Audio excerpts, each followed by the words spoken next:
Being sealed is the end for many, but for Diablo Vonber, the Dark Archmage who once nearly defeated a god, it was only the beginning of a new chapter. He was granted the chance to be reborn in this life under the name Jamie Welton, the eldest son of the noble Welton Count family and the official heir to the kingdom of Sail Dam.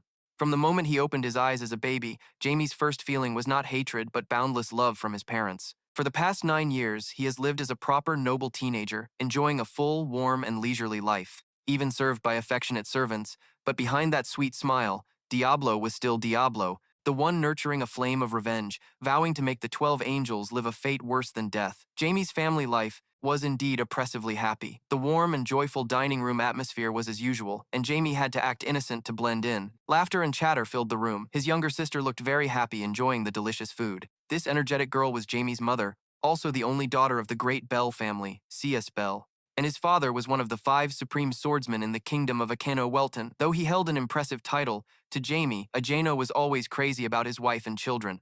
Lastly, Sarah Welton, the second daughter of the Welton Count family. Jamie's current life seemed very happy and leisurely, but for Jamie it was extremely annoying. Just one family meal was enough to drain him, because Jamie would never get used to their affectionate treatment. However, compared to the beginning, it was much better now, and one thing to mention was that Jamie was terribly weak at present. But he was okay with that. With this new chance from the 12 gods, Jamie's hatred ran deep to the bone, still existing, and they were still exploiting their followers. Although this was all his power, since dark magic did not exist in this era, it didn't matter. Jamie firmly believed that time would eventually be on his side. The flame of revenge gradually blazed more fiercely, and first of all, he still had to play the role of a well-behaved teenager, understanding the situation. Every time he had to act like that, Jamie wished he would be sealed again instead. Together with his sister, they waited in the hall, ready to listen to the story.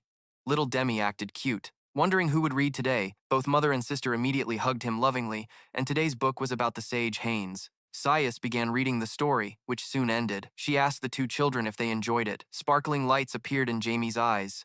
Indeed, he played his role perfectly. Hearing Jamie say he wanted to become a great mage like Haynes, Sius reminded him that he had defeated 3 of his magic teachers, so he would surely succeed. Along with that, she revealed that his father said he would find the greatest mage for him. Jamie smiled happily, thinking that was great. Seeing Jamie prepare to leave, Sius guessed he was heading to the library first. She was full of energy, wanting to hug him. Jamie was truly tired of this scene, but he still had to indulge his mother's wishes. CS kept praising him as adorable, making Jamie despair and scream silently. Later, he finished reading the book in the private library. It was the last remaining book about mana, but it seemed not very useful. Approaching mealtime, Jamie stood up to head to the dining room. Just stepping out, he bumped into a stranger. This old man seemed to be a great mage. Invited by his father, Jamie paid no attention to the old man's words but focused on the mana, radiating clearly from his body like a fierce storm. Jamie was sure this man was at least a level 7 mage. Many doubts arose in his mind. He didn't know why the man could come here without a guide. Jamie decided to ask directly. But at this moment, the old man, like him, focused and was sure Jamie was a genius. Jamie immediately realized the man was estimating his ability. His hands began to shift. Jamie decided he would attack as soon as the man lost focus. As for the old man, he couldn't help but admire the mana and actions of this 9-year-old boy, wanting to personally test Jamie's power. He activated his mana. An intense duel was about to begin. At that moment, Jamie gently released a spell. Slowly flying toward Lin Mio, the blue power beam was beautiful like a ray of light. Looking at the mess before him, Jamie felt a bit helpless. It didn't work as he expected, but what surprised him even more was, damn unbelievable. My magic has no stance at all, but over there, Kia Lin Meo also got an eye-opening fan, damn it. It's really amazing. This is truly magic that a 9-year-old child can achieve, so his power isn't bad at all. It's my turn now, right? Jamie cursed silently in his heart. The man really is okay. Damn it, Lin Meo's power is flowing, and Jamie has noticed. But his magic. You can confidently assert that you can't harm me. There's no reason for me to defend at all. Suddenly, Jamie opened his eyes wide. That surprised Lin Meo. This kid didn't even blink. The situation was getting tense when Akeno rushed forward and cut him off, angrily shouting, "You're going too far now." Yes. Then turned to ask Han Jamie, "Are you okay?" Jamie blankly responded, "Yes." And when he realized the issue, he immediately whined. "Just a little okay, sir." Akeno was worried because the boy was truly shocked. The hot blood inside surged, making him decisively challenge. "We should have a little talk, Count Lin Mio." So these tricks were seen through by the opponent. The kid tried to act timid in front of his crush, and the old man laughed. Ha ha ha ha ha ha. Truly unexpected. "This is really interesting." Lin Meo couldn't stop laughing. "Count, I'm very jealous." Meanwhile, Akeno fell into confusion. He attacked another man's son for no reason. After a while, Akeno and Lin Meo sat properly on the sofa. The teacup in Akeno's hand, he couldn't hold back his tone. The boy is my son, and also the heir of the Welton family, yet only received Lin Mao's casual reply. He knew Akeno's mood had darkened. He just said, I know that. Seeing this, Lin Mao had to remind him to calm down. The murderous aura was raging. What the hell else do you want to say? Truly a great swordsman, he said, then asked, how much do you know about your precious son? Akeno kept a gruff attitude and continued, about what? So Lin Mao had to clarify about the talent of your precious son. But Akeno had a reason to question. That's why I entrusted the boy to you, but you attacked him for no reason at all. Silently thinking, damn, he surely has a grudge against his own son, Lin Mao said. It seems you really don't know anything. I will act as if I never received your request. This made Akeno confused. What do you mean? Zero? No matter what, Akeno's impression of this person was very bad. Count Lin Mel, among current mages, is known as the strongest level 8 Grand Mage. Level 8 Grand Mage Count. He did not acknowledge his son's ability, which made Akeno suspicious. Could it be that Jamie isn't as talented as he thought? Just by looking at his face, Lin Mao guessed everyone's mood. Everything you think is completely wrong. Akeno began to lose patience. Count, please be clearer. Unexpectedly, Lin Mao revealed a shocking reason. I don't accept your son because he's not good enough for me to teach. Akeno suddenly fell into confusion. If a level 8 mage can't, then who can? Then he said, your son can read all my magic. Akeno couldn't believe his ears. What? He started reasoning. Impossible. Even if the boy is really that talented, Lin Mao also confirmed, and the kid is certain that my magic cannot touch him. He recalled Jamie's face in the previous battle. I was very surprised that the boy didn't flinch before my magic. Then Lin Mao added, that's not all. Your son even trained himself to level BA mage. If it weren't for his weak body, the boy would definitely be a level 4 mage. And he could affirm, a genius is not a monster, but a monster was born. The kid doesn't need anyone to teach him. Then Lin Mao proposed a solution. You just need to support him and he will perfect himself. This could be the birth of a legendary level 9 mage. After hearing this, Akeno was silent for a while, his hand on the armrest unconsciously clenched. Akeno still couldn't believe the information he just received. My son could become a legendary level 9 mage. Now Lin Mao nodded sincerely. I apologize for attacking your son because I know this will stir up this land, even the whole world. Lin Mao said, this will be very interesting. Meanwhile, Akeno was thoughtful, looking up at the ceiling with many questions in his mind. Ah, in the big castle, who is that? Jamie sighed, frustrated, leaning against the wall. This is really... You're not happy, he complained tiredly. My mother had heard about what that old man had done. Memories of Sias surfaced. Jamie, are you okay? Oh no. I was very scared, right? Mom will scold him. I promised to give him a good beating, and Jamie wondered how long he had been stuck there. He placed an item on the table, but thinking back, it eased Jamie's tension. This time, I saw real magic. Because he believed that if it existed in that era, that magic must be quite powerful, something Jamie cared about deeply. But above all, my father, Count Akeno Welton, this man made him feel proud beyond measure. I knew my father was strong, but I didn't expect him to be this strong. He truly was fit to be my father. Lin Mao suddenly appeared and asked, what's so fun? Just seeing him. Jamie's life seemed to fall into darkness. And then Lin Mao asked what he thought about not being recognized. There's someone here! Jamie's scream echoed throughout the castle. He was so devastated he sat down heavily on the ground. What are you doing here? Lin Mao laughed loudly. Ha ha, you really are still a child to be so surprised. But Jamie kept wondering how he got into his room. Now he revealed, I teleported in. He felt a strong resentment. It seemed my father hadn't done anything to him. Filled with pain, I realized he wasn't an ordinary old man. But think about how easily he could teleport. Lin Mao started interrogating him, acting childish in front of your father. Why do you have that attitude in front of me? Hearing that, Jamie's attitude became curt. Do you see family and strangers the same? Yet Lin Mao laughed heartily. Ha ha ha ha, you're really interesting, he said strange words. Though it's unlucky if I were a bit stronger. But Jamie couldn't stop despising him. Truly a bizarre old man. That's why he kept staring at me when we first met. Suddenly Lin Mao took out a book. Jamie was a bit surprised. A magic book. That made him wonder why he gave me the book. Then Lin Mao criticized his magic as outdated. Your magic is outdated, Jamie cursed silently, avoiding his gaze. My magic is outdated. How humiliating. But Lin Mao thought he was touched by the gift. He bent down and revealed, this book contains spells I created. You will be the first to see them. Jamie silently repeated, magic. So he curiously raised and read the book. This book had magic from a high-level wizard. He also said my magic was outdated. Then Lin Mao exclaimed, with this, I have high hopes for you. Actually, Lin Mao was looking forward to it too. I wonder how you will be at our next meeting. After reading the book, Jamie was clearly excited. Maybe this is better than I thought. Let's see how great this book is. He summarized from what he knew. Absorbing mana is a breathing technique through the mouth and absorbing mana into the heart. It's the most effective method known. But the fact that there is a limit to it is a big condition. Demi read attentively. He said my technique was outdated, so I had some expectations for his technique. He stared at the book without blinking. It was really quite interesting. After a while, Jamie closed it but found it hard to perform. We have to feel each mana particle. He had a plan for himself to contact them so he could absorb through the skin. We have to do it precisely. Thinking about it made Jamie amazed. How many people can do that? It can't replace the old technique, and I can meet both conditions already. He smiled brightly. But I am Diablo. Then he jumped up from the bed, but Jamie happily took the book. You've given me quite a few good things, old man. Now, he assured himself, I will definitely do everything one by one. So Jamie snapped his fingers to summon. I need your help. His familiar immediately appeared. It perched on Jamie's shoulder and kept calling, bye.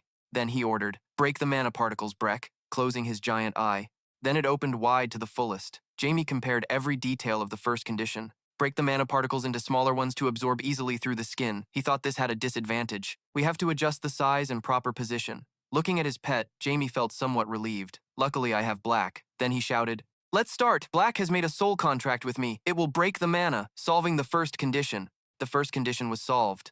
The second condition was not a problem. My body means. If it limits the amount of mana the team can absorb, I just need to store mana in other parts of the body, meaning I have no limits at all. How the next morning at the mansion, the wet nurse and Akeno stood awkwardly behind the door of her room.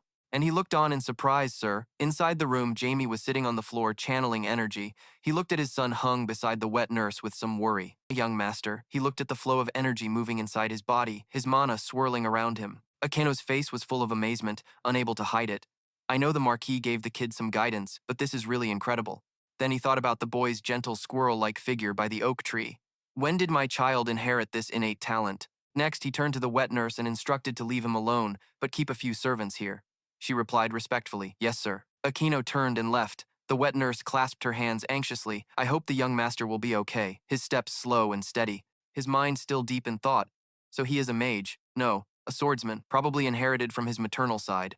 His body stiffened, still unable to believe the truth. Even so, it was too impressive. Finally, he smiled and muttered with confidence. A level 9 mage, the kid will definitely make it. That day at the mansion under the clear sky. He closed his eyes as energy orbs surrounded him, then suddenly opened his eyes. Demi stood up abruptly, clenching his fists. I did it! The step to separate the mana elements is quite difficult because it's very complex. But if 1x0 works, 10 times should work too. Anyway, he stood there, feeling the energy flowing through his body, amazed. I think I've reached level 4 mage, thinking this. Jamie exhaled, damn it, almost level 5 already. Suddenly, Black appeared above his head, chirping repeatedly, B. He looked up and replied, I have no intention of modifying this body. Because this body is extremely weak, it slid down his shoulder again. Examining BB by, he rubbed it, smiling happily, confirming it was okay. I won't rush anymore, it's okay, and I've succeeded once already. Seeing this, it was also a bit startled. He added that the second time would be easier. Then he pointed and gave the invisibility command. Beck's body faded. It looked at him confused. Jamie looked up and instructed, I'm going to meet father, so hide the mana well, because I don't want him to know about you.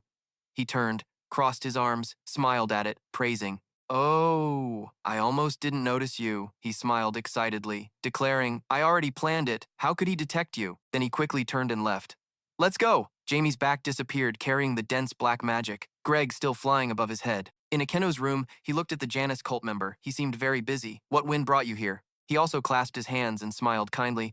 I just came to visit you, Marquis, his face full of deceit. His eyes squinted. I know there has never been a precedent for religion before. I want to thank you for allowing the Janus cult. Us? He smiled, hearing that. Looking back, I think it will be a great encouragement to the people here. So I allowed it. The Janus cult member's face twisted in confusion. You mean what exactly, sir?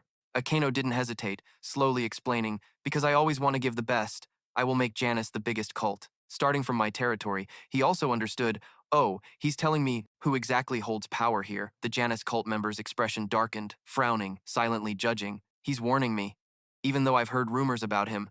But this looks serious. Then he clasped his hands calmly. Well, you must be busy, so let's stop here.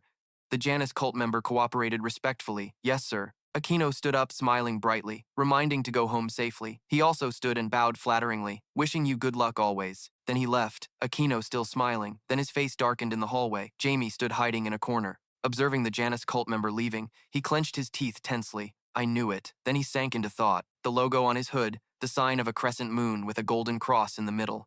And what he kept saying, repeating questions over and over, why the hell, why? His face was full of hatred and anger at WHY. My dared to be right here, Janus thought anxiously while biting his thumb. Why did father allow his cult into this area? Why did it have to be Janice? His nail was bitten off in rage. I can't let this go, I have to act, but now I only have one choice left. He stood silently in the mansion hallway. Since this cult operates in the Count's territory, the only way is to ask the Count to drive them out, he decided silently. I have to meet father first, then start investigating immediately. Jamie stood in front of Akeno's door and announced, Father, it's me, Jamie. He entered and sat on the chair next to him with tea and cake. This is the Welton family's tea room. He looked at Jamie excitedly. All right, you've succeeded, haven't you? He replied cheerfully. Yes, sir. Seeing his expression, Akeno also smiled. Hands clasped, he guessed. You must really like magic. His tone was somewhat coaxing. Yes, I like it very much. Suddenly he became silent. He smiled faintly, looking over. What's wrong, father? He hesitated a bit. I just hope you can grow up like a normal boy. He faced him confused. What? His eyes were full of probing, recalling the kid was very talented. Then Akeno closed his eyes. But the life of a genius is the hardest thing in this world. When a genius child grows up, everyone will envy him. Then when he matures, those people will attack him fiercely. He thought of the scrutinizing gazes toward Jamie, hesitating. I wonder if that's good for Jamie. His hands on the chair then clenched tightly, eyes full of hesitation. He probed. Jamie, if you feel the path of magic is too hard, you can give it up. But I will always support you wholeheartedly. He smiled brightly and replied, Don't worry, father. Seeing him still cheerful, he closed his eyes, satisfied. That's my son. Akeno's eyes looked at the flow in his body, couldn't help but exclaim, But father, is this mana from a 9-year-old child? Seeing that, he was a bit startled. I already sensed a huge amount of mana from the boy's body. The boy is still absorbing more. Wait, his eyes widened in shock. What the fuck? Isn't mana only stored in the heart with a certain limit? Why? Then Akeno looked at him, questioning Jamie. The magic book that Count Lin Mayo gave you yesterday, have you mastered it already? He smiled calmly. Yes, thinking silently. Not only that, I even made it better. Hearing that, he was even more amazed. Count, what did you create? The room fell silent in Akeno's astonishment. How can a child do this in just one day? The kid, right? In his eyes, Demi's body glowed full of potential. A person who could become a legendary 9th-tier mage? Here, he closed his eyes and laughed at his own thoughts. Ha ha ha ha, comparing to my own son. My talent isn't even 1/10 of his. He could become a 9th-tier mage. He looked at him full of confusion. What's wrong, father? Akeno was excited, smiling at him. Really proud of you. Today, I feel very proud of you. He still sat on the chair, smiling kindly while he stood up and approached. He. His hand placed on Jamie's head and patted him. He also smiled and replied, he. Actually, his face and mind showed boundless hatred for this head pat. Ugh, don't pat my head anymore. Suddenly he pointed at Black, who was invisible on Jamie's head. But that's your zero recovery spirit, right? Seeing that, it also spun confusedly. Bye-bye. He was also awkwardly turning around. Dad, can you see it? His eyes were full of panic and doubt. What the fuck? I'm sure I made Black invisible, but father can still see Black? He smiled happily, his hand describing a bat. No, it's a bit rounder than a bat. Cute. It's about this big. Right? Jamie was confused inside. How strong is father? Then he sadly closed his eyes, thinking, Don't tell me he discovered that I used dark magic to summon it, then explained to him, I made it look like a bat. I didn't tell father because I was afraid he'd be too surprised. Hearing that, Akeno suddenly stepped forward and hugged him tightly, making him spit blood. He excitedly shouted, No way you made that? Of course, I'm very surprised, but I am amazed at your ability. Oh look, my son is a genius. I am very proud of you, my son. I am proud to be your father. Then he staggered out of the room, his face drained of life, blaming his mother. Why is this family so troublesome? That night, in a dark building with many people passing by, Jamie wrapped his cloak tightly around his head and spoke softly. Breck, on top of his head, was turning into wings, grabbing him and flying swiftly, his eyes full of caution, confirming again. I will definitely find out why they came here. Let's go. His body grew wings thanks to Black and flew over the city, observing the surroundings. In an alley, 2 men were talking. The fat one said something. The purple-haired man responded. He said to follow the plan if you still want to live. Hearing that, he cursed. I don't even know what will happen tomorrow. Philip closed his eyes, clasped his hands, and prayed. I don't even know what we are doing anymore. He is from the Livan Criminal Organization, the CCP. Philip and Jans looked back urgently and shouted, Don't you see he's sacrificing half the organization just for his own benefit? He is from the Livan Criminal Organization. Jans then stood up angrily and questioned, HAISS is a place that allows organizations like ours to operate, if we don't overdo it. But human trafficking is different. It will mess this place up on the other side. Philip remained calm, bowed his head. If we're lucky, we might escape. Next to Jans, who strongly opposed, That's just what you think. Do you think we can escape? Then he anxiously asked, Do you know Count Welton loves children and his own children? If he knew we were trafficking children right in his territory, then what? They thought of the chopping and coldness of a Kano, reserved for himself. At that time, we would eat cages instead of rice, Philip stubbornly said. But he is sure we won't be discovered. Yans's voice trembled hesitantly. He is sure. We will escape from a master swordsman, he explained. Hani's men said they would do that. He crossed his arms. Hani will definitely do everything to become involved. On this side, Philip still sat there suspiciously. Ha! So now what? Want to run or keep playing? Philip, Jan seriously made a decision. I will run, the underworld law. When the responsibility of a case is assigned to a related party, no one is allowed to interfere with them. Philip calmly looked up and confirmed, all right, now we have to find a way to escape. He sat down, crossed his arms and legs. Do you have a plan yet? Even though this place is very large, the organization will definitely hunt us down. He sat on a wooden crate. Well, just try. At least we tried. Better to die trying than to just stand and die. Jans doubted. No other choice, he replied. I think we have to try to know, he shouted angrily. Not noticing someone was watching from the corner, who the hell suddenly wants to traffic here, Philippe concluded. Surely someone contacted the boss. He is quite famous anyway, although I don't know the reason. His eyes looked at them coldly. The two then realized, looking back at Jans, stammered and shouted while he stepped toward them. Who are you? He approached with a cold face, smiling, cloak covering half his face, asking playfully, who are you? Jans's hands involuntarily clenched tightly.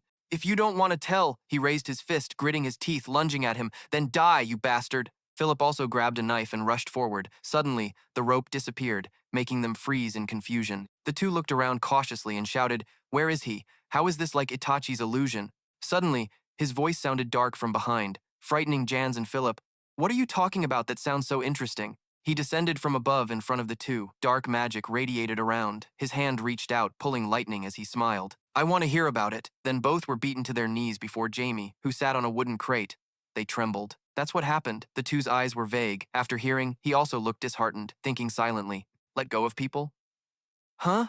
Above all, that is what my father despises the most. His eyes looked at them on the ground with contempt. The brain is for thinking, not for display. A life lacking NaCl. These guys must be OMO. He gritted his teeth angrily, cursing inside. So troublesome, those angels already gave me a headache, and now these guys too. And these guys think so short-sightedly. His eyebrows furrowed as he sank into thought about what their boss ate. That he suddenly accepted that proposal. Could it be that they don't know what kind of person their father is? He muttered to himself that he had a bad feeling about this. Next, Jamie stood up abruptly, his hand placed on James's head to activate magic. Those two stared wide-eyed, hypnotized as he issued the order to go to the precinct themselves, the Duke's house, and reveal everything. They all said in unison, yes sir, then stood up at the same time. His gaze was cold as he looked on. Maybe tomorrow morning will be fun. They left, leaving him behind. After finishing, he turned and left. Black, let's go back. Black formed a pair of wings behind his back using dark magic. Suddenly, someone was thrown flying toward him.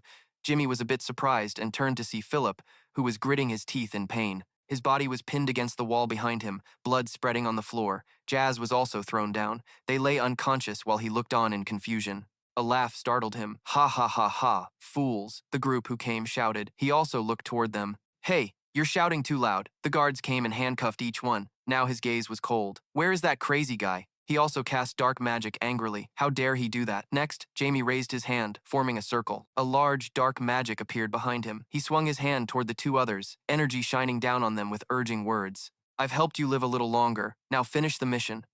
Their bodies gradually healed by magic. So he led the group, laughing smugly as he approached. Oh, look who's here. Bring those guys here and I'll deal with that guy. He was the BAK Honey, a criminal organization leader. He looked at Jamie healing the two guys and questioned, how do you want to die? Hearing that, Jamie glanced back. Ah, him? He ordered his men to bring the two guys over. Bring those two here. I'll handle them. Philip was gasping, tears running, trembling for help, while Jamie stood silently watching them being dragged away, his eyes full of cold anger. The plainsman quickly attacked with a strike to the head, surprising Jamie as well. Hani shouted, ha ha ha, what do you want to say? Die! He shouted while continuously attacking him. Die! Die, die, die. Then he laughed gleefully, shouting, Uchiha, I like this. I like this, he said. Then his hand swung up, tongue sticking out obscenely. Let me hear your begging cries. His body burned and lay in a crater. The crazy guy looked worried. Sir, are you sure? Hani was also angry, looking back. What are you saying? I'm sure I killed him. Jamie stood behind. He smiled and whispered, frightening him. Is that all you have? The guy turned, gritting his teeth while Jamie disappeared. I'm standing in front of you. Are you happy? He panicked. His eyes were cold as he smiled at him, raising his hand. I want to ask. Are you happy killing your own subordinate? His eyes widened in shock. What kind of cage is this? Why isn't he dead yet? Hani's eyes looked at the dark magic lines around Jamie's body, confused. And what is that dark energy? Jamie approached him, energy radiating stronger. His voice was gloomy. I don't understand why you're acting like a girl in heat when you're just a BA rank mage. He turned in surprise, then gritted his teeth, cursing, Damn dog, I'll kill you. Then he summoned a pillar of fire, shooting straight at Jamie. He shouted, Skill! BA rank fire magic, he thought to himself. Although it can't compare to idle Megaman's skill, he glared and judged. However, it's enough to burn him to ashes, he cursed. Die, you shorty. A flash of light appeared. Suddenly he froze. Dark magic shot toward him. Jamie sighed. Youngsters really haven't experienced life yet. Hani looked stunned. Jamie sneered. Do you think you can beat your dad? Come on, hurry up, kid. His hand raised invisible threads that bound him. Jamie smiled smugly. And that's why your dad likes to show off to poor bastards like you. Nearby, the guy knelt down. Then his head dropped. The guys saw dark magic around and the guy collapsed. They panicked. He defeated him easily. They were shocked. Monster, run! His hand calmly reached toward two of them. Blame yourself for running into Riot's balancing system. Dark magic shot to a guy's face. He blinked in panic. His hand clenched and shouted, "Pick up immediately." After that guy also spat blood, screaming in pain. Jamie smiled at him. Then he also moved toward Hani. Lying on the ground. All right, he grabbed his head, then smiled and bent down. My slave. Remember to answer all the questions I intend to ask you. His eyes full of confusion, drool flowing from his mouth.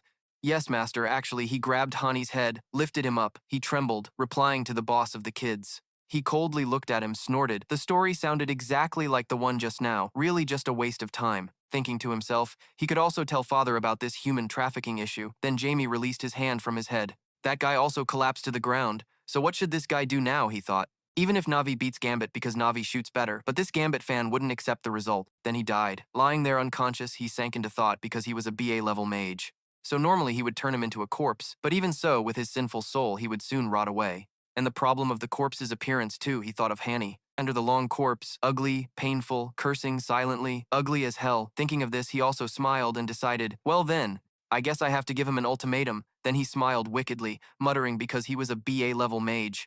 So he definitely had a lot of mana. Then he reached toward Hani's face behind him, radiating the energy of a magic circle. Eyes wide, palm glowing, chanting, then bon appetit, in the dark alley. His body smoked. He stood there, looking down, praising, also, NDT0, like Gordon Ramsay said. Now, Demi, bring a towel to wipe the corner of your mouth, sighing. Although there are too many impurities in it, well, as long as it's edible, forget it now. He turned to Philip and Jans, looking at him from behind. So, what will you do now? He approached their eyes full of emptiness, looking at him. Although he had resurrected them for a while, it wouldn't last long. Behind him appeared a stream of dark magic energy. Then it condensed. Black appeared with an innocent eye, shouting, yes. Demi's eyes coldly swung his hand.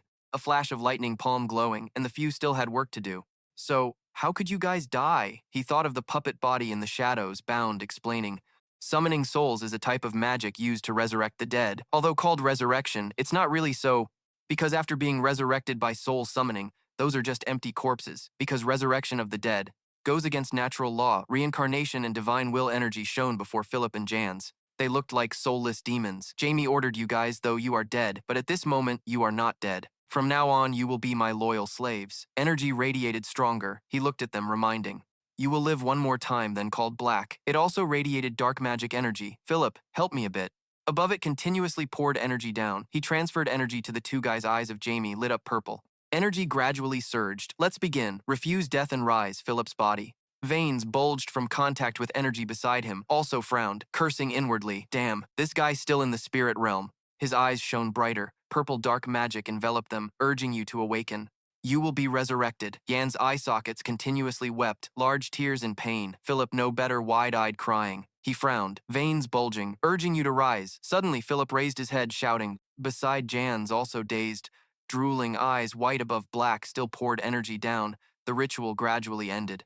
He looked down at them, both kneeling like knights before him. Respectfully, body radiated dark magic, sir. Is there anything? His face darkened with a bad premonition. What the fuck is really here? He looked around them. Two guys also stared at him. Jamie cursed. How the hell is there still dark energy here? Did I miss a step? Above, Black also landed on his head, explaining seeing it complain. He was a bit embarrassed, explaining, "What did I say? I didn't say anything to you." Then he gently placed it in his palm with full respect. "You did perfectly, so don't worry." He nodded in response because his face darkened with disappointment, stretching Black June's cheeks as if blaming himself. "I thought I was the stupid one. I know I might fade, but why does it feel so frustrating?" He shouted in dissatisfaction. "Bye, bye, bye." He was pulled dizzy by him. He kept mumbling, "Although I usually don't rely on my achievements. My level, but unfortunately everything disappeared from my mouth already." He was dizzy. "Bye-bye." Then he approached the two people still kneeling on the ground. "Well, I can't use them like this either. Or donate them to the artist Hoi Lin." Now Jamie closed his eyes, standing there hesitating a bit. If they keep emitting dark energy like this, they won't be able to do anything. Above, Breck shook his head violently in opposition. Then he rushed to bite his cheek. Seeing that, he was angry and jerked away, causing him to be thrown far away. "Are you a girl or what?"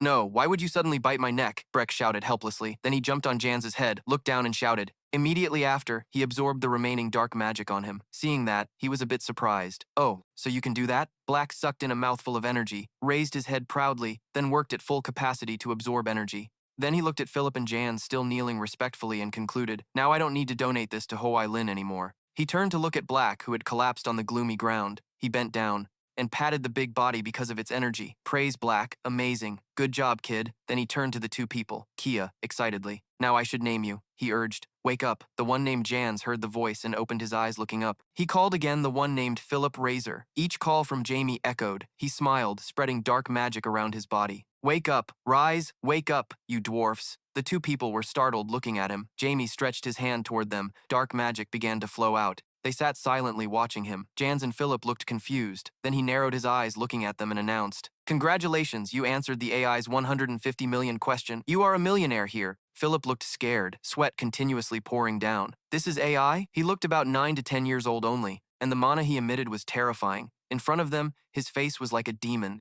Dark magic spread around, very scary. He was exactly like the thing I once read about in fairy tales, the god of death who shouldn't exist. His eyes were wide open in shock. Just his presence alone could turn Tran Duck Bo from a human into a cat. "Yeah, that's right." Now Jamie glared coldly and smiled. "What's the matter?" His voice and energy radiated stronger, glancing threateningly. "Do I look like a teacher grading papers?" Philip treated him fearfully, then clenched his fists and shouted loudly, "I don't know if you're a god or a demon, but I don't feel like you're human." Seeing that, he was a bit surprised and silently admired. Interesting, his attitude was not like a slave looking at his master. He pointed somewhere and concluded, "Maybe my spell earlier wasn't precise enough." Then he lowered his hand, "Whatever." Philip's head followed his finger and stuck to the ground. He was wide-eyed in amazement, body trembling, coughing hoarsely. Demi's eyes were cold, reminding, "I will forgive you this time, but next time if you still have that attitude." Then he looked at them, smiling, and announced, "You only have one task. Survey the Janus Church and collect 10 pieces of information from there." They bowed respectfully and said in unison, "Yes, sir," he added. "And one more thing." Demi looked at them, questioning. "Bring a person who knows about human smuggling here. I need that person to do some tasks." Both bowed their heads and said in unison, "Yes, sir." Then Philip raised his head, but he had disappeared. He raised his head and sighed in relief. "Ha, he's gone." Next to Jans was no exception. They looked at each other silently. Jans stammered, "Let's go, brother." Philip also stepped forward, confirming, "Yes, let's quickly follow the orders." On the other side, Breck stared at him, complaining non-stop. He just walked away, explaining, "While he still flew following their advice, they would be fine. I have tied them up tightly so they can't disobey my orders." He glanced at Breck beside him and added, "And so father will handle the sad incident himself." But he bit his cheek and shouted B, looking at Demi. Black looked at it with annoyance, muttering to himself that he couldn't let this thing continue and would destroy it one day soon. Behind, a hurried step rushed forward. He muttered without noticing the shadow rushing towards him. "Keep moving forward today and tomorrow." Someone suddenly stabbed straight at him, making Jamie grit his teeth in surprise. He fell backward, crying out in pain. Jamie turned around in confusion, wondering what had hit him. His face full of anger, he looked at the person and shouted loudly, "Are you blind?" After seeing clearly, it was a kid who also looked scared. The kid's body was dirty, lying on the ground, but then softened his tone. The kid was angry too, standing up and pointing at his face, shouting loudly, "You're a kid too?" Then he remembered in the boy's anger and muttered, "Oh, right, I'm only 9 years old." He stood up and declared, "I'll let you off this time, but remember to watch where you're going from now on." Then he turned and left, ignoring the kid sitting on the ground. The kid behind him darkened his face and muttered with dissatisfaction, staring at him intently. What did he say? Acting like an adult when he doesn't even have gray hair yet. Suddenly, Black grabbed his head, startling him. He held the person back. The kid looked confused. He turned around. "What's going on?" Tenpep looked at him angrily. "What?" His eyes widened in confusion. "Black?" Don't tell me you did that because it's already dead. What's wrong with you? His eyes widened in shock inside. It dared to block its master? Where did it learn that kind of attitude? Black's voice rang out. You better watch your mouth, kid. That's right, if you don't want to die. He widened his eyes, sensing the magical power radiating around. Over there, Tenpep panicked, closed his eyes, and ran away. Ah, I'm sorry. Seeing that, he got angry too. Are you satisfied now? He shouted happily. Bye-bye. He urged in the dark at the city. Go home quickly. Arriving at the mansion, Beck's face was embarrassed, not daring to look straight. Bye-bye. Sitting cross-legged on the bed, angrily questioning, do you know what you did wrong? It sat sullenly on the ground. Beck got even angrier seeing that. I won't let you out of my sight if you do that again.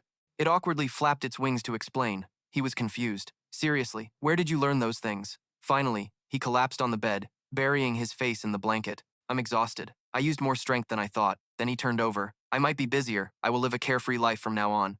That's my life, and on my journey a god will appear, and all of that is the final god, the symbol in the crescent and the cross, Janus. His hand clenched tightly. Then Jamie put his hand on his forehead, full of sorrow. Bring it here as you wish. No matter how many followers I have, his eyes emitted a cold purple light. I will chase them all away. In a lit alley, a voice called, Where is the eldest brother? Ricky saw Jans and shouted in surprise, Jans, you're still alive? He questioned. I asked you, where is the eldest brother? The man's face was full of fear and trembling. Hani said, he killed you all. How are you still alive? Ricky thought silently. Don't tell me he was defeated by those who can't even use energy. Suddenly, a fist rushed at him, making him close his eyes in fear. Philip's punch missed his head, but his voice was threatening. Bet, I'm not asking a second time. He trembled in shock. What is this power? What's happening to him? It's not important. Then he looked at the crowd gathering, thinking he didn't see the other members. They would make a fuss if they saw James return. Ricky's face was full of fear, trying to raise his harmless hand. I guess everyone has been defeated. What should I do? First, I don't know where your brother is imprisoned. Someone stepped forward behind him, making him even more panicked. Really? Ricky, calm down. Huh? Philip here. Philip coldly questioned, is that true? He stammered and smiled in surprise. Of course you can ask anyone, and they'll answer like me. He frowned, clearly annoyed. Annoying. I need the leader here to carry out the master's orders. The leader has received the report. Everything is happening in the city. He might know something about Janus's church. Suddenly, Ricky's voice became more threatening. His eyes widened, emitting red light near every key word. Where do you think the boss is? He also sensed the killing intent, darkening his face in fear. I need to answer him reasonably, or my head will be cut off. Ricky's body stiffened, hesitating. Because the boss really likes women and alcohol, maybe he went to a bar or somewhere with those two things. Hearing that, Jans also turned to look at Philip in agreement. He was right. Your brother confirmed it. Let's just go to the bar. Ricky sighed in relief, feeling saved, but suddenly Jans threw a punch straight to his face. He collapsed to the ground. You suggested going back to the person the master wanted to bring back. Why don't we choose this guy? Then you looked around in confusion. But where should we keep him? Or should we tie him up in the forest? Philip stepped forward and kicked him a few times. NDT 0, but why don't we lock him up in our warehouse? Yes. Then he turned his head and urged to leave. We're wasting too much time. Behind Jans, Var, Ricky on his shoulder followed. Yes, sir, somewhere else. The door was opened. That person saw the group inside lying, collapsed on the ground, and panicked. Then Pet stepped inside. What is this? He looked around at the place where corpses lay scattered in blood. What just happened? He bit his lip in fear. Everyone is dead. Then he furrowed his brows and sank into thought.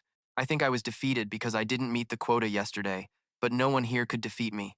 Immediately after, Tenpep turned and ran out the door. I'll escape from here before everyone misunderstands. The next morning, Jamie woke up on a big bed and sighed in relief. I guess I was exhausted, so I just woke up. He raised his head, guessed, then lowered it and sighed again. I can't avoid today. He walked down the hallway with Break on his shoulder, then stopped to explain to him. The Black Beast will cancel the summoning order because my father can sense your presence. It was also happily flying around because he opened the door. At the dining table were Akano and Sarah, the parents of the two. Good night? He smiled brightly, leaning on his hand, greeting him good morning. Jamie's sister was also excited. Brother, Sarah slept very well last night. Only the two of them were seen. He was also curious but didn't notice a lock of hair moving on the chair opposite. But where is Mom? She quickly rushed over and shouted, Mom is right here! Jamie was startled.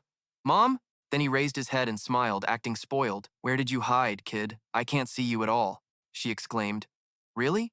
His eyes glanced away, forcing a smile, already understanding inside, although he knew where Mom was hiding. Then she looked at him, smiling, rubbing little Demi's head. Are you scared, baby? He responded enthusiastically. Yes, but I'm very happy because you caught Mom. She saw his enthusiasm and also excitedly clasped her hands. My dear, you're so kind. Jamie awkwardly changed the subject. Mom, we should eat now. She quickly approached and rubbed her face against his. You're so adorable, let Mom hug you. His face was annoyed. Sarah beside him also rubbed her cheek against his. He screamed inside, "Someone stop them!" Then everyone sat down at the dining table. Sius looked at Sarah excitedly. "Sarah, let's eat!" She lunged toward the little girl, rubbing her cheek. "Mom's little cutie."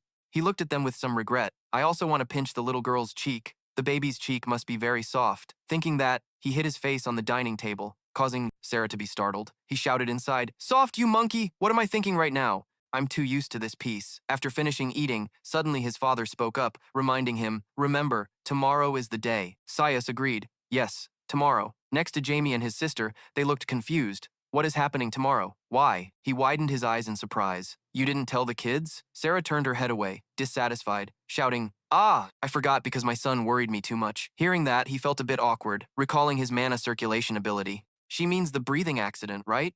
With Mom's personality, she must have endured a lot." He bowed his head, feeling dejected.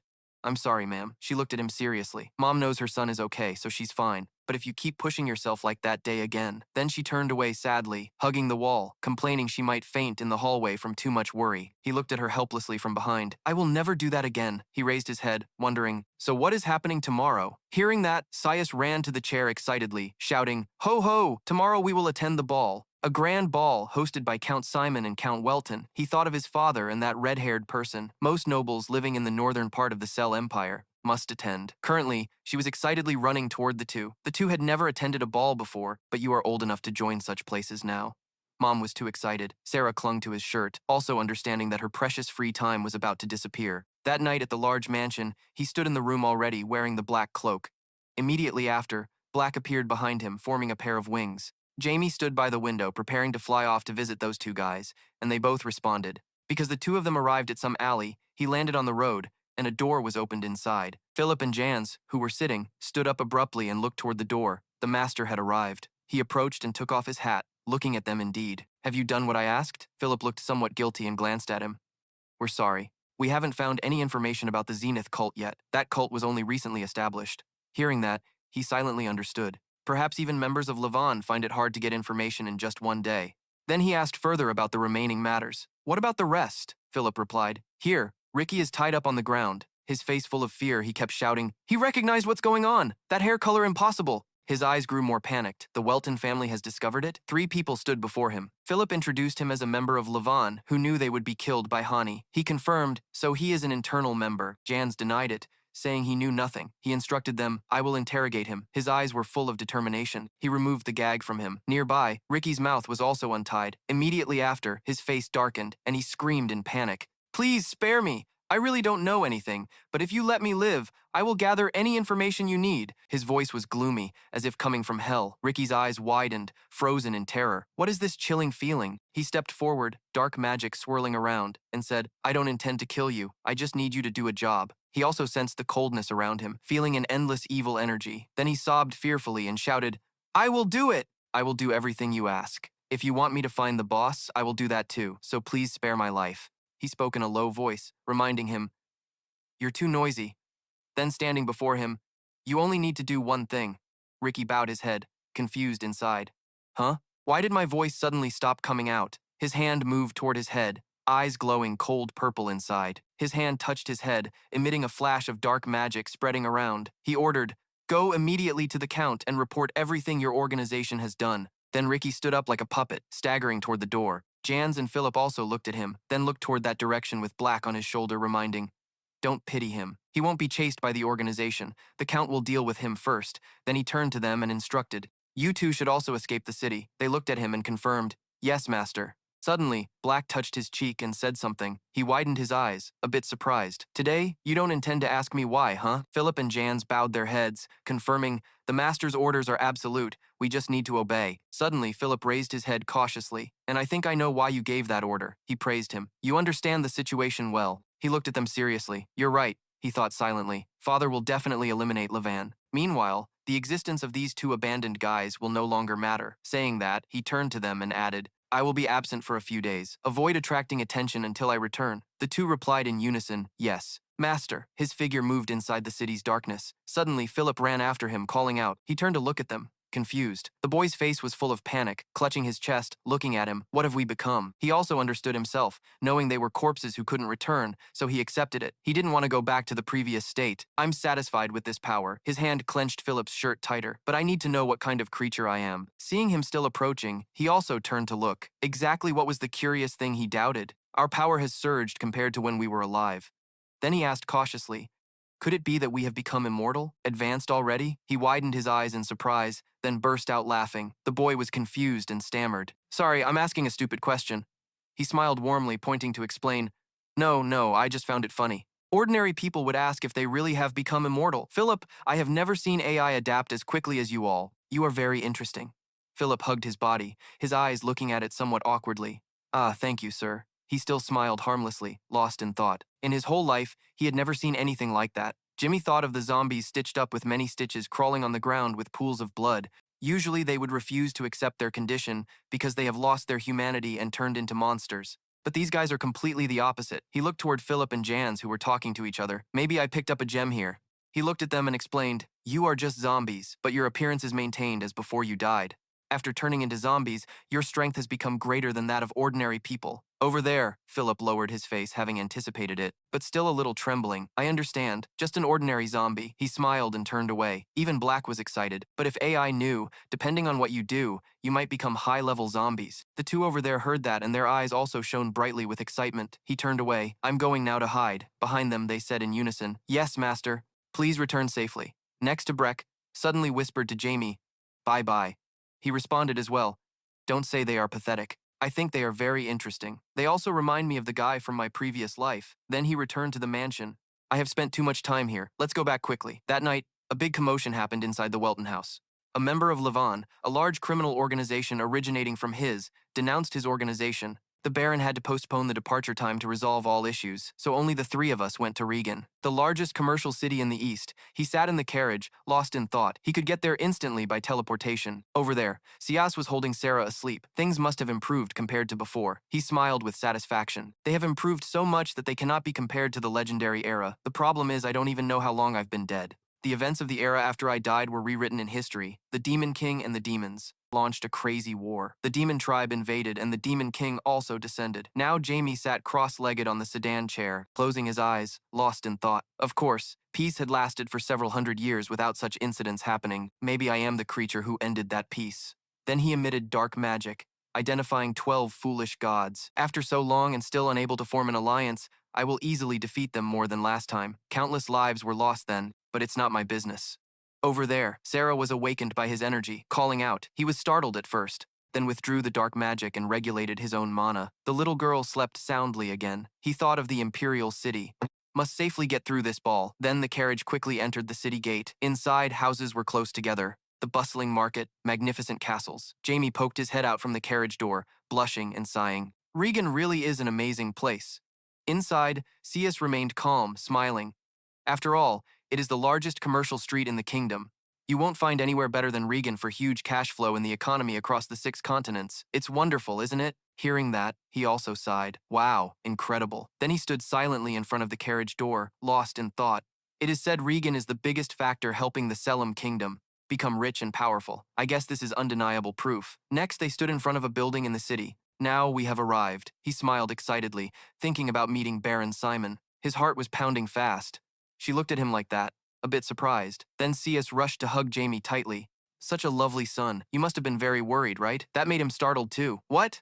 She shouted excitedly while he cried out in despair. My son's heart is pounding so fast, so cute. Okay, mother will hold your hand now. Then Sias calmed down and explained, Baron Simon is someone the son respects because he longs to become a mage. What? His face was ugly, drooling, replying as she shoved him between her and hugged his shoulder, praising the Baron. Lin Mayo, Baron Simon is very good. He is a great mage who reached level 7 at about your father's age.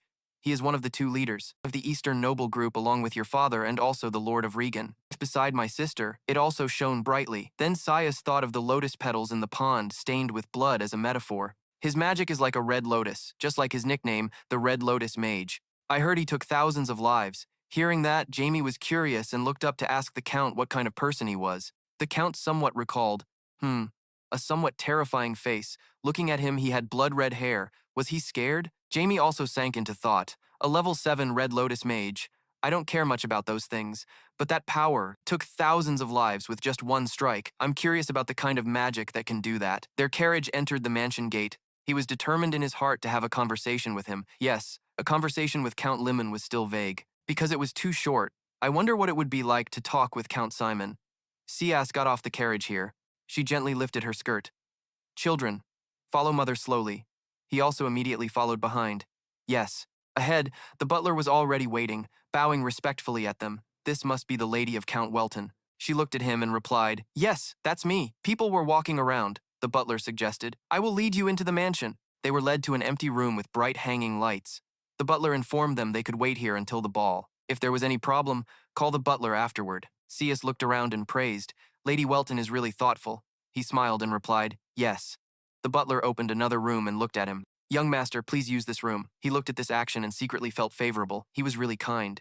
Having a private room like parents. At this age, I hadn't even thought about that. Ahead, Sias turned back to remind, "Come back right after you finish arranging your luggage." He confirmed. Yes, after a few minutes. The servants did makeup and changed clothes for Sias. They kept praising, "The hair is so soft. Oh my, so beautiful." On this side, he saw her and had to exclaim, making her a bit shy. His eyes sparkled as he stared and praised her. "Mom, you're really beautiful." Then she excitedly teased back, "Hee hee, my son also thinks Mom is very gorgeous, right?" Jamie was excited. "Yay, being praised by you." Sias clasped his hands and cheered. "This is so much fun." Then she ran over, drooling, looking at him. "Today you're very handsome too. I want to hug you. Want to hug you." Behind, the maid reminded the lady, "Please control yourself. You'll ruin the makeup." Hearing that, she was also stunned. Tears welling up, begging, "Just once. I just want to hug him once." But the maid was firm. "No, you can't. You'll wrinkle the dress." He breathed a sigh of relief inside. Thank goodness. Next, Sarah also stepped out wearing a pink dress. The servant announced the young lady was ready. Seeing the little girl, Sias cheered. Such a cute daughter. He blushed beside her and praised, "Oh, Sarah, you're really pretty like a doll." The little girl raised her hands to hug her face and asked him, "Really, brother?" "Yes." He stepped forward, put his hands on his knees, looked back at the little girl and confirmed, "You're very adorable. But you're uncomfortable, right? Please bear with it a little, Sarah." She cheered. "Yes." The maid reminded the young master to prepare a little now. "We will leave soon." After that, B.A. quickly finished preparing and moved to the party hall. Inside, the party was noisy. Jimmy looked around and assessed once. The noble's ballroom is usually so luxurious like this? C.S. and Sarah also looked around. They were at the Welton family mansion's banquet hall. He wondered, does Lady Count Simon usually show off like this? They sat down at a table, she confirmed. Yep, you'll be surprised when you see him. Elsewhere, young ladies and ladies approached to greet with goodwill. "Lady Welton, it's been a while, hasn't it? Oh my, you're still as beautiful as ever. Look at that dress. It seems expected from the Welton family matriarch. This is a cloak made from cotton fibers from our land. I prepared it for you so you can wear it in winter." His mother responded gracefully, "Thank you for your concern." Jamie sat aside, resting his arm on the chair, looking bored. They were trying to curry favor with the Welton family. I've seen this scene many times before. Throughout mythology, things not even recorded in history. He thought of the fanatic group, with the moon, thorn, and cross symbols, some fools trying to flatter the gods.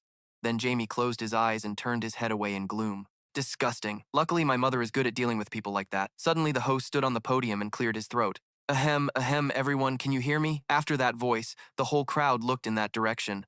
A middle-aged man stood on the stage, introducing the honorable guests attending the ball organized by the Simon family. "It is my honor to welcome everyone. I am Rain Benner, and I am responsible for managing the Regan territory." Continuous murmurs arose.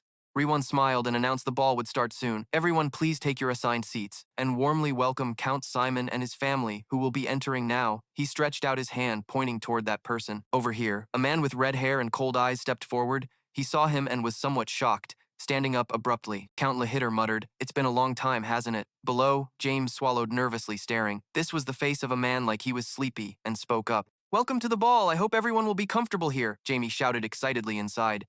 A level 7 person inside the noisy party stared at the stage and drifted into random thoughts.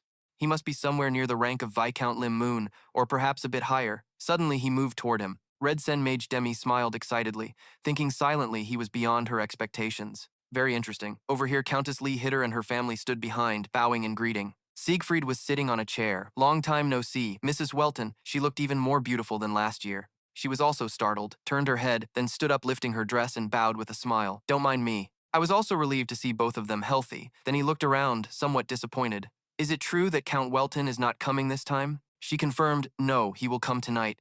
There are some urgent matters in our territory, said Count Lee Hitter, glancing at Jamie. I understand. And this is her son. He also looked up. Yes, my son. Jamie Welton greeted CS and looked toward his daughter, introducing further. And this is my daughter, Sarah Welton. You two say hello. Quickly they stood up. Jamie bowed respectfully. I am Jamie Welton, the eldest son of the Welton family. Beside him, Sarah also lifted her dress, smiling. And I am Sarah. Hello, Countess Simon. Seeing this, she blushed and praised. Oh, such lovely children. Sias immediately replied, Thank you. They are smart children. She smiled softly. Ho ho, obvious at a glance. Over here, Count Lehitter glanced at him with a scrutinizing gaze not concealed. He also just looked up and smiled back at him. He was examining every corner of his body naturally. Jamie's hands clenched tightly, radiating energy. Yes, he saw that and smiled, then excitedly said his name was Jamie. He frowned, then smiled firmly. Yes. He squinted at him with interest. We will meet another time. He looked back without hesitation, then Count Lee Hitter turned and left. Jamie's eyes were full of malice and excitement, sinking into thoughts as if expecting from Count Simon. He was beyond what he imagined. Can't wait for a conversation with him in the banquet hall. Sias waved his hand. Enjoy yourself, Countess Simon, she replied. Make yourself at home. Over here. Alf turned to look at him, muttering in his heart. James Welton. Over there. Jamie looked at his mother, wondering when his father would arrive. She replied, He will probably be a bit late. Over here, the Leighton family also sat down at the table. Then Anne looked at his father, asking, What do you think about Count Welton's son? Father, he asked, why do you care about a 10-year-old kid? Hearing that, his eyebrows furrowed and he smiled calculatingly. Maybe he is still immature now, but will become the leader of the Welton family in the future. It's not a good idea to get acquainted first. Because we are of the same generation, Count Lee Hitter's eyes were full of scrutiny. I heard recently he's been playing leader with other noble kids. Then he looked up. Seems like he's trying to find my recognition. Really useless. However, going along a bit is not bad, he assessed. He is an innocent child. Hearing that, Anne's face also lit up with excitement. Anything else, father? He asked the servant to bring out the appetizers. They replied, Yes, my lord count. Over here, the whole table was silent. Countess Simon placed her hand on her son's hand, she advised, but he showed little interest. Son, be friendly with them. Our two families have been allies for a long time, but then he smiled obediently. Of course, mother, don't worry. Seeing that she also smiled, satisfied. Ho ho, very good. Then turned to the servant. Bring me more appetizers. His face darkened, full of anger, frowning inside. Sorry, mother, I.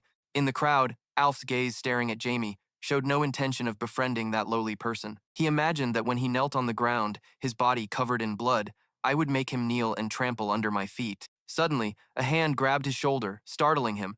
Behind, Count Lee Hitter bowed and smiled, whispering. In his ear, he said, You truly are my son. Alf's face flushed as he looked back. I will make father accept me. He smiled smugly. Lenong beside him glanced over and also smiled, as if realizing something interesting. The party was still noisy. CS stood with arms crossed, asking Han behind him. Sarah awkwardly stood close to her mother. Have you made friends yet? He replied, Yes, mother. Then she turned and left. He waved goodbye after she left. His eyes became cunning as he sank into thought. Friend, that duck target, I will enjoy the private time you give me. Wisely, he wondered if there was a quiet place nearby. Jamie stood in the quiet courtyard of the mansion. A glass garden appeared before him. He approached and looked at the tea table inside, unable to help but exclaim, Oh. Then he stepped into the enclosure. Flowers and various plants surrounded the garden. He marveled. It seems he has talents beyond magic, thinking about nurturing his abilities. At such a high level, really looking forward to the conversation. Before he could finish speaking, someone interrupted from behind. Are you talking to AI? His hand was alert, summoning an arrow. Then he turned and swung his hand, aiming to throw it backward. The arrow swiftly flew, sharp, pointed straight at a little girl. Her face turned pale with fear. Jamie was startled and stopped the attack, eyes looking in that direction. Seeing she was harmless, he withdrew the arrow. Ash Vaylor trembled, sweating, then sighed in relief. She blushed, tears welling up, shouting in accusation. How can you be so rude? He looked displeased. How did you suddenly speak behind me like that? The little girl's face darkened, teeth clenched, eyes warning him. Doing that to a young lady is impolite, you know. He replied, You should consider yourself lucky I didn't stab that young lady. Then coldly questioned, So, are you AI? How are you behind me? Ash Vaylor looked excitedly at him, full of confidence. Me? Selfish? How? Should I say it or not? I really don't want to because you just hurt my little soul. Hearing that, Jamie frowned, a flash of discomfort passing. Really, she hid.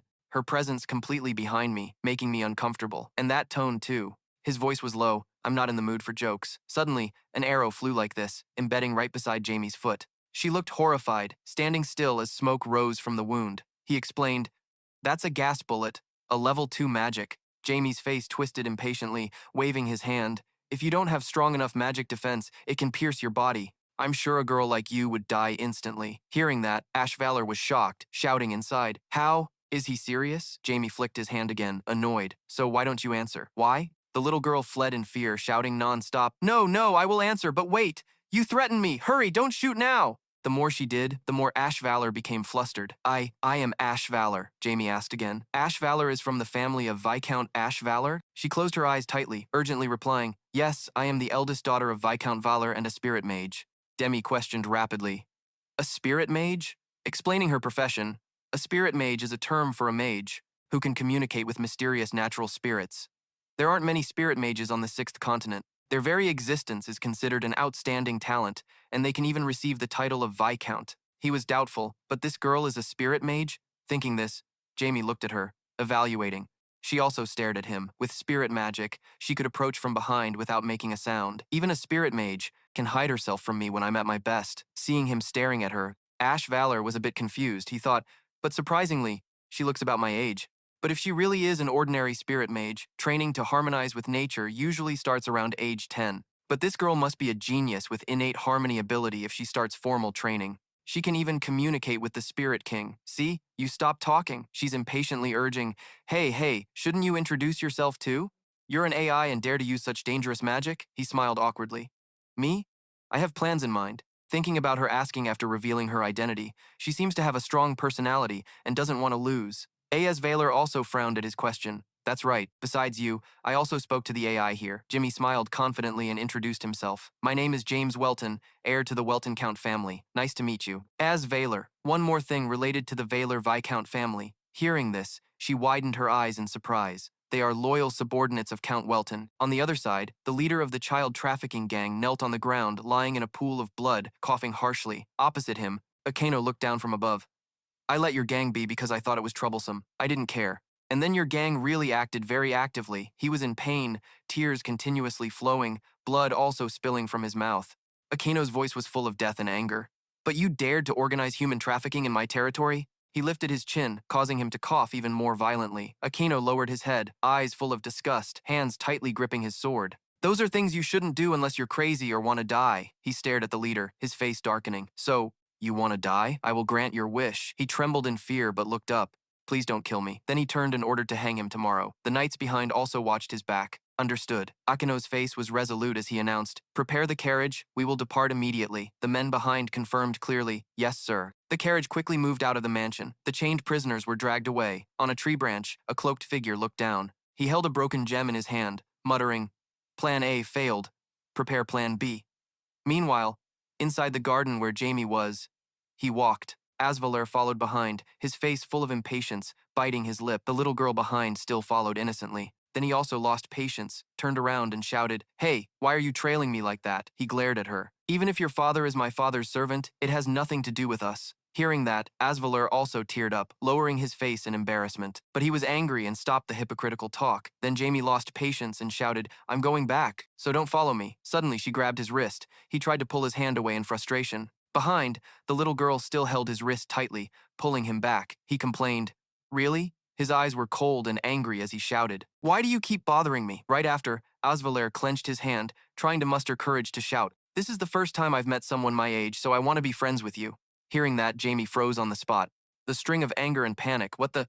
The two stood silently looking at each other. The space became quiet. He was also confused, not expecting the reason to be that. Jamie's face was stunned, bewildered. What does she want a friend for? Saying she wanted to be a servant, I could understand. Then he closed his eyes and sighed deeply, full of sorrow. Maybe making friends is more important to that little girl over there. As Valor teared up looking at him, Jamie shouted in her heart, But it's none of my business. Then he turned around, displeased, shouting, Find another AI. I don't need any friends.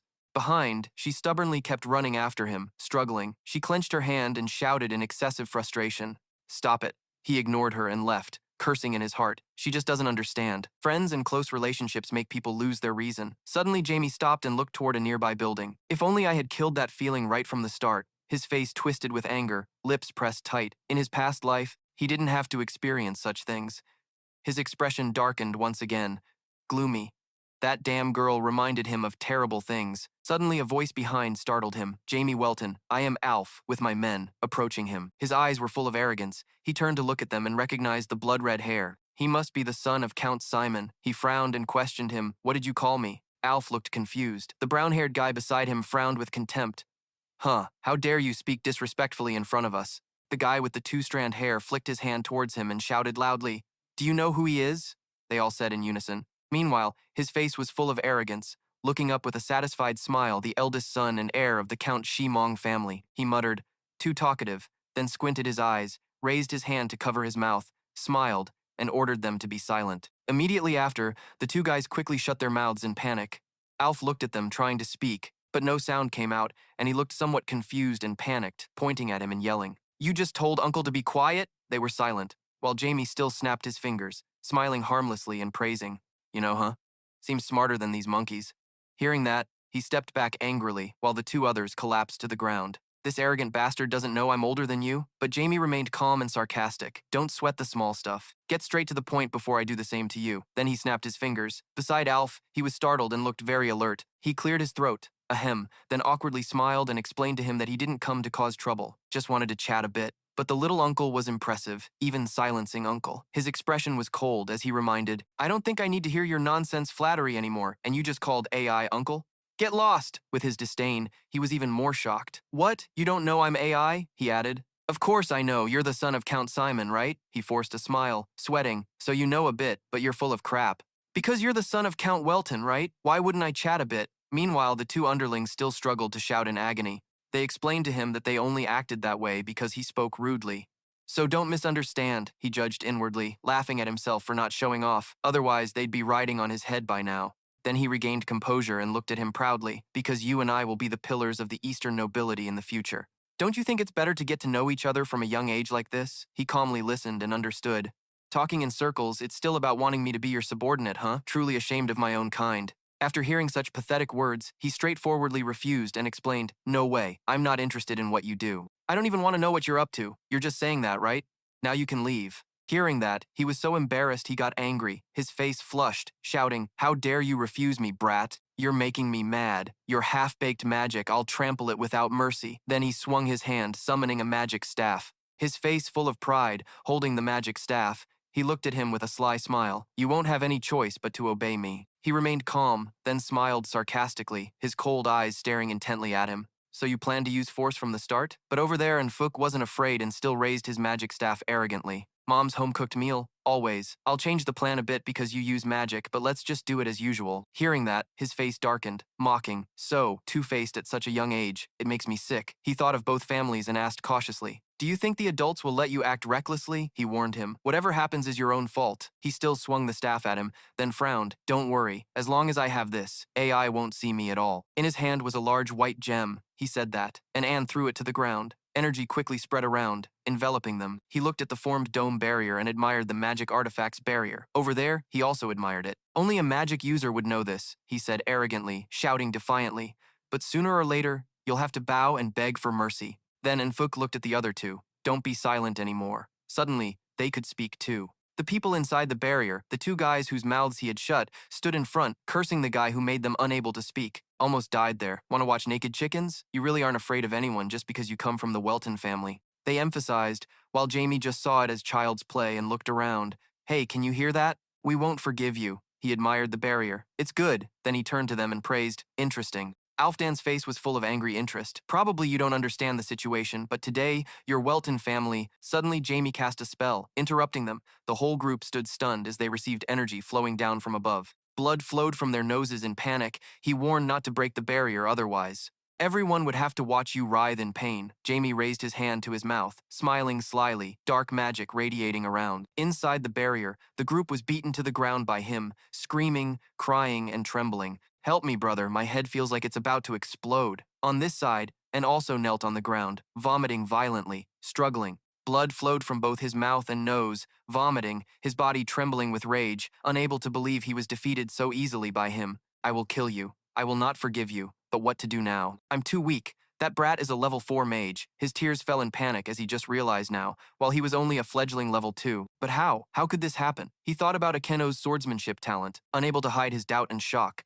Wasn't he born into a knight family? How could he be so proficient in magic when he came from the Welton family, which specialized only in swordsmanship? A helpless question appeared in his mind. A talent I don't have. Tears kept falling in humiliation and anger. Alf put his hands on the grass, then stood up, whispering, "I will not forgive you." His eyes were full of rage, his body trembling as he shouted inside, "That's right, I can't forgive that talent. I will tear it apart. I will make sure he never touches magic again." After being warned, Anne was unwilling and cautiously searched for something. While walking, someone in the group nervously spoke up. "Big brother, are you sure this is really okay? Stealing a magical tool is a bit." This idea was immediately rejected by Anne. "What's wrong with that? Shut up and follow me." While the group was preparing to continue the journey, a voice rang out, making them scared and turn around. It was just in time to see a familiar face. Seeing who it was, AI was confused. "Reno, why are you here?" Asked like that. Lenong smiled teasingly, meaning, "Why?" Sounded really sad. "No more beating around the bush." He took out a shiny red badge. "Why can you sit still, little brother?" Seeing his injured brother and what was in his hand, and couldn't hide his horror. "Where did you get something so dangerous?" So, at this question, Lenong smiled without answering and changed the subject. "That doesn't matter. Why don't you teach that Welton brat a lesson? Here, take this, Anne." After a moment of silence and thought, he quickly took the badge. It was necessary to know where he got it from, but it wasn't important. The most important thing was to completely destroy that brat. That night, Akeno appeared at Count Layton's mansion. As he got out of the car, the Count immediately extended his hand to greet him. It had been a long time since they met. The Welton Count was so friendly. Akeno smiled brightly in return. "Oh my, I didn't expect the Count to come see me personally. Will the sun rise from the west tomorrow?" Akeno then shook hands with Lee Hitter, expressing friendliness. "Are you well? Let's go inside." Sitting in the office, the two began to ask about some things. Was the party successful as usual? After the introduction, Count Lee Hitter went straight to the point. "No matter what, I met your son." Seeing him so straightforward, Akeno couldn't hide his curiosity and asked about it. "What do you think about him?" Seeing that interested look, the other smiled without answering. Seeing him answer so quickly, everyone knew he was talking about his child.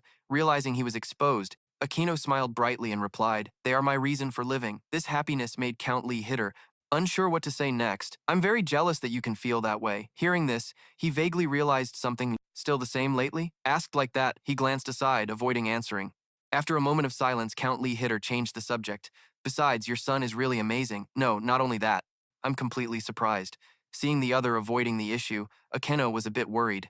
After observing for a while, he had to admit he was trying to evade, though unhappy. But outwardly, Akeno still smiled brightly and asked about his son. "Do I look talented in your eyes?" The Count noticed he didn't press further. Count Lee Hitter smirked and replied, "Talent?" Saying that is still an understatement. "Hold on a moment." He did not hesitate to express his thoughts. "The boy is the most talented person from what I've seen. Perhaps no one like him has ever existed before." Proudly smiling at the praise, Akeno said, "Count Remo also agrees." Hearing that name, the Count immediately paid attention. Has Count Remo met Jamie? Knowing he was probing, Akeno nervously fiddled with his fingers and honestly replied, "I also knew about Jamie's talent when he was young, but I never thought his talent was this high." So I asked Count Remo about this. Mentioning this made him unable to hide his frustration because someone with such magical talent should become a mage, which would help both themselves and the world, unlike Akeno.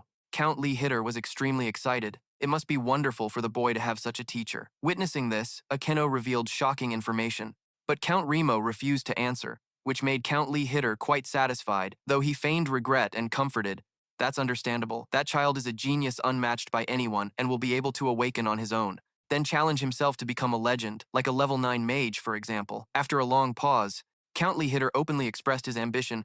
"I am very jealous that the boy has higher talent than me. But on the other hand, I also want to see how far the power of a supreme mage can reach." This expression shocked Akeno so much he almost stood up. Seeing his excitement, the Count calmly analyzed, "We humans are too weak. Perhaps we have built a great civilization, but that is only from our perspective. Compared to the high-level dragon and elf races, human magic is extremely weak." After a long talk, Count Lee Hitter pointed at Akeno and bluntly commented, "At least thanks to swordsmen like you, humans can live freely."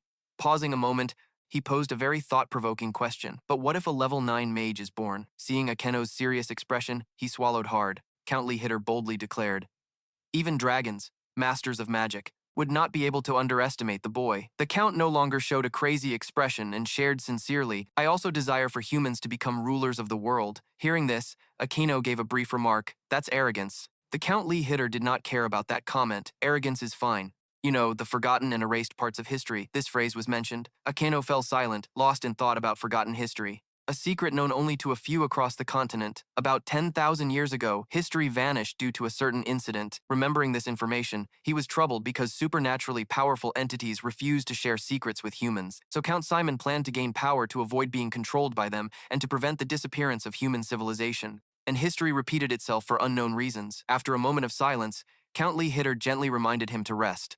It's quite late already, sir. Akeno doesn't want to stay long either. Count, please rest as well. See you tomorrow. Leaving the office, he went to his son's room, wondering if his son was really as talented and promising as expected. Looking at the boy sleeping soundly in bed, Akeno, the father of a gifted child, felt very worried. Observing Jamie, he thought to himself, the boy is just a beloved and adorable son. After a moment of gazing, Akeno clenched his hand tightly. Determined, he raised his resolve inside. Jamie, father and son will do their best, so you just need to be an ordinary person. A new day arrived. Jamie sat in the banquet hall, bored, tilting his head back to look at the ceiling and ponder. I wonder what made Dad upset last night. I can't control my mind just out of curiosity. Well, my current ability can't do it either. While he was lost in thought, Ash suddenly appeared from nowhere and called out loudly. Seeing Ash, Jamie showed obvious annoyance. I thought we finished talking yesterday. I'm not involved with you. Ignoring his hatred, Ash remained cheerful. But I am, she said, then turned her head and called loudly, Sis. Hearing this, Jamie's face darkened as he tried to find a way to escape. What? She even brought more people? With that thought, he quickly stood up and decided to run away. I'm out of here. I don't intend to be friends with you. Seeing Jamie preparing to flee, Ash shouted loudly to stop you from going anywhere. At least you should introduce yourself because our families are very close. At that moment, a gentle voice rang out. That's rude.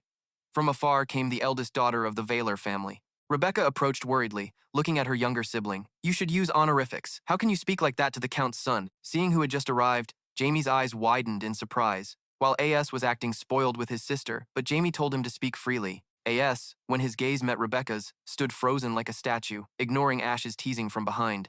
Why is that? What is this? You spilled on my sister? Why? Jamie thought. Wow, my sister is really beautiful. The more he looked, the less he could believe his eyes. Why are you here? Upon hearing that name, he suddenly recalled the memories he had experienced. The woman he loved all his life was sacrificed to the gods for her benefit. That was why Diablo, the vampire, became an emotionless monster. Back in the present, Jamie suddenly felt suspicious about life. But unexpectedly, you appeared before me, looking younger while everything was falling apart.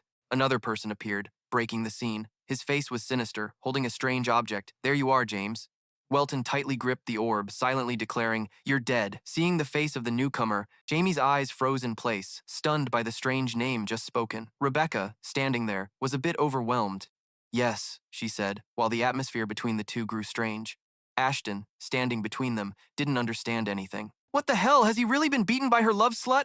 When the two were still staring at each other, with a deeply passionate gaze, he suddenly appeared. Smiling maliciously, there you are, thinking of a bright future ahead, his eyes gleamed with hatred. From now on, using all his power, he summoned a gigantic flame. Then he declared, You will have to call me master.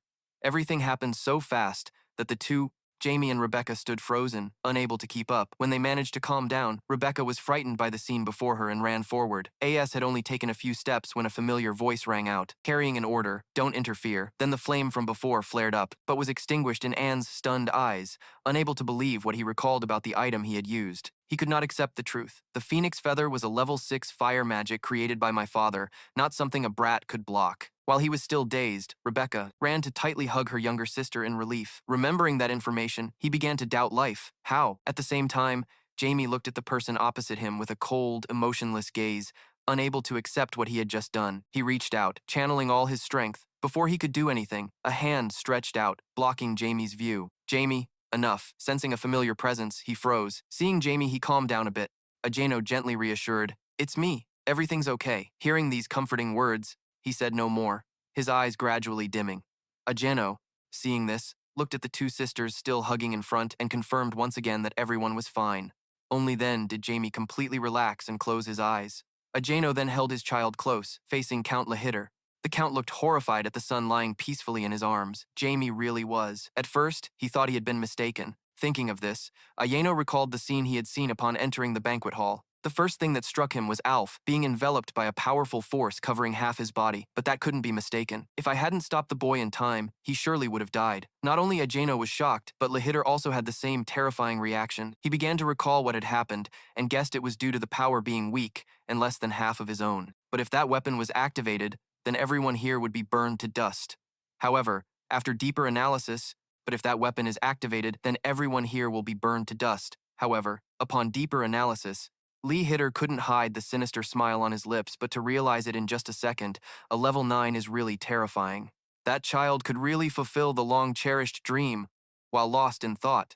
A panicked voice rang out, "My dear Mrs. Simon," not knowing when she appeared, embracing ALF tightly, aiming straight at the Welton father and son, scolding that brat for trying to kill his son. How could you be so stupid? Suddenly being scolded like that, Sayas couldn't take it anymore and exposed the truth, saying it right. The one trying to attack others is him. Afraid the other person would continue to argue, she pointed at the broken badge in the distance, recounting the whole story, claiming that he was the aggressor first and used that weapon to attack Jamie. Sayas then went up to Mrs. Simon and asked a question that made her sputter, "Isn't that so?" Mrs. Simon couldn't argue and took out a familiar excuse that he was still young. Faced with this reasoning, Sias darkened his face and his voice lowered. "Still young? Keep going." Not seeing her stammer, she angrily shouted, "Didn't I tell you to continue what you were saying?"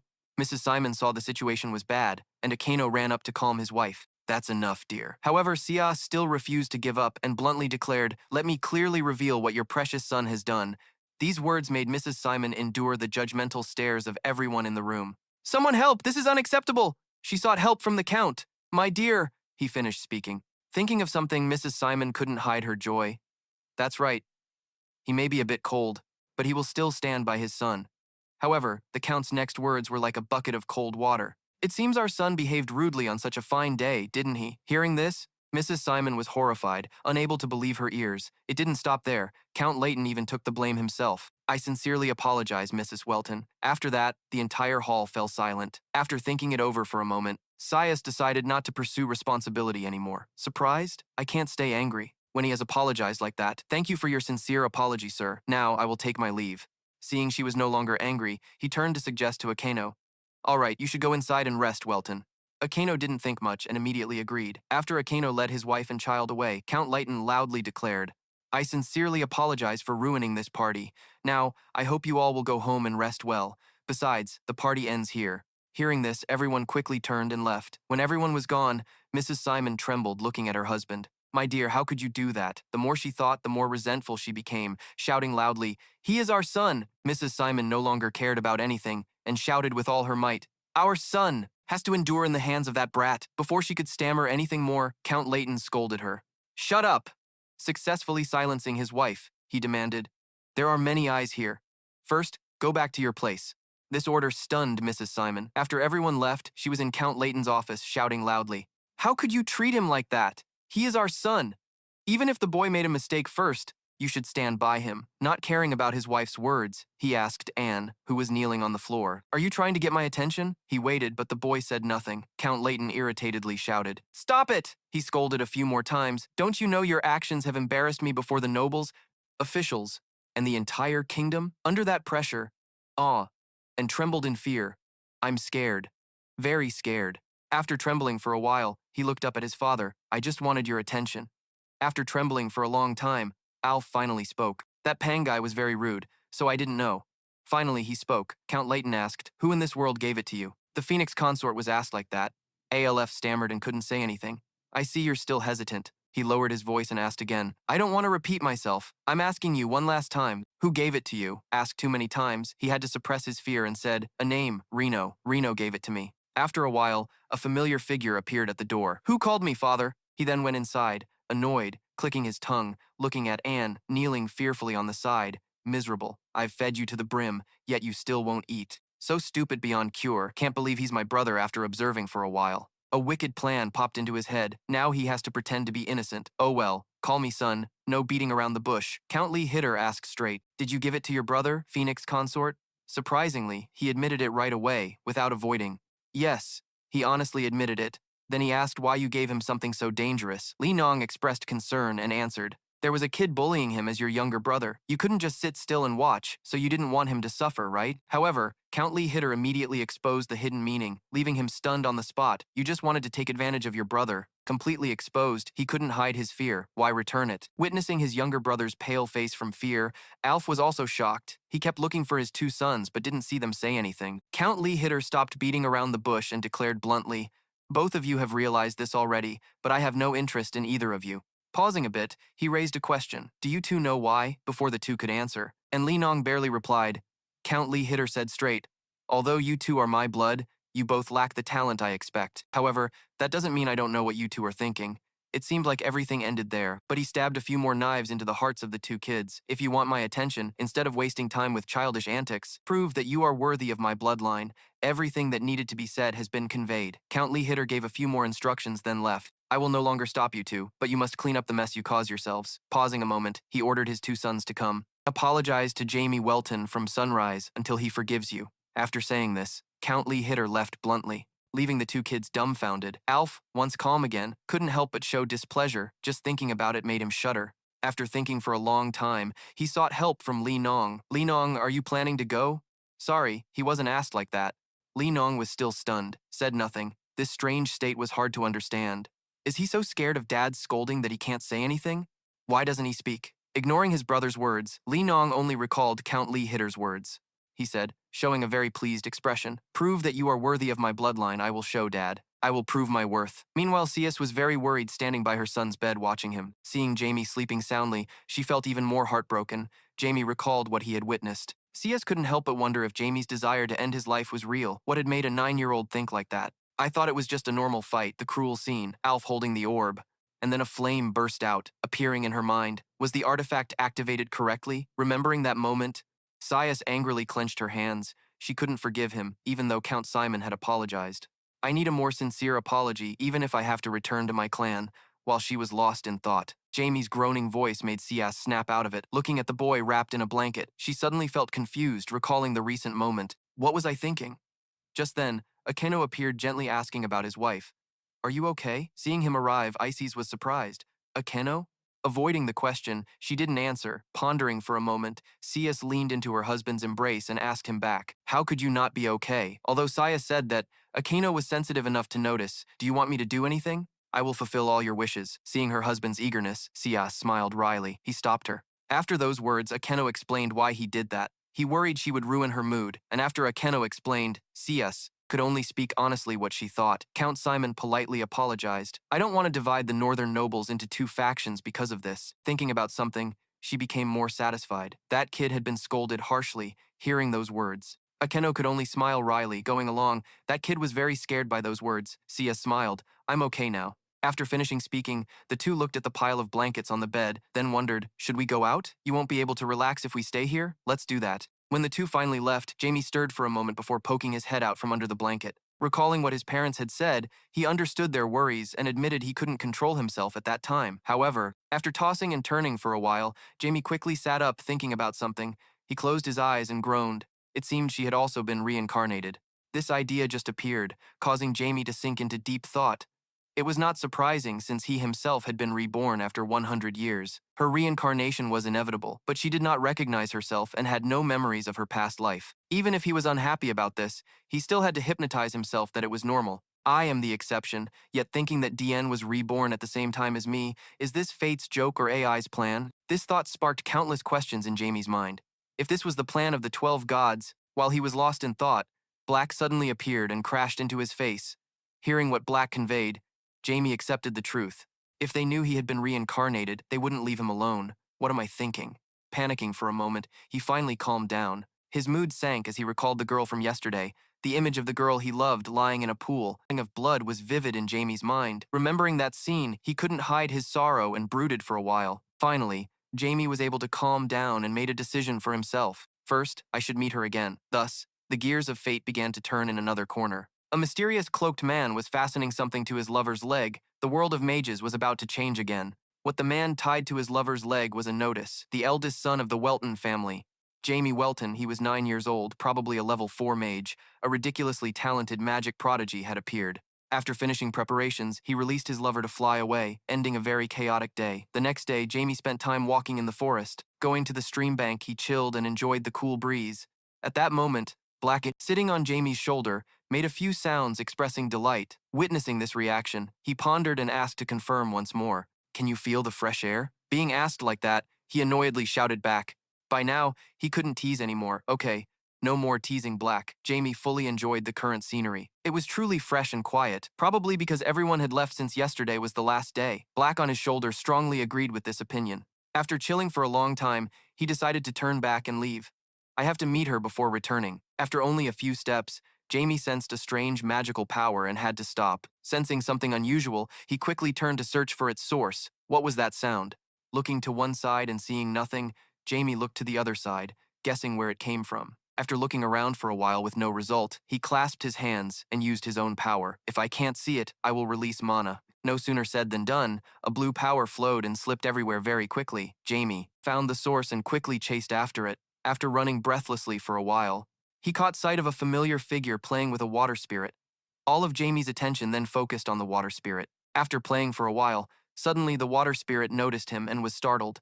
This strange state confused Rebecca. She quickly turned to observe and immediately saw the familiar figure of Jamie. Seeing who had arrived was AI. She quickly stood up and bowed to greet the young Duke Welton. Are you okay, sir? Suddenly seeing her so polite, Jamie was a bit surprised. Still fine, he greeted briefly. After that, he couldn't hide his panic. Seeing this, Rebecca smiled wryly. Then she introduced herself once again. I am Rebecca, and surprisingly, Rebecca was a water elementalist. Hearing that name, Jamie silently and carefully observed the person opposite him. After observing for a long time, he couldn't hide his heartbreak, wondering why both were water elementalists. This question filled Rebecca's head with question marks. Just then, a familiar voice echoed in Jamie's head. Diablo, don't forget me. While he was still dazed, she spoke up. The young Duke Welton, suddenly being called by name, snapped him awake. After a moment, Rebecca stammered and asked how he was doing. Why do you look so sad, Jamie? You still haven't answered when recalling the words earlier, the phrase, don't forget me, Diablo. It was a promise from a past life. Rebecca saw Jamie standing there, dumbfounded in front of her, and couldn't help but feel confused. Why does he have a face like he's at a funeral? When asked like that, he remained silent, unable to say anything, receiving no response. Rebecca pursed her lips, guessing. Maybe he's still shocked from yesterday's events. Thinking this, she gently moved closer to him. It seemed Rebecca was just offering simple comfort, but she wasn't.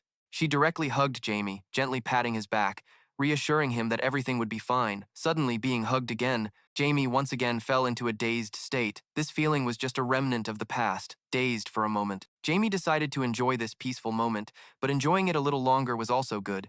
After settling down, the two finally sat down to talk. Are you feeling better now? Yes, thank you, he replied. Receiving this answer, Rebecca smiled brightly, fully satisfied. Father taught me that hardships will quickly pass if you share the burden with others. Hearing this, Jamie couldn't hide his curiosity. Seeing him a bit puzzled, Rebecca smiled confidently, affirming, that's right.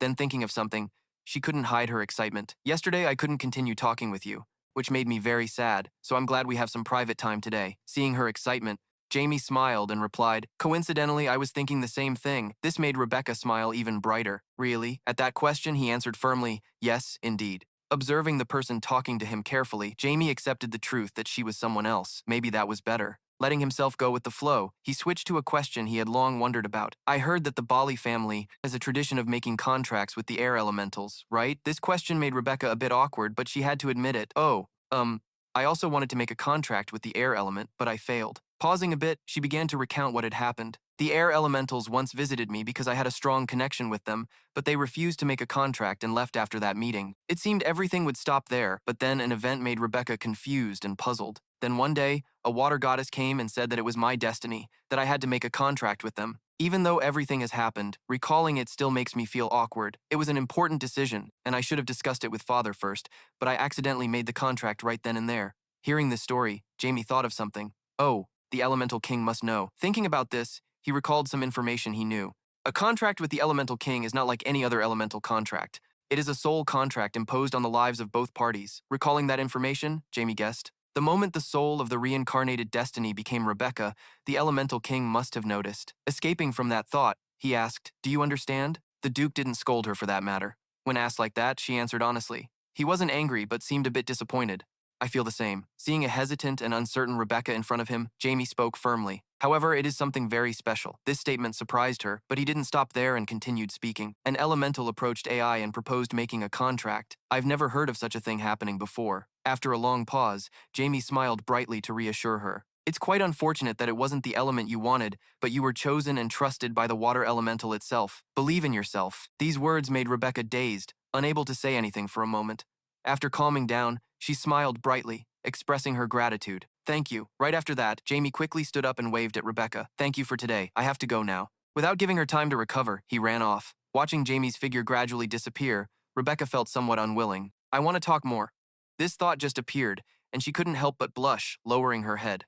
Why do I feel like this? At that moment, Jamie was walking when suddenly he remembered something. Hearing these words, Breck didn't quite understand. Maybe I was too formal. Kids usually don't talk like that, right? But as for me, Rebecca seems more mature, so it's harder to talk to her like a child. When she keeps whining, I get annoyed and yell. Breck said, I don't understand why you keep arguing, just leave the garden. Jamie, hands in his pockets, chilling as he strolls around the mansion. He's just chilling. Suddenly a loud voice calls his name, Jamie Welton. Startled, he quickly turns around to see two familiar red heads standing behind him. Seeing those two heads, Jamie feels annoyed and frowns. What's going on? Alf looks a bit embarrassed by Jamie's attitude, and then explains. After hesitating for a long moment, he musters the courage to shout, I'm sorry. This apologetic attitude makes Jamie feel very strange. Why suddenly? But after thinking it over, he quickly understands everything. The Count ordered you guys to go, right? Alf blushes, caught red-handed, unable to argue. Jamie's teasing is enough. Then his attention shifts. Lenong standing beside him, I understand, but what is this guy doing here? Asked like that, he tries to hide his embarrassment and introduces, this is my brother. Not caring about the side information, Jamie asks directly, why did you bring him along? Don't tell me you went alone because you're too scared, teasingly said. Lenong quickly speaks up, revealing shocking information. Oh, I was the one who gave the treasure to my younger brother. This information successfully ignites the fire of anger inside Jamie. After digesting all that information, he angrily asks for confirmation. So, you two brothers teamed up to harm me? What's your name? Seeing this attitude, Bach panics and tries to calm him down. Ignoring the attitude that seems like he wants to devour him alive, Lenong smiles brightly and introduces himself. Lenong Shimong. This name just mentioned makes Jamie's eyes light up. Very quickly, he can see the streams of power surrounding him. Lenong's talent is quite good. His level is also completely different. He seems cunning too. Thinking about this, Jamie steps closer to observe him carefully. Count Simon. Even a bastard like this doesn't satisfy him. Suddenly, he comes close to his brother, puzzled. Why do you still act like you don't see that attentive gaze? But he forces a fake smile and subtly reminds, luckily nothing bad happened. You also listened, right? Can we go now? This sentence once again pushes Jamie into an explosive state. Does this brat think I'm stupid? At that moment, he suddenly recalls what happened that night. He wasn't even present in that chaos. Before fainting, Jamie saw the Count standing far away, looking down on him with contempt. This guy must have thought that anyone other than his own father was inferior in his eyes. Seeing that smile, Jamie got furious. If he lets it slide, surely he will cause bigger trouble. Thinking this, Jamie quickly adopts a mocking tone toward the other person, making him furious.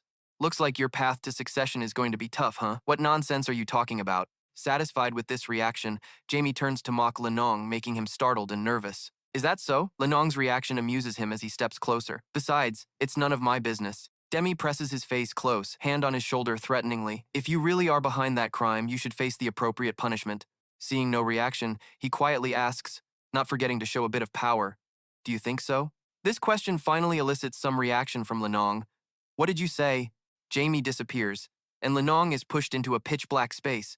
It's so dark. Where am I? His body temperature is dropping. He feels like he's freezing to death, experiencing that feeling for a few minutes. Lenong officially collapses at that moment. A huge eye appears, accompanied by Jamie's threatening voice. This is your last chance. Right after that, Lenong returns to the familiar mansion but is still stunned, collapsing to the ground with eyes full of fear. Did I escape? No, it was all an illusion. I don't know why, but thinking about these things. Lenong can't take it anymore and grabs his head, screaming. The people nearby can't help but wonder why he doesn't care about his younger brother. The more he thinks, the more scared he becomes. After a while, when he calms down, the Count cautiously raises his head to observe Jamie. The only thing he knows is that this is his last chance. He must kneel immediately. Thinking and doing, he stammers, I'm sorry. After that apology, Jamie finally can return to his beloved home. Watching the workers move the stuff, he breathed a sigh of relief, finally able to go home. Thinking about something suddenly made him feel uncomfortable, showing on his face. It was really exhausting, he muttered. I just want to be immersed in my mother's kisses and stay at home. As this thought appeared, Jamie quickly shook his head to push it out of his mind. Wait, what kind of pants was I just thinking about? Seeing his confused expression, Count Lee Hitter slowly approached from behind, looking like his mood wasn't bad at all. Jamie quickly turned his head to face him, stunned for a moment before breaking into a bright smile. He spoke cheerfully to the person opposite him. Of course, I'm very happy because I'm about to go home and rest. Hearing this, Count Lee Hitter smiled regretfully. It's a pity I didn't have the chance to talk with you earlier. Jamie inwardly despised these words but still smiled brightly and replied in a friendly manner. I was also looking forward to it a bit, because I was quite eager for that conversation. At this point, he quickly suggested, you can stay longer if you want. Without hesitation, Jamie crossed two fingers and refused outright, no, thank you. The desire to go home and rest was stronger because I was completely exhausted. He didn't want the conversation to drag on any longer. He smiled brightly and asked about the reason. Well, I guess you already know. Being asked like that, Count Lee? Hitter was startled and confused for a moment. He chuckled awkwardly. That's right. Let's not continue this topic. Count Lee Hitter looked up at the mansion in front of him. He said abruptly, the magical world has already started watching you. Demi looked up at the building and replied casually, probably so. This indifferent attitude made the Count a bit awkward, but he calmly probed, it seems you already know who you are, right? Before he could ask, Jamie smiled confidently and answered firmly, of course. The two then started walking around, talking as they went. It seems your friend's name is Reno. You've already given him a fitting punishment. Hearing this, Count Lee Hitter was very pleased. I've been looking forward to that. He seemed to have changed since yesterday. This satisfied attitude made Jamie a bit confused. Are you not angry that I punished your sons? This panicked expression of his caused the Count to be full of question marks. Of course not. They only got what they deserved.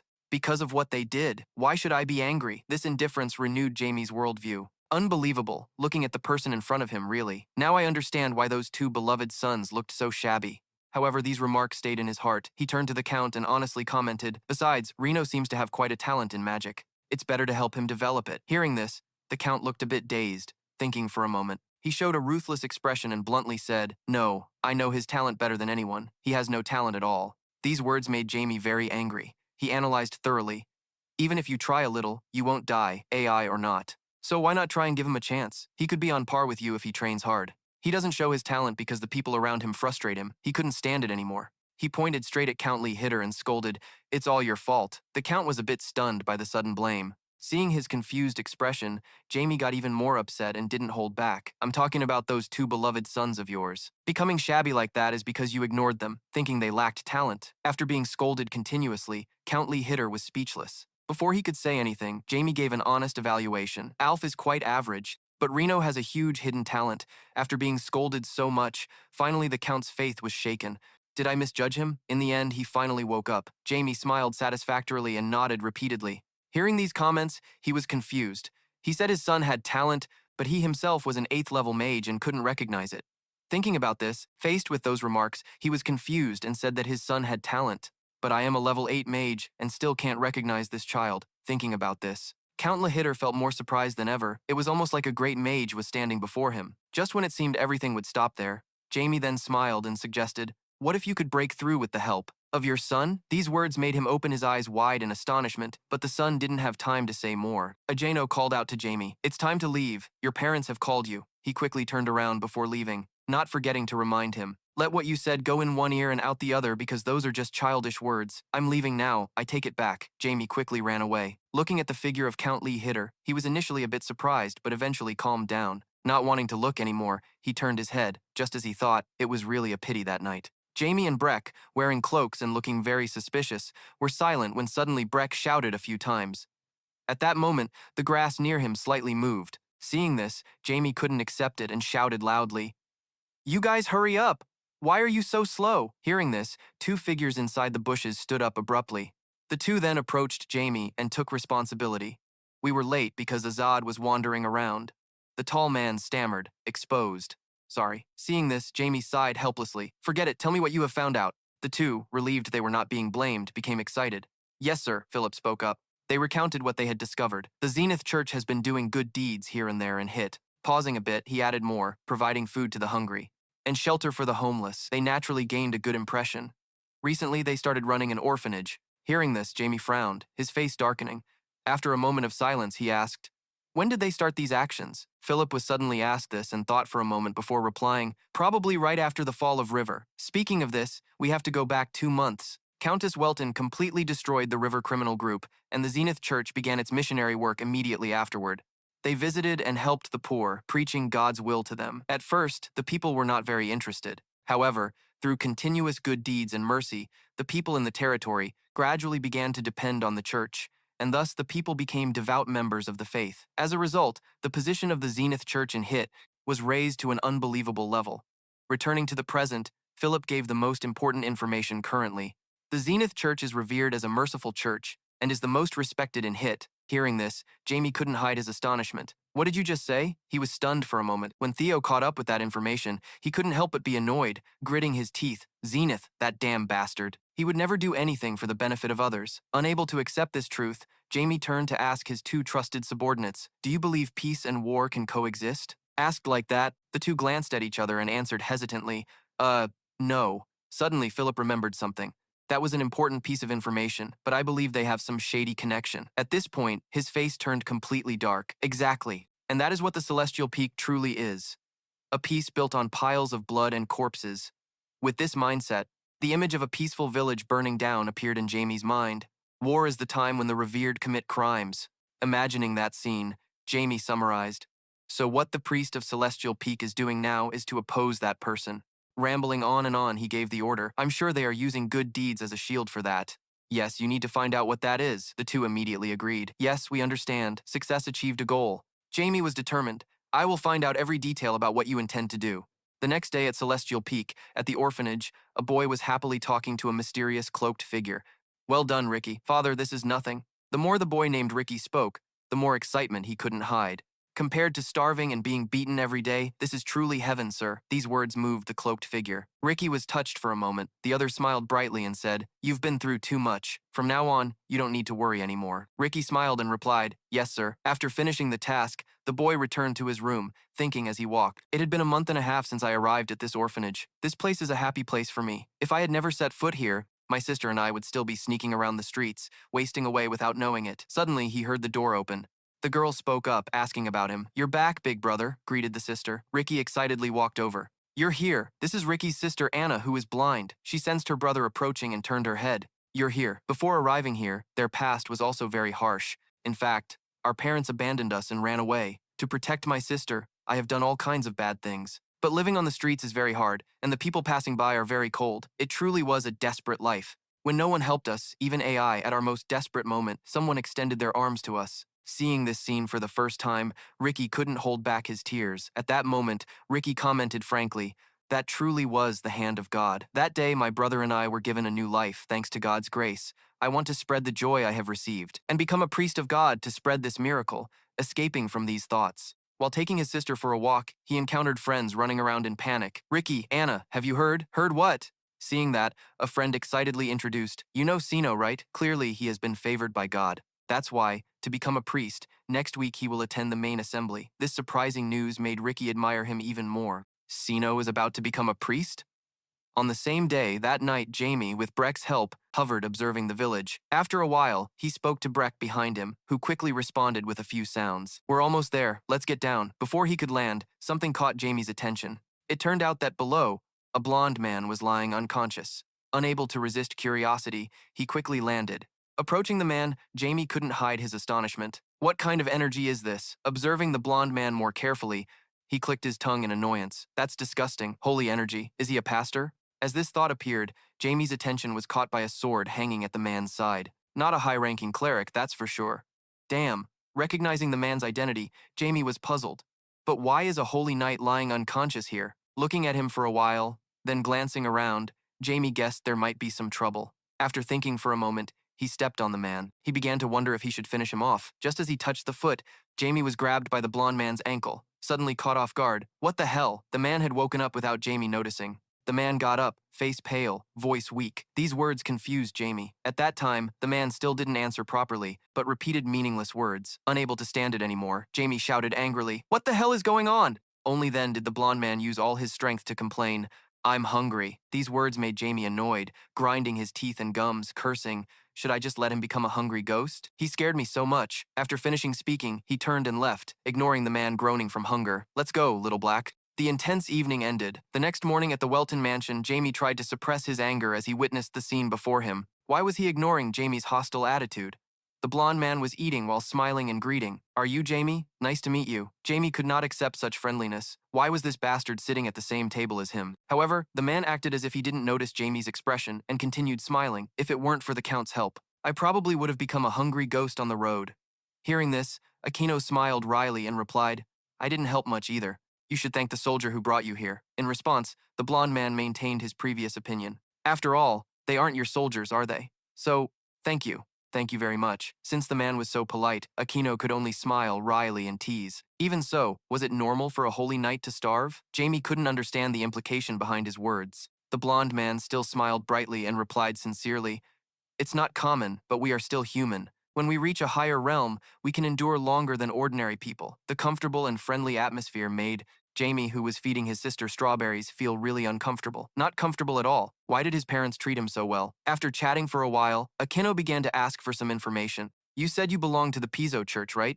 Asked like that, the blonde man smiled brightly and confirmed, "Yes, we serve the goddess of mercy."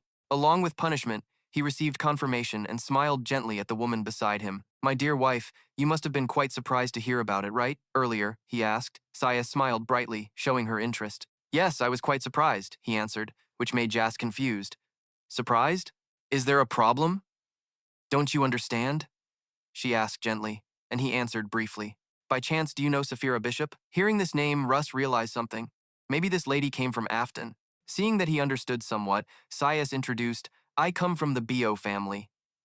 Hearing this name, he couldn't hide his surprise. Immediately after, with the bewildered eyes of the entire Welton family, Russ stood up. It seemed everything would stop there, but he quickly knelt down, crossed his hands over his chest, and spoke respectfully. He respectfully sent greetings and reverence to that person. This scene surprised everyone, with Jamie reacting the most. "What's going on? I know the Pizzo Church exists in Afton, which is also the territory where the Bayo family lives. But that's not why he bowed to his mother and knelt before another person. The real reason for a holy knight to act like this must be at least a bishop. What's happening?" At times like this, unable to hide his curiosity, he called out, "Father, father! Father! Father!" Suddenly called, Akeno quickly responded, "Jamie, what's wrong?" He saw the reply. Jamie showed an innocent look, expressing his inner doubt. Why does this person greet mother that way, father? With that tone, even he felt disgusted. So fake. Thinking about having to act like a curious 9-year-old, he wanted to give up quickly. Asked like that, Akeno just smiled without answering directly. "Well, this is a long story, so I'll tell you about it later, if I get the chance." Not achieving what he wanted and losing face, Jamie sighed. Oh, terrible. Not achieving the goal. The atmosphere around him darkened. Damn it. Even after all this, I can't believe it didn't work. Embarrassed, his sister beside him patted his shoulder to comfort him. Oh, B. You're really adorable." Putting that aside, another matter made Jamie ponder. If the Bio family has close ties with the Pizzo Church, it's going to be a pain because she is the last person I have to eliminate. After finishing breakfast, the two, Akeno and Ross, went to Akeno's office. Discussing further, "So, how do you plan to end this? As far as I know, the Pizzo Church shouldn't have any business activities in the eastern region." Before he could say anything, the man guessed ahead. "He came here to expand the influence of the Pizzo Church." Asked like that, just hurriedly denied, "No, I'm chasing someone." Then, by some miraculous way, he came all the way here. Hearing these words, Akeno couldn't help but wonder, chasing someone? Who? Asked like that, just shook his head and gave the information he knew. That person was conducting brutal experiments and indescribable things that humans should never do. The creator of Chimera. This name was just uttered. Akeno couldn't hide her astonishment, and her power flared up accordingly. "What? You said the creator of Chimera is at Hish? Who is that?" Previously, when asked, Rush gritted his teeth, hesitating whether to answer. After thinking it over, he finally refused to answer. "I'm sorry, but part of this information is top secret, even within the Piso Church itself. I can't tell anyone, however I will give you more information if you listen to my request and make a deal with me." Just hearing this, Akeno understood the hidden meaning behind it. He was asking for my help. Seeing that he understood his purpose, just began flattering him. "If you, a sword master, help me, I'm sure you will be the greatest aid." Facing this request, Akeno pondered a bit more. The creator of Chimera. Chimeras outside are created by different creatures, but those who create Chimera are worse than all criminals because the core of a Chimera is human. The creator of Chimera may not use humans, but no one who has created Chimera has done that yet. "Considering everything," Akeno prefaced, "I can't promise I will always be able to help you, but since I know about our marital relationship with the Piso Church, I can't just turn a blind eye to this matter." Hearing this, Ross couldn't hide his joy, meaning he wouldn't keep him waiting. Akeno confirmed once again. "I will help you get direct confirmation." Ross couldn't hide his excitement, stood up, "Thank you very much." Witnessing this, he smiled and didn't forget to ask for some information. Thank you, that's enough. Then why does the Piso Church disregard the creator of Chimera like that? And why don't you ask for help from the kingdom? Asked again, putting Ras in a difficult position, he just scratched his face. I know the kingdom will definitely help if they know. But after hesitating a moment, he explained in detail. The reputation of the Piso Church will also be severely damaged. The creator of Chimera is being hunted by the church. After thinking a while, Ras chose to speak frankly. All this has caused us to sacrifice more than 10 holy knights. This information made Akeno hesitate a bit, meaning he understood. Ross dropped a bombshell. He created Chimera capable of using holy power. While the two were talking, Jamie was strolling in the garden, walking while calculating, thinking about how much he was looking forward to the afternoon tea. At that moment, Sarah excitedly spoke. Jamie, you're here. Come sit down quickly. Jamie quickly went to sit and drink tea with his mother and sister. Seeing his usual appearance, Sias didn't know what to say. Oh dear. No beating around the bush, she asked directly. My dear son, what are you really curious about? Seeing his mother spoke first, he didn't hide it and asked directly, why did that guy just now kneel before Mom? What made him show such respect to who? Meeting this question for the first time, Saya smiled. I knew you would ask about that. You're curious about how our family is related to the Piso Church, right? Right? Not hiding from her child, she said directly. Basically, your great-grandfather on your mother's side, whom you've never met before, was the savior of the Piso Church. This information shocked Jamie to the core. What? Mom's grandfather was the savior of the Piso Church? At the tea table, CS explained, Jamie's great-grandfather was the savior of the Piso Church. Hearing this, Jamie was surprised, thinking, what? The VEO family was the savior of the Piso Church? Ah, Demi. Hearing this information, he was stunned and shocked for a few seconds, and CS then told a long story. A very precious item was stolen from the Piso Church a long time ago, and that was when Mom and Grandpa stepped in to help recover it. The Malone Garden incident. This incident was an event where the Demon King's followers tried to impersonate him by using the relics of the Piso Church and were defeated. Jamie wondered, does this have anything to do with Mom's family? Sias explained, Mom's grandfather died while stopping that incident. Afterward, the Piso Church appointed Marcus as honorary archbishop and promised to regard the family on par with the bishop for the next 100 years. Jimmy thought silently. His mother looked a bit sad. It seemed she was quite close to her grandfather. The Piso Church acknowledged them as a bishop. His eyes flashed a light. The compensation was unreasonable. But I guess it's probably because that thing is their only holy relic, right? NDT 0 Piso. I will destroy you all someday, but in the meantime, I will exploit you as much as possible. Thinking that, Jamie smiled wickedly with fierce determination. Hehe. Just as he was thinking deeply, suddenly, Sias called out, startling Jamie, who immediately snapped back to reality. Jamie's face twisted like a rice paper. He turned and smiled brightly, replying with a flattering tone. Yes, mother. Sias saw her son smiling like a flower. This made her very happy, and she asked, do you want some more tea? Jamie obediently answered, yes, please. The atmosphere at the afternoon tea was very warm and happy. In the evening, at a church brightly lit, someone was speaking about our younger brother Sino, who was chosen by the High Saint Father. A masked person wearing the symbol of the cult continued, let us all pray for his path ahead and raise our glasses to celebrate this important day. Everyone shouted in unison, 1, 2, 3, cheers. Around were sounds of congratulations and cheers. Sino was joyful and excited, his cheeks blushing. Below, Ricky looked at Sino admiringly, thinking, Sino has finally reached the main church. After the party, Sino was on the carriage preparing to leave. Anna and Ricky stood below, reluctant to say goodbye to Sino. He called out to Ricky and Anna, I thought I might never see you guys again. My departure was decided so suddenly. But luckily you came to send me off, right? Ricky cheerfully replied, I heard it from the priests. Don't cry, okay? And don't miss me too much because soon I will be there too. Sino held their hands tightly, smiling shyly. Who's crying? I'll wait for you, so come quickly. The carriage finally rolled away. Ricky watched the carriage grow farther and farther. Bye, Sino. Ricky held his hands tightly, full of determination. One day, I will become a priest too. The carriage stopped after a while. The parish priest sitting beside reminded, we have arrived. Sino was startled and replied, yes, we're here. He looked outside with a somewhat suspicious expression. This place was in front of a gloomy, dark house. Sino thought, the main church? I didn't think we traveled such a long distance. Sino was quite worried. He turned to ask the priest who brought him here, Father, is this the main church? The priest said nothing, just smirked and coldly ordered, follow me. He quickly walked forward. Sino was full of fear. He trembled and asked, Father, I think we came to the wrong place. The priest didn't look back and kept walking. No mistake. Follow me. The priest pulled out a book and opened a door. Sino was stunned, thinking it was a basement. The priest patted his shoulder and said, now go down there quickly. Confusion was clear on his face. His intuition warned him something would happen, but urged by the priest, Sino reluctantly stepped down into the basement. He kept calling, "Father, father, I don't think this place is." Passing through a door, he looked inside and said, "Father, this place is a bit." Suddenly, a hand covered in pustules reached out, startling Sino. His face turned pale as he shouted, "Father!" He ran after the priest, trembling. "This place is strange. There's something scary in that room."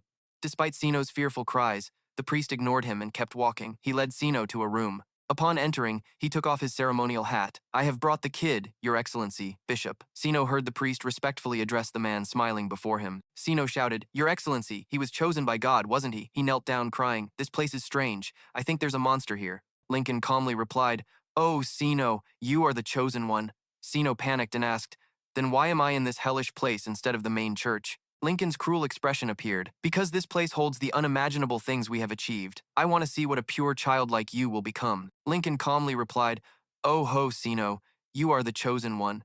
Sino asked in panic, "Then why am I in this damn place instead of the main church?" Lincoln now revealed a cruel expression. "Well, it's because this place holds unimaginable things that we have achieved. I really want to see what a pure child like you will become." Saying that, he gave the order. Someone pushed the door open and stepped inside. Magical energy swirled around, forming thick black air currents. The person who entered looked more like a monster. His face was covered in blood clots, with blood streaks smeared all over his face along with a savage smile. "Oh, the experiment subject, huh? What will you become?" "You will truly become a beautiful chimera," he said, reaching out as if to touch Sino, causing the boy to cry, his face full of fear. "You will truly become a very beautiful chimera here." He reached out as if wanting to touch Sino, making the boy burst into tears, his face full of fear. Early next morning in the hit territory of Count Welton, Beep 8th Street everywhere, bathed in bright sunlight, peaceful scenery. Jamie introduces, "This is Beep 8th Street. You can consider it the biggest street in this hit." Ross walks ahead, walking while looking around excitedly. "Oh, I remember this place. I came here in the middle of the night when I was terribly hungry. Haha." Jimmy reluctantly replied, "Oh." Jimmy remembered the reason he had to take this guy on a tour was very simple during the morning tea time. While he was elegantly enjoying tea, Count Aquino made a proposal to Ras that he wished to tour around the hit. "In that case, I will let Jamie go with you, my child. You are very smart." Ras happily agreed. "Okay then." Hearing that Jamie felt so angry, his eyes stared at Ross. The teacup in his hand also cracked. "That's how things are." Jamie walked silently, complaining, "Why does this always happen to me so unlucky?" Ras walked behind, looking at Jamie curiously, thinking that this 9-year-old kid has such good memory and endurance, even better than a tour guide. "It seems the Count's reason for sending me and this kid out is not without cause." Ross immediately called Jamie. Jamie turned his face with a puzzled expression. Ross smiled and said, "Thanks a lot, dear. Thanks to you, I can comfortably walk around the hit without any trouble." Jimmy smiled politely. "I'm also very happy because it's been a while since I went out." Ross suddenly reached out and said, "That's enough touring. Now let's slowly head home." Jimmy gaped at Rass's action. He said bluntly, "Put your hand down, buddy. I'm curious about a few things, and I wonder if I can ask you some questions." Rass was rejected and shyly scratched his head. Okay, Jamie. Seriously asked, "What did you say to my father last night?" And Rass was suddenly shocked. "Wow, really unexpected. I thought this kid would ask some typical questions like what a knight would do." Rass forced a smile, then made up some reason about that. "Let's talk about how handsome you will be when you grow up." "Because your appearance is very attractive," Jamie snapped irritably. Don't lie. Rash knows Jamie is not easily fooled and started sweating, huh? "Are kids this age usually this mature or what?" Rash hurriedly explained his clumsy lie. No. It's true. We talked a lot about you. Your father's love for you is very great." Jamie turned away angrily, saying that means you don't want to tell me, right? "Stop saying such things." Kids don't even believe that Rash embarrassed. Said, "Sorry, sorry for tricking you. But this is an adult matter, so I can't tell you." Jamie guessed there seemed to be something lurking in the hit. That's also why he was sent to scout around. "What the hell is this?" Jamie saw Jamie standing silently without saying anything, making him flustered, rushing over to comfort Jamie. "Are you sulking?" Jamie beside him didn't care. Jas was still thinking, what could it be? What could it be? Ross awkwardly, with a scarred face. "The kid is sulking. What should I do?" Suddenly, Jamie remembered. "Oh, we haven't reached a place yet," Ross asked curiously. "Oh, where?" Jamie smiled, pointing at Zenith Church in his both. Immediately got on the carriage, moving to the church after arriving. Ross kept nagging Jamie. "Kid, you're not mad at me anymore, right?" Jamie ignored him. "This is Zenith Church and his, and I told you. I'm not sulking." Ricky was diligently sweeping the churchyard nearby. He looked up, surprised. You see Jamie frowning, walking ahead while Ralph happily followed behind. "Oh wow, so this is Zenith Church, huh?" Ricky saw Jamie and shouted, "Oh, you're the black-haired guy," before Ralph asked, "Is that your friend? I think that kid is looking at you." Jamie confusedly looked at Jimmy, who panicked, recalling, "Don't tell me it's that kid." "The kid who bumped into you," Jimmy turned away, pretending not to know no one knows anyone. He thought to himself, "It seems changing. My hair color has become meaningless. What a hassle." Rash looked at Jamie's puzzled expression, Ricky angrily shouted, "Why pretend not to know me, huh?" At that moment, a carriage rushed quickly on the street. Ricky wanted to run across to get in front of Jamie. "Did you dye your hair again? I almost didn't recognize you." Suddenly, I saw Ricky unexpectedly running across the street. The old coachman shouted, panting, "What's wrong with these kids?" Ricky was startled and looked to the side. The coachman turned pale and shouted loudly, "Get out of the way, quickly!" Jamie and Ross were both shocked and frozen. Ricky was facing the horse carriage braking suddenly. Along with two horses twice his size charging towards him, he realized the situation was not good. Rush quickly rushed to save Ricky, thinking to himself it was too late. Ricky, with tears and snot streaming down, trembled and was speechless. "Am I about to die now?" Jamie on the side also began to use magic. His two eyes shone brightly as a bolt of lightning flashed down. Jamie created a magic circle with complex symbols to form a spell. Chains shot out from the magic circle, releasing countless energy chains that formed a barrier. The barrier protected both Ross and Ricky, which gave Ross the chance to successfully rescue Ricky. However, he was also very surprised when he clearly saw the spell Jamie used. The horse carriage on the other side was tightly bound by the chains and lifted high. After everything ended, Ricky still hadn't recovered from the shock. He stood there pale and trembling, exclaiming, "I'm not dead yet, huh?"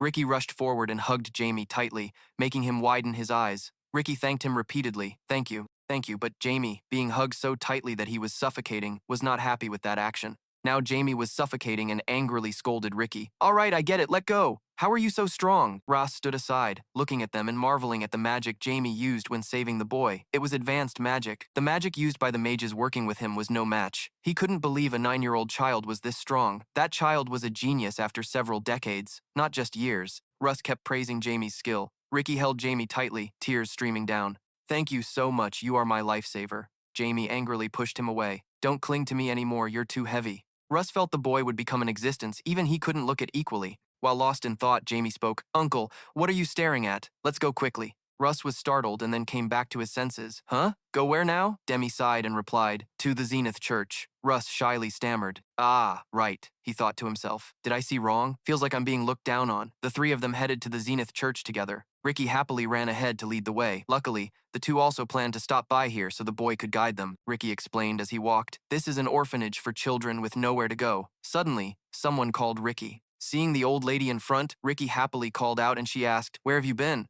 Seeing Ricky accompanied by two others, she asked who they were. Ricky introduced them. "They saved me when I was about to be hit by a horse carriage. They are my lifesavers."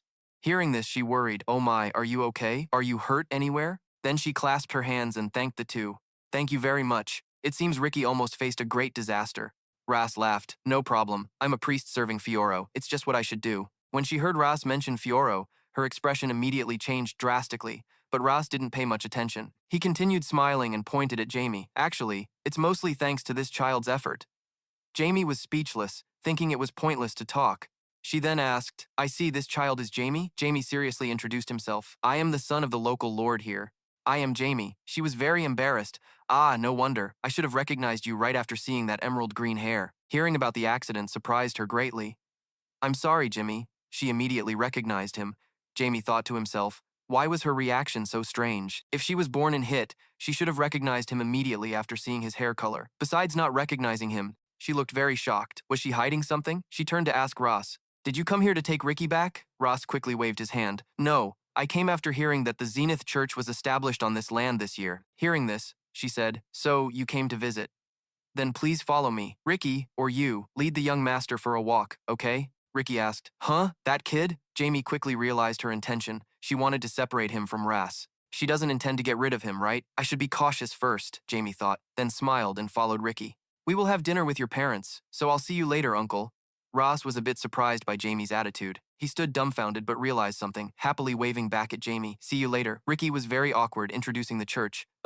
This place is where I live. I mean, temporarily. And that over there is not, that's the dining hall." Ricky still seemed not to understand well. He emphasized again, "I don't care about those things. Say whatever you like." Ricky got excited, ran over to grab Ricky's hand, asking, "Really?" Ricky angrily shouted, "Really?" Ricky immediately excitedly ran ahead to lead the way. "Come on, I'll show you the whole place." Jamie stood there hopelessly, thinking, why is he so excited? I don't understand. At this moment, Ricky led Jamie to a room. He excitedly introduced, "We've seen other places, and this is my and my sister's room." "You're curious, right?" Jamie just sighed. "No, not at all." Ricky flung the door open and shouted, "Anna, I brought a friend here."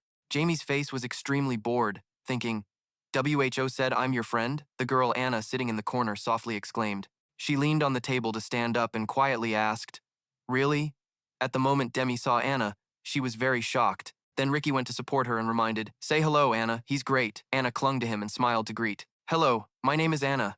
Ricky saw Jamie's eyes widen, staring intently at Anna, then called Jamie. Why? Jamie thought. What the hell? This kid was born with the qualities of a saint, especially her eyes filled with holy power. Jamie saw a radiant halo above Anna's head, making him very surprised. Anna is the messenger of God sent from heaven. Someone who can easily use the power of the God they worship more than anyone else. These people are granted strong, holy power. In a part of the body, Demi thought, her name is Anna. Currently, she might be blind due to the strong holy power, but once she grows up and awakens her power, she can see the world's flow through these holy eyes. Thinking of this, Demi frowned. Very likely she will be a troublesome enemy in the future. Should I just kill her now?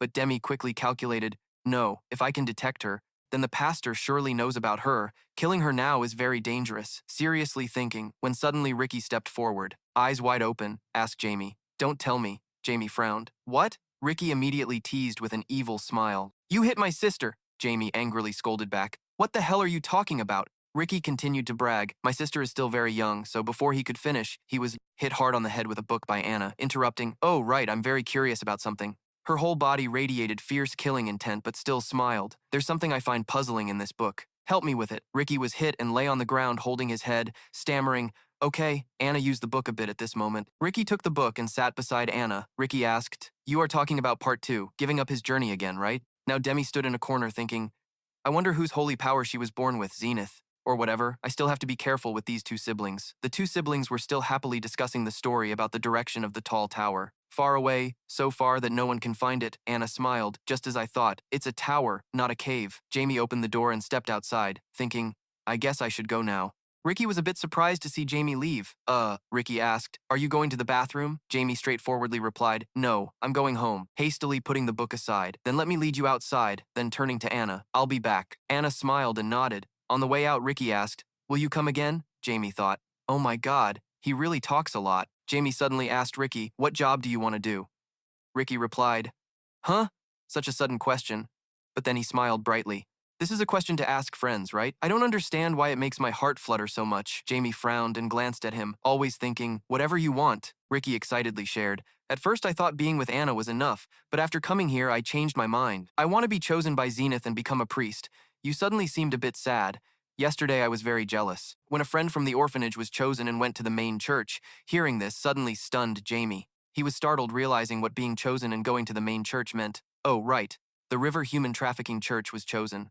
Don't tell me. After piecing together the clues, Jamie suddenly realized and shouted, asking Ricky, where were you before coming here? Ricky was a bit surprised by Jamie's question, but still answered, huh? On the way? Jimmy shouted. No, before that. Ricky nervously sweated and stammered, I'm River's henchman, huh? Why are you suddenly asking? Jimmy finally understood River, so from then on, Zenith Rust happened to meet the nun outside the church. He politely spoke first. It's an honor to speak with you, the woman politely replied. Same here, yes. The nun glanced over and already guessed Russ's purpose, so she proactively suggested, you plan to return, right? I will lead you to where that young master is. Russ smiled brightly without hesitation and nodded, yes, thank you. Just as the woman turned away, his eyes hardened for a moment. Suddenly suspicion arose in his heart. She is really secretive because she doesn't trust pastors from other churches, huh?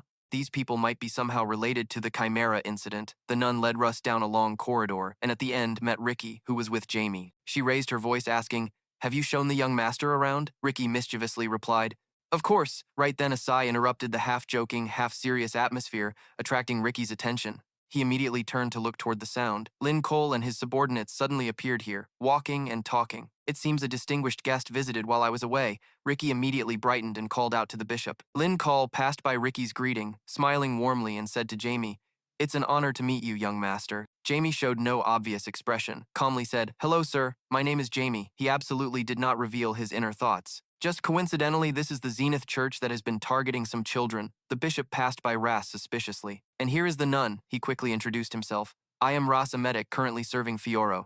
The man smiled happily. Oh, Fioro. Really? Jamie did not join their conversation. They also had their own thoughts, but I don't know their purpose. What are they trying to do? I think something must have happened for him to be here. Russ and Lincoln were still engrossed in conversation. It's embarrassing that you came here while I was absent. I apologize. No, it's okay. I had a pleasant talk with the nun already. Demi observed the bishop in front of him once more. This time feeling more and more that something was wrong, I sensed a strange energy. The mysterious person standing behind the bishop is the suspicious point. I guess with that strong Holy Spirit power, he must be a knight. But now Demi glanced at Ras right in front of him. He was sweating lightly, which raised suspicion in his heart. Ras's reaction was not normal at all, but he didn't think much about Ras, instead focused on the mysterious knight behind. Lincoln, there's something about that knight that even the bishop has noticed. Jamie was silently observing him. His eyes began to narrow unpleasantly. Ending the brief meeting, Rush and Jamie accidentally crossed paths on the way back. Both had their own thoughts inside. So throughout the journey leaving the church, not a single word was spoken. Unexpectedly, Jamie took the initiative to speak first. Earlier, I heard Ricky say that a friend of his was chosen by God and went to the main church. Then he felt very jealous and also wanted to become a pastor. The seemingly casual chat suddenly woke Ras up. He startled and raised his head, looking at him with a worried expression for a brief moment, but then Ras turned into a silly puppy, using his tiny brain like a grape to guess it was a joke. I understand. Ricky is Uncle Ho's good nephew. I'm sure one day he will also become a pastor. Jimmy showed no happy reaction to Ras's overly innocent and naive judgment. He sighed deeply, intending. It seems that hint was still not enough. Then Jamie continued to hint. All right, somehow have you heard Father speak yet? Russ immediately shook his head and asked the kid what he was talking about. Jamie went straight to the point. 2 months ago, Father wiped out the entire River crime gang clearly because they kidnapped and trafficked children. Russ froze on the spot when he heard the name River. Seeing Russ's reaction change, Jamie pushed everything to a climax. Now I'm thinking about, Ricky said he used to be in River before coming to the orphanage. Russ then slowly spoke. Ricky had been in that gang. Jimmy smiled, satisfied seeing that he finally connected the clues. Give him a few more clues. Now Demi casually added some useful information. Besides that, the Zenith Church really is a charity church. SAO and Rush immediately paid attention to this detail, silently shouting, "Oh my God!" Suddenly remembered, I forgot about that. He finally realized the essence of the problem if they set up an orphanage to use children as a resource. Very quickly, Russ spread the information to the lord of the city of the Welton family. Akano sat on the big chair after hearing Russ's report and couldn't help but be suspicious. River and the Zenith Church, huh? Russ clearly confirmed that the child Ricky in the orphanage had also worked in that gang. Akano also gave his reasoning. I observed that the Zenith Church is having a positive influence on the territory. In fact, I met the bishop and knights on the way visiting the church. But Rush awkwardly said, honestly, I still can't find it. Akeno suspiciously asked, find what? He also observed, and sensed the energy flow from the mysterious person beside Lincoln. I felt a strong holy power, but I couldn't tell if that person was a knight of the Zenith Church or not. Moreover, he also noticed a difference on that person. I sensed that holy power had something else combined into it. Akeno was a bit vague about Ras's words. Don't tell me it's a chimera that can use holy power, huh? He relatively trusted Ras's words. Hearing Ras say that immediately took action. If that's true, then we can't just sit still anymore. We will lead the knights right now, but before he finished speaking, Ras interrupted. However, we need to be sure first. He volunteered to go first. I will find the evidence, but Akeno didn't dare to let his important general rush alone into the jaws of death, so he brushed it off. Alone is too dangerous. Yet Ross showed no fear on his face, firmly affirmed to him, I am prepared to face danger. Akeno heard that and seriously questioned, then what are your chances of winning this time? Are you really serious about this important mission? I have even calculated the chances in advance. I feel I can gain the advantage in this case. Hearing that Akeno was somewhat reassured about him, he also prepared to ensure the process goes without mistakes. So we will send 2 more people to go with you immediately. 2 knights appeared behind Ross after a few tens of seconds passed. Ross unconsciously turned his head back then, was startled by the sudden presence of the knights. Faces covered, he couldn't even sense their presence. Akeno added, they are shadow knights, protectors of the Welton family. They are at a superior level, so they should help you. Ras turned to look at them silently, analyzing in his mind they might be using sword fields, but their presence and appearance was like assassins. Ras surprisingly asked, are they really knights, SAO? Akeno kindly replied, yes, now they are. After verifying the situation and forces, Ross once again seriously promised, thank you, sir. I guarantee I will find their true intentions. Ricky nodded, satisfied, all thanks to you.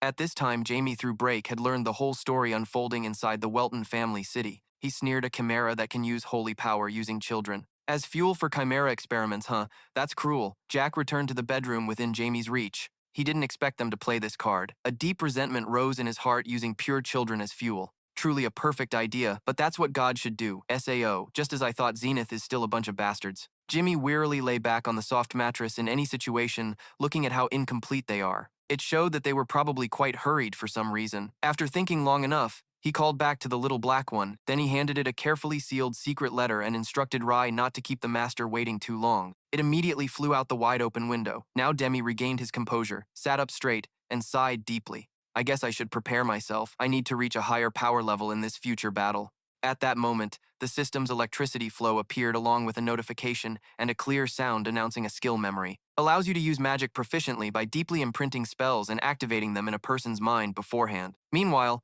in the suburbs inside a large wooden house opposite the religious church, Philip and Azad were both present. Azad seemed impatient and asked, "How long do we have to stay here?" Philip, absorbed in observing from the window, responded indifferently until they began to act. Azad casually found a chair and sat down. "Uncontrollably," he muttered. "Those rat bastards prefer hiding in bushes rather than being suspicious knights." Philip didn't bother explaining at length, only briefly reminded, "All we have to do is follow orders." After hearing that, Azad sighed deeply with a gloomy expression and kept mumbling, "So boring, nothing's happening." Just then, from outside came the sound of quick, light footsteps on the wooden floor, as if running. The sound was clear. Finally, what they were waiting for had appeared. Philip immediately recognized the distinct sound coming from afar. His expression instantly changed, becoming tenser than ever. Unexpectedly, the person who appeared was the Holy Knight Chimera, who aggressively drew his sword, demanding a life. He declared, "I will take your life." Azad didn't expect him to arrive so quickly and couldn't react in time. He only managed a quick glance, feeling his heart pounding wildly as if about to jump out. A deafening scream echoed inside the wooden house. The Holy Knight Chimera had just swung his sword once, and white smoke enveloped the air. The sword aimed straight at Azad, who seemed like bait for the brave knight. Clearly, he could have dodged, but instead stayed still, as if luring him closer. Just as the Holy Knight's sword came down in a strike, both Philip and Azad were stunned. His holy power was truly brutal. Not stopping there, the Holy Knight continued advancing with the large sword in hand, coldly declaring, "I will take your life." His eyes behind the iron mask had turned blood red, full of hatred and death. Then he seemed to go mad, throwing back his head inside the large house and shouting, "I will take your life," like a soulless killing machine. Seeing the situation was bad, Philip immediately turned to Azad and ordered, "Go quickly, report to the master." Azad dared not delay a second, fearing hesitation would soon make both of them sword-sharpening fodder. The Holy Knight turned and ran away immediately, saying, "I will be back soon." Unfortunately, the Holy Knight noticed Azad's departure. He seemed unwilling to spare Azad and wildly dashed like the wind. His loud voice came from behind the iron armor. "I will take your life." The sword in his hand simultaneously swung. Azad couldn't escape. Nearly at the door, he hesitated and glanced back with eyes full of fear. The holy power followed the floor, ambushing Azad. Philip quickly noticed and shouted for him to lie down. Before the holy power could attack Azad, Philip nimbly rushed to push Azad outside the door. Using momentum and the door's looseness, Azad fell completely outside. Given the chance to escape, Azad shouted loudly, surprised that Philip had heroically saved him. He shouted mid-air, "Brother!" However, Philip was not so lucky. While Azad escaped, Philip took the full brunt of the Holy Knight's sword strike. Before he finished speaking, his abdomen was slashed across, fresh blood sprayed like rain from the wound, and a black mist completely enveloped the wooden house. The large wooden house formed a protective barrier as a familiar figure gradually appeared, floating from the window.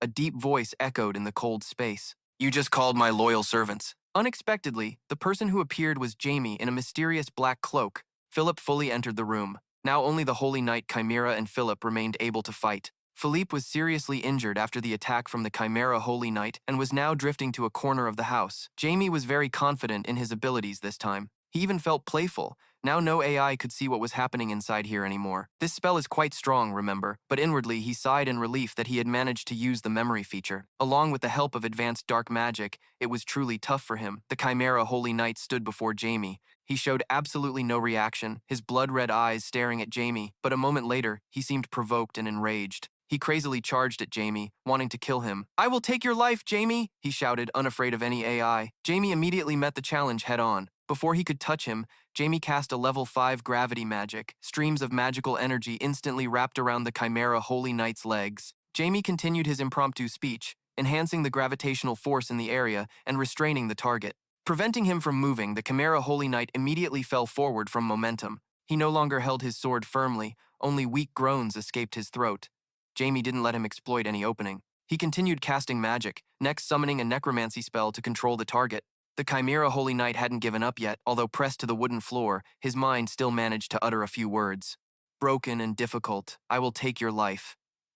He stubbornly tried to reach up, but unfortunately, with Jamie's magic, he basically had no chance to act. Not stopping there, Jamie continued casting magic. Next, a sacrificial spell to summon a spirit and create a huge explosion. Very quickly, everything was caught in the blast. Danger warnings couldn't even respond in time, and then a magical explosion began engulfing everything. The light streams were also drawn in, converging into a sphere. When the explosion's center cleared, Jamie was still standing tall there. Amid the thick, misty white smoke, safe and sound, he admired his achievement. After the explosion, the Chimera Holy Knight was thoroughly and seriously injured. His sturdy iron armor was smeared with fresh blood everywhere. His whole body trembled, but he still spoke boldly like a living creature unafraid of death. Now Jamie looked at him with half an eye, his voice dripping with disdain, slowly sounding, "So you're at the supreme level, huh?" Unexpectedly, as soon as he finished speaking, the Chimera Holy Knight had recovered and decisively raised his sword, ready for battle. He dashed fiercely, his body covered in blood seemingly unaffected, and his voice no longer sounded like that of a seriously wounded man. "I will take all your lives," he said, but Jamie was never afraid of any AI. As he approached, Jamie was ready to fight and casually praised him. "Maybe so, Shukana. You've picked the wrong opponent, kid."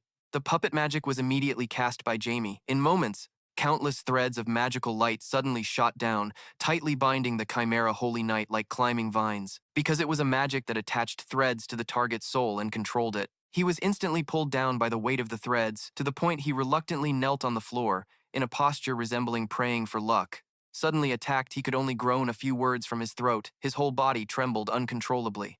He found it increasingly difficult to control himself, unable to hold his sword or analyze the danger. Thread after thread tightly wrapped around him, not letting go. Outside, Jamie continuously prodded him, seeming quite curious about his current condition. Jamie was straightforward, telling him about the corpse fragments entering his body along with the recent explosion. One might think Jamie only wanted to restrain the Chimera Holy Knight's body to prevent him from acting rashly, but Jamie was actually even more cunning than the things belonging to you. Now you belong to me. You can't do anything anymore. Meanwhile, he was still writhing and struggling, trying to escape. His whole body trembled as his brain thought about how to break free. Losing control of his body, unable to use dark magic, it was pointless to keep fighting. The best way to fight an unbeatable enemy was to escape. He activated the core on his chest, trying to break free from Jamie's tight encirclement. Jamie hadn't expected this method, his face briefly startled. He didn't think he would dare take this step. Self-destruction, huh? But Jamie always had a way to deal with him before he completely disappeared. Jamie seemed to fly over and shouted loudly, "It's not that easy!" The dark hand had already made its move. The dark magic slowly advanced to prevent him from disappearing. The hand quickly grasped and passed through the body of the Chimera Holy Knight. Of course, he couldn't block it and could only accept death. However, when Jamie's hand entered his body, something strange happened, beyond Jamie's expectations. "What? I can't stop it?"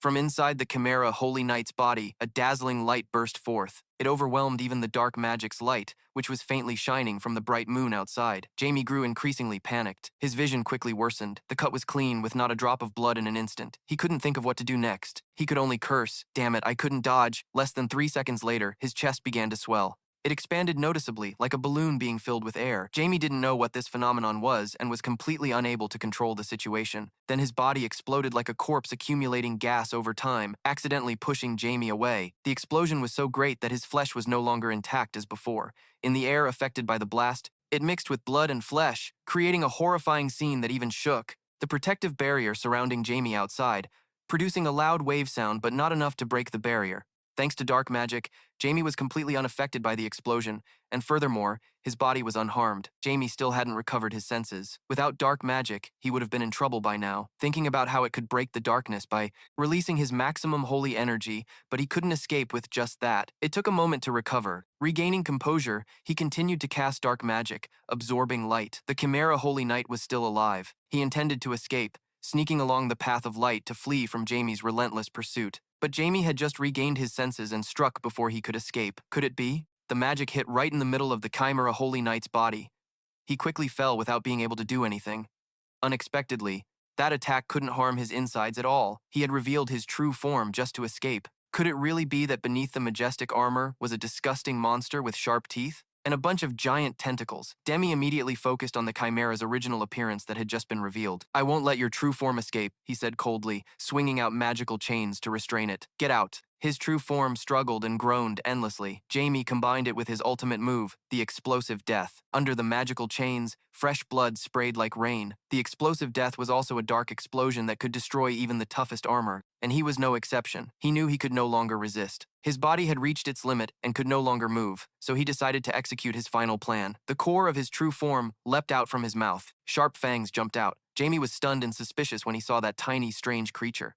That was its original form, the core of the true form, much more agile than its outer shell. even faster than Jamie thought. Before he could react, it had already leapt out of the window frame. Then it used the floors as support, jumping down to the ground floor from the third floor. When it was far out of sight, Jamie finally regained his senses and bowed his head regretfully as it escaped. Philip had also recovered a bit and hurried over to ask about the situation. "Master," he said, noticing the bloody corpse in the room, hesitating. "Good job, but what about this guy?" Jamie calmly replied, "I let him escape." Philip, hearing this, turned pale and asked, "Are you stupid or what? Shouldn't we have followed him closely? Is that okay?" Jamie comforted him. "It's unfortunate to let him escape, but it's okay." Philip was both uneasy and suspicious. "Letting the enemy escape is okay? I thought we were tracking him to catch him." "But that's not the case," Jamie said. Philip boldly asked again, "Sorry, but I don't understand your point. Why is it okay?" Demi was lazy to answer and casually replied, "Well, it's nothing." The reason Jamie was so confident was because he knew the nature of the attack he had launched. It's not easy to erase the traces of dark magic. Everything basically lies within Jamie's arrangement the moment the dark hand pierces through his body. That entire body was already filled with dark magic, meaning I can find him anytime I want. Elsewhere, Lincoln was still focused on writing with an elegant demeanor, completely unaware. His beloved pet was tortured, revealing its original form. The window in the corner of the room suddenly opened, attracting his attention. Turning his head to look, he saw the rare crimson flesh silhouette of a chimera, just as expected. He was still scared by the real form of his beloved pet to the point of swearing, but that fear was only temporary. Moreover, that feeling was quickly replaced by an unbelievable sense of confusion. He lifted the chimera in his hand like a hard-earned achievement, his voice trembling as if about to cry. "No way it was defeated? The core of our research is about a holy knight chimera with holy energy being destroyed. Inside the wooden house, the temporary location of the guild, Jamie and Philip had not left yet." Philip was a bit surprised by Jamie's approach. The master in that case was still a coward. Once he knew, he would worry in advance. The escape of the Holy Knight Chimera's true form was no exception. He still faced it fearfully. If the enemy knew they were cursed with dark magic, then the status of their master could also be tracked and their location followed. "Yes," Demi gently comforted. "I know what you're thinking, but it's okay. They won't know." Philip was still a bit vague, only half-heartedly replying, "Yes," but Jamie was very confident in his ability, because his current power was very different from dark magic. "But you will still have doubts. Even so, I still don't understand why the current dark magic is too weak compared to holy energy," he admitted to Philip from the start. "My power exists with the purpose of being a death god." Philip subconsciously also paid attention. The hand was summoning an invisible power. The death god is a type of darkness created to take the lives of holy beings and completely erase their existence without a trace. This is the type of dark magic Jamie is using. He fully understands the characteristics of this dark magic, so they basically cannot get a hold of it. That's why no matter what those fools using holy energy do, they will never be able to find information about me. Meanwhile, Lincoln was still angrily clenching his fists, even stabbing the pen straight into the table to vent his anger, his voice trembling as he uttered each word, "Witch bastard." But he was certain, no matter how hard he or his men tried, they would never be able to track the trace of the one they were looking for. Jamie finally recounted the whole truth about his power. "Since the beginning, my power exists with the purpose of being a death god, so don't worry too much." After hearing the situation, Philip understood and nodded. "I see." He noticed that from the start, Azad had not appeared. So he curiously asked, "Where did Azad go?" Philip only just remembered him. His voice was both hesitant and hurriedly searching for him. Before Philip finished speaking, the wooden door beside them opened. Azad just stepped in and shouted loudly, "Brother, are you okay?" He was so focused on asking his good brother that he only noticed Jamie was also present when he turned his head, then warmly and excitedly showed his face. "The master is here. Really a relief." Azad smiled, with eyes squinting and mouth praising nonstop. "I thought bro here had already become a pile of white bones, though that night was really powerful." But it seemed the master handled everything. Ignoring his flattery and nonsense, Jamie went straight to the point. "Right, I've dealt with the aftermath. What about you? Where have you been running off to?" he asked. Azad scratched his head innocently like a silly boy and explained, "Earlier I fell from the window and was unconscious for a while, so as soon as I woke up, I rushed here right away." Jamie itched to ask, "What? Unconscious?" Philip showed an apologetic expression and admitted, "I pushed him." Jamie was completely helpless with these two right and left brainless arms. "That's right. I've taken care of the aftermath. Now you run away," he said innocently, scratching his head like a foolish boy. "Earlier I fell from the window and was unconscious for a while, so as soon as I woke up I rushed here immediately." Jamie, hearing this, felt itchy and asked again, "Unconscious?" Philip showed an apologetic expression and admitted, "I pushed him." Jamie was completely helpless with these two brainless right and left hands. For a moment, no one knew what to say. The scene fell into silence as six eyes looked at each other. Finally, Jamie chose the most embarrassing solution. He flipped upside down, making him bend into an inverted V shape, then sat directly on his butt. Sitting high like a rock, I have the weight of an adult. He calmly assigned the task. I withdraw the order to supervise them. They realize too quickly, you will be discovered if you keep staring at them. So you need to act separately, Azad replied with a trembling voice. Yes, master. Philip beside him also nodded in understanding. Jamie suddenly remembered something and swung his hand forward. He recalled Philip was injured fighting the Chimera Holy Knight. The magic in his hand could heal wounds immediately. Without hesitation, he helped treat him, surprising Philip himself. Master, this is Jamie. I have a solution, but you still need to take better care of your body, he warned promptly. After a moment of punishment, Jamie finally stood up and entrusted him with a new mission. Make sure to stay by Razor and keep him safe. Azad, freed, shouted energetically. Understood, master. Jamie swiftly moved to the window, preparing to leave, not forgetting to warn the two. I'm off, be careful. Jamie went outside and slipped down through the window. At the same time, Lincoln was having a headache, racking his brain to track down the anonymous person who took out his favorite, impossible. How could this happen? He was so frantic that his hands trembled from suppressing anger. Even his speech no longer resembled that of a bishop. That bastard. Thinking about a Chimera Knight with veteran-level skills combined from 4 lives ending up like this. He looked at the Chimera's leg inside the transparent glass jar. Only flesh and blood left. Gruesome. His anger grew stronger. After pondering, Lincoln came up with a few notable names. Don't tell me the first person he thought of who could face the Chimera Holy Knight he painstakingly created was Count Welton. But after thinking it over, he hesitated and sighed heavily. But he had never rated Count Welton highly. Even if Welton fought the Chimera, he wouldn't be beaten to this extent. He still thought no. If it were him, his body would have survived and returned. He also considered another key point. Not only that, the connection between himself and the knight was instantly severed. The magic was cut off. There must be a barrier.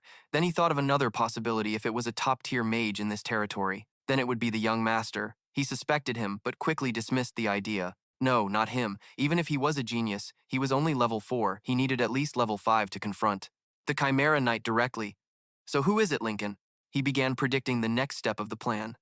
As I thought, we need to speed up the experiment before. His thoughts were abruptly cut off by a sharp knife suddenly appearing at his neck, accompanied by a low, cold voice. Your second plan failed again. If you move, this knife will send you off for good. Lincoln remained silent, already knowing the identity of the person holding the knife to his neck. The mysterious figure continued threatening him. Seems like I don't need to hear your answer, she said, and his whole body trembled uncontrollably. His voice became choppy with fear. Not a woman. Are you really toying with me? What is that? Only now did he remember the chimera he still left on the table. Trembling, he cautiously replied, It's not complete yet.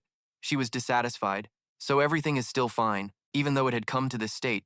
Just because it wasn't finished? The sharp knife pressed another inch closer to his neck, accidentally drawing a few drops of fresh blood. He quickly sensed the unusual feeling and hurried to explain. That's not what I meant.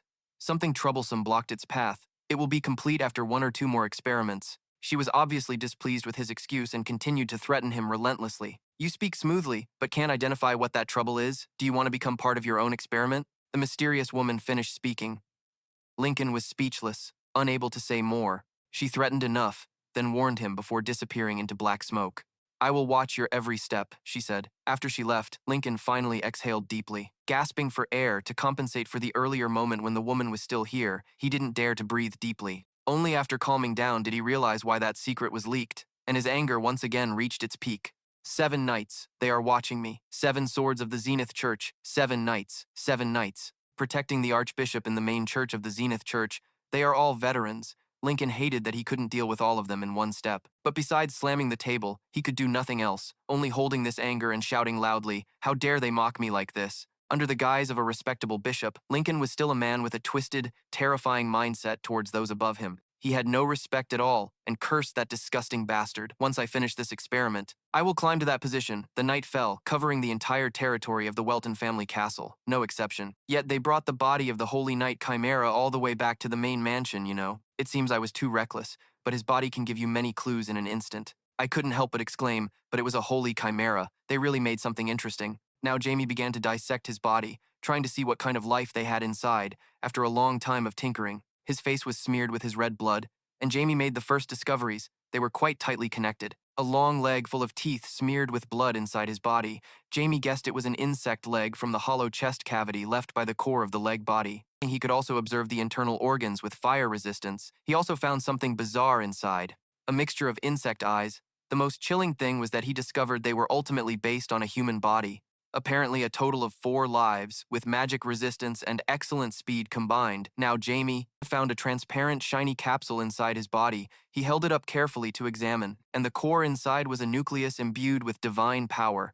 They were chimera, in the form of knights to use that core, but why did they make things like this? After examining under the floor, all were stained with fresh blood from the holy knight chimera's body. Jamie guessed this was no simple matter. Zenith, are you trying to start a war? You have always seen humans as bugs and tools as usual. Every word from the past replayed in his head. Diablo live. Vonber, our revenge. We will wait for you in hell. Diablo Vonber. Thinking of this, Jamie was furious. He just hated that he couldn't deal with all of them. Humans had once lost everything because of your brutal actions. The hatred inside him burned more fiercely than ever. The reason I must climb back to this earth after thousands of years is to stop all of you. Jamie was so angry he cursed. Damn it, you will never be forgiven a second time. Over here. Lincoln was also busy making calls to his subordinates in the laboratory, but just after connecting, he was cut off. Only one day, and what happened? He bowed his head sadly. It was beyond my expectations, but at least the main body survived. It was of no help. The other side lost patience and got angry at him. Do you think your excuses will work after ruining all my efforts? All ruined? John Lincoln slumped down, full of guilt. Sorry, I couldn't help. This was also due to the appearance of a third party of unknown identity, but the other side refused to accept his explanation. They didn't bother to argue but started cursing. Seriously, what are you planning to do, Lincoln? It seemed like he was waiting for this question from his teammate. His eyes revealed a vile look, his voice like he was preparing to hunt prey. I'm thinking of choosing another one. The other side quickly guessed his intention. Don't tell me you mean the child with the holy maiden quality. If you give me that kind of fuel, then I can try checking my heart's condition. Unexpectedly, Lincoln got so angry he slammed the table, warning the other side not to dream about that. The holy maiden quality will not be used only within the chimera scope. And as soon as he finished speaking, he returned to the original gentle state of a bishop. Anyway, the next material had been decided already. He seemed to have carefully calculated this retreat path. He has been a loyal servant of Zenith Lincon from the start, targeting Ricky as his escape route. Therefore, he has all the information about you at his fingertips, including your identity. Ricky is also the only blood relative of the noble lady at this time. Ricky is still outside the orphanage, guarding, always fulfilling his duty, unaware that he is working for a more brutal organization than ever before, the kind-hearted boy Ricky. Yet he is utterly loyal to the cruel people disguised as sheep, about to fall into Lincoln's hands. The next morning, indeed, Lincoln acted early. He called everyone together to announce something important, then came to Ricky. Here you are, Ricky, the boy happily responded. Yes, how can I help, sir? She softly announced that everyone had been asked to gather in the worship hall. Hearing that, Ricky obediently nodded. The worship hall, sir? Yes, I will come right away. Early morning, under Lincoln's summons, people came and went in a steady stream. The atmosphere was livelier than usual. Sitting with Ricky's sister, Anna saw Ricky's figure from afar and waved. Hey, Ricky, we're over here. Seeing the heated scene, Ricky couldn't help but shout loudly, Why are you with my sister, Ben? Ben naively replied, I brought her because they said everyone must come. Ricky mischievously ignored the probing looks around and directly climbed between the two, splitting them apart with a warning implication. That doesn't mean you have to stick to my sister like glue, right? I'm late because I was looking for Anna. Ricky finally paid attention to the scene inside the church, wondering why everyone was gathered today. Maybe another person was chosen? Anna smiled happily and exclaimed, That would be great. Once everyone settled into their places, Lincoln stood ready on the church podium and began his plan, previously friendly, asking if the children were well. Everyone present respectfully replied, Yes, sir. Then his wolf in sheep's clothing act began with a disguised announcement. Today we have good news for you all. A miracle has been bestowed upon us by our Lord, he said. As soon as he finished, everyone present at the scene buzzed with excitement. A miracle? Just like what happened with Sino? Is someone about to be chosen? Of course, all those thoughts were caught by Lincoln's watchful eyes. He smiled with satisfaction. What you're thinking is exactly right, he declared, under the guise of kindness and goodness.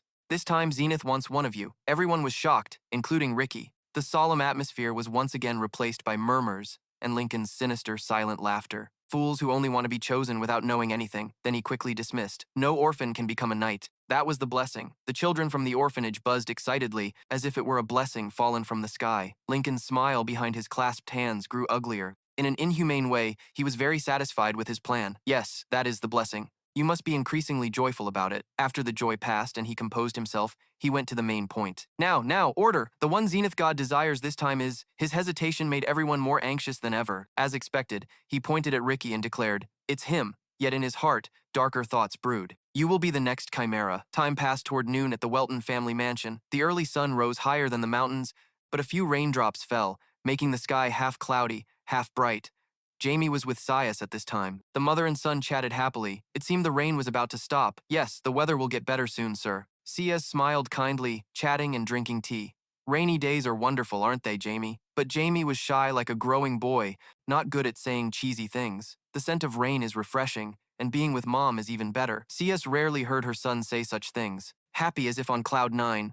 Oh my son, your words are so beautiful. Jamie was not used to this intimacy and did not respond to the hug.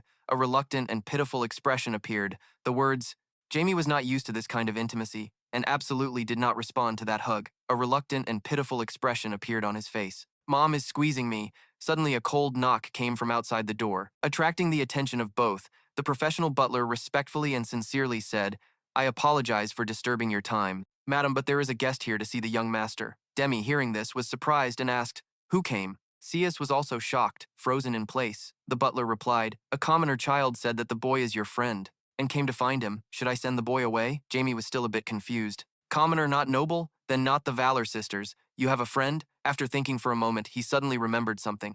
Don't tell me. She. Yes, he vaguely guessed who the other person was, stood up from the sofa, and quickly gave the order, I think I know who it is. Let him in! The butler immediately obeyed. Yes, I understand. Meanwhile, Ricky was still standing outside the main hall, at the intersection of many mansion wings, waiting for Jamie's answer after being led inside by the butler. Ricky mustered all his courage to bow to the noble lady in front of him. It's an honor to meet you, ma'am. Sorry for disturbing you. Sias not only did not make things difficult, but smiled kindly and warmly, welcomed the boy like a distinguished guest. It's wonderful that my son's friend has come to visit. Jamie sat beside her with an unimpressed expression. So this is the child AI chose for him. We are friends, right? Sias was not only warm but enthusiastic. Knowing the other was a rare friend of her son, she did not hesitate to ask, What is your name, Han? Ricky, ma'am.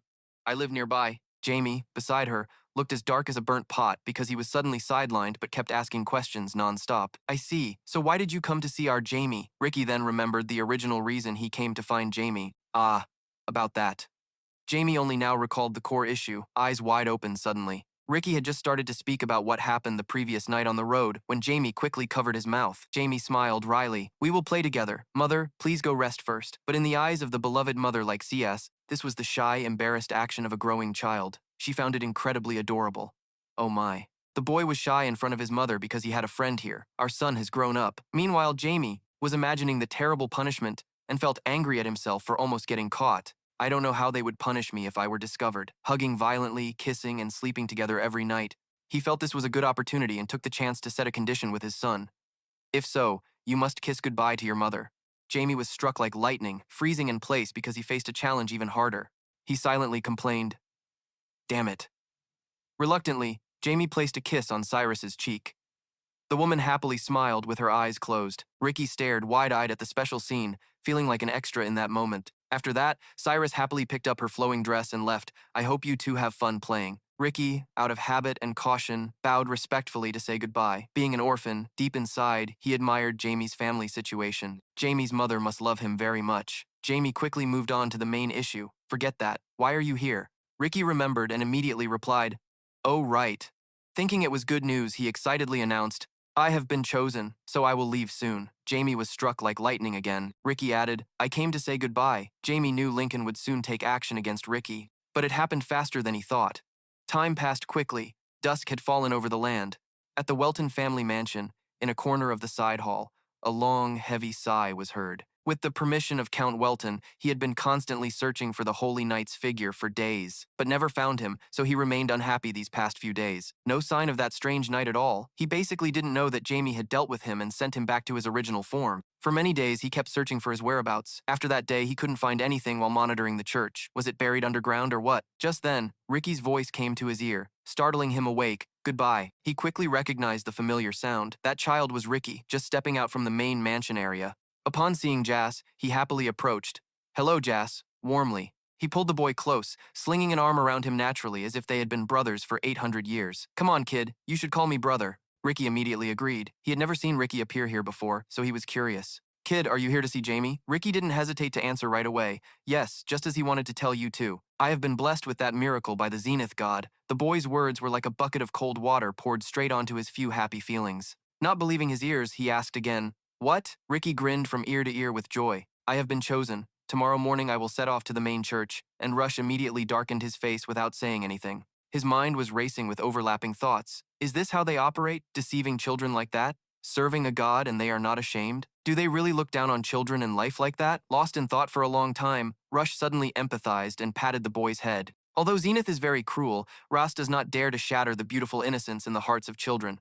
About that so-called miracle, he also would not directly expose their false faces. Wonderful, kid. You will become a good priest, yes, Ricky innocently laughed loudly. Yes, I will become someone who helps those in need like you. After a warm greeting, Ricky finally waved goodbye to Jazz and left. I will definitely come to visit later. As Ricky disappeared, Jazz turned his back and clapped his hands in action. Did you hear that? Very well. Order given. Tomorrow morning we will follow the carriage Ricky is riding. We will show you what real punishment is. The next morning, under the careful escort of Lincoln's henchmen, Ricky set off. Before leaving, he did not forget to promise, "Thank you all for seeing me off. I promise to return after becoming a priest." Everyone was happy for Ricky, except Anna, his little sister, who was not. They would have to be apart for a very long time. She could not hide her sadness. Ben, standing beside Anna, sent a message to Ricky. "Don't worry about Anna. I will definitely take care of her." From afar, Ricky hugged a bouquet of flowers in his hand, smiling with satisfaction, thanking Ben. "I trust you." Anna tried to be cheerful, but her eyes welled up with tears as she reminded her brother, "Don't worry about me.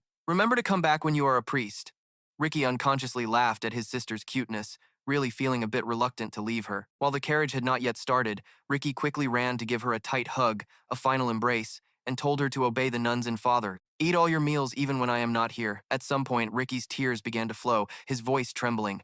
"I will write often and try to come back soon. I promise to become a priest." Anna could no longer hold back her tears and burst out crying. "Promise me, I will wait for you and take care of your health, brother." The farewell ended in tears. The carriage finally rumbled down the street, carrying Ricky into the ordeal like the children before him. Ras still appeared on Ricky's path, watching the boy sadly sitting inside the carriage. His gaze grew colder as he watched the boy getting closer and closer to an unwholesome death. "Let's go." Meanwhile, Jamie was still in the mansion of the family, activating magic. To monitor Ricky's route through it, with the help of magic, he had learned the situation outside. They had left. Now the matrix he had prepared for a long time was finally activated, ready to face the enemy. Let's see how the bug hiding there is doing. Then Jamie realized something important. Indeed, the trace of his dark mana was in the Zenith Church. He also simultaneously deduced the necessary elements to create a target, to create a holy chimera. There are 3 things needed. First, a sacrifice as material, one who creates the chimera for experimentation, and a high-ranking priest to infuse holy power into it. But one more thing made Jamie hesitate. Around here, there was only one high-ranking priest,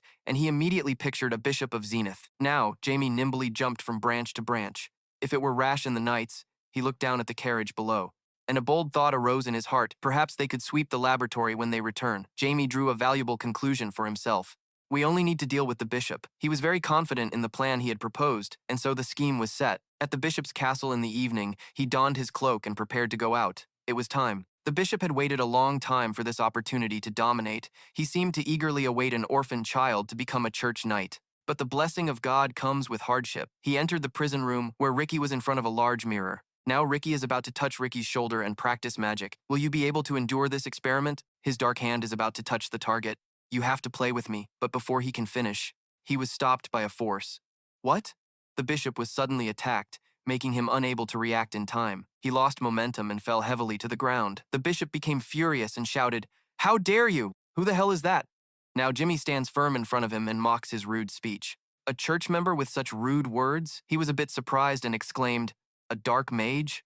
But when he clearly saw the boy's face, he recognized him. People understood now. "So you are the one who killed my church knight." The bishop began to get angry and prepared to teach Jamie a lesson. "How dare you interfere with my plan?" He summoned power and demanded to attack him immediately. "I will bring down upon you the judgment of the Holy Spirit." A magic circle instantly appeared, and both were pulled into a fierce battle. The Holy Ground Battle. The priest's power greatly increases in the sanctuary under the protection of the god. Now Jamie also realized the danger of the opponent's power. If it is a bishop-level sanctuary, surely he would have the strength to crush stone with bare hands. The arrogant bishop declared, "I will quickly end this matter." He charged like a storm toward him, furious and determined to take Jamie's life. "I will tear you apart." A direct beam of power attack made him a bit confused. The bishop showed a provocative expression and said, "What?" Next was a chain of power attacks on Jamie's body. "That's right, I will also turn you into material." In an instant, he transformed into a different person. He disdainfully said to him, "You call this power?" The bishop was shocked, eyes wide and teeth clenched. What? He used his fist to try to break through the boy's advantage. Pressure, but he couldn't do anything. He immediately became confused. What the hell? The bishop asked Jamie in astonishment. How can you use dark magic inside the sanctuary? The boy just smiled faintly and replied, while still focusing on practicing magic. Sanctuary? Now Jamie displayed his talent by using his magic cords to tighten around the bishop's neck. Look closely. Suddenly, the surrounding space froze instantly. The bishop was stunned. The sanctuary was being absorbed by darkness. He tried to deceive himself,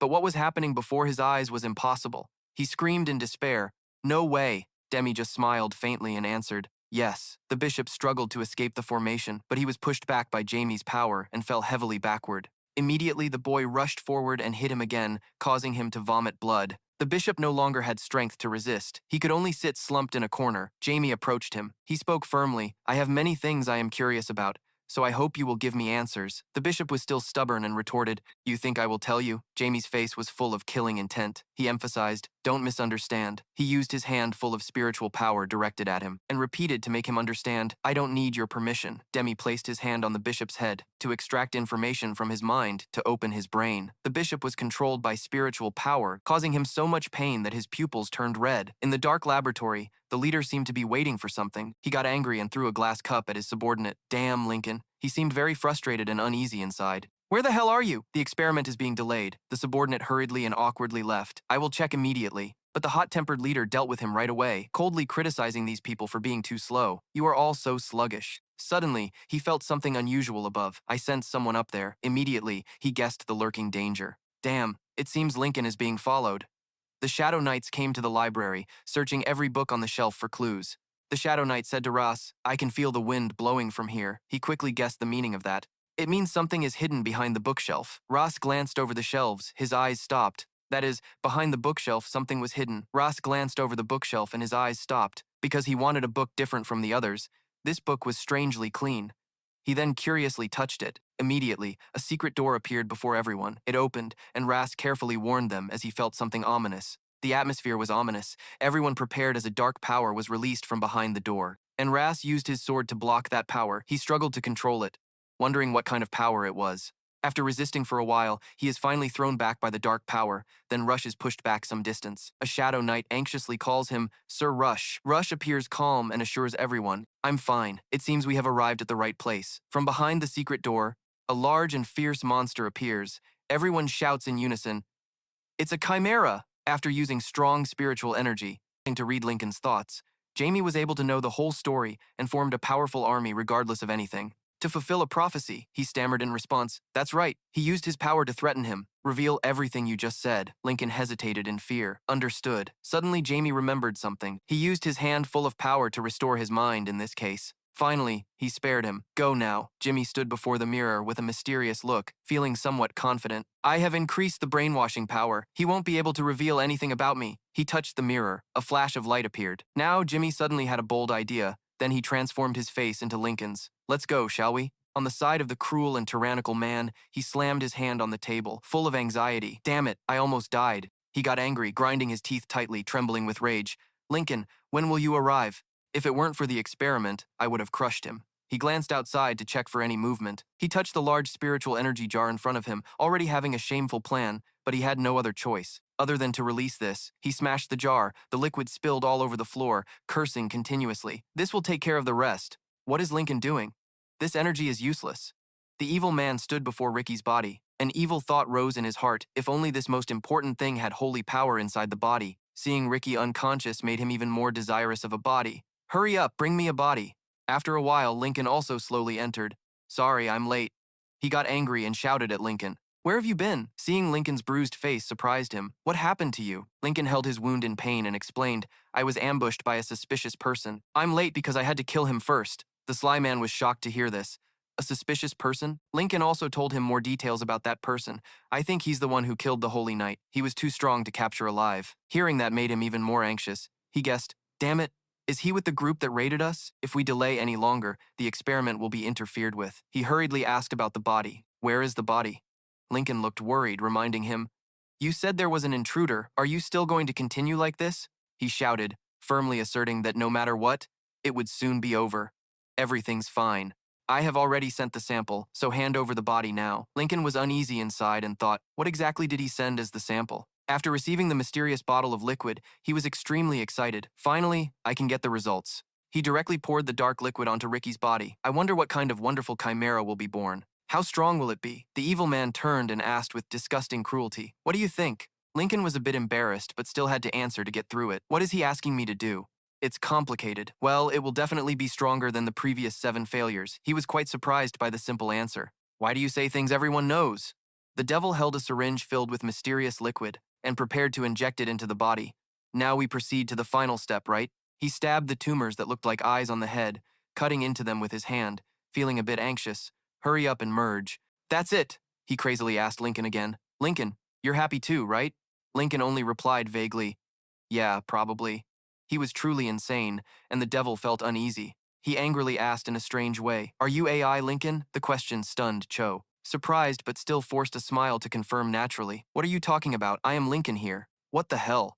Is there any connection between these crazy guys? He suddenly got furious and insisted. Are you trying to fool AI? Lincoln was stunned by his overreaction. The monster was also beheaded by the Dark Knights for daring to block their way when they defeated it. They felt somewhat relieved as they were close to the target without any obstacles. So this trash is the last one among them. Ross led the way, and everyone followed downwards.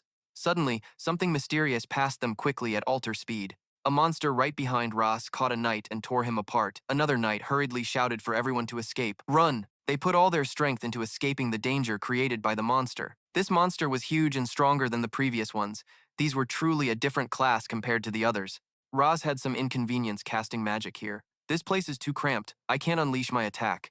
Before the monster launched a direct attack, he managed to run away. I need more space.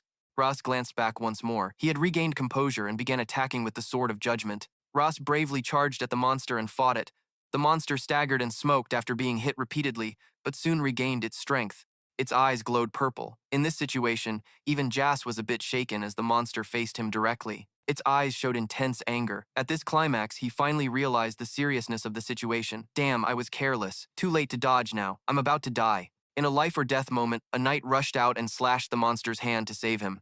The monster howled in pain like a madman. They stood in front of Jas to protect him. Are you okay? We have to retreat now. After escaping danger, Jas suggested taking the injured knight along. Understood, let's take him, but they coldly handed over a letter of severance.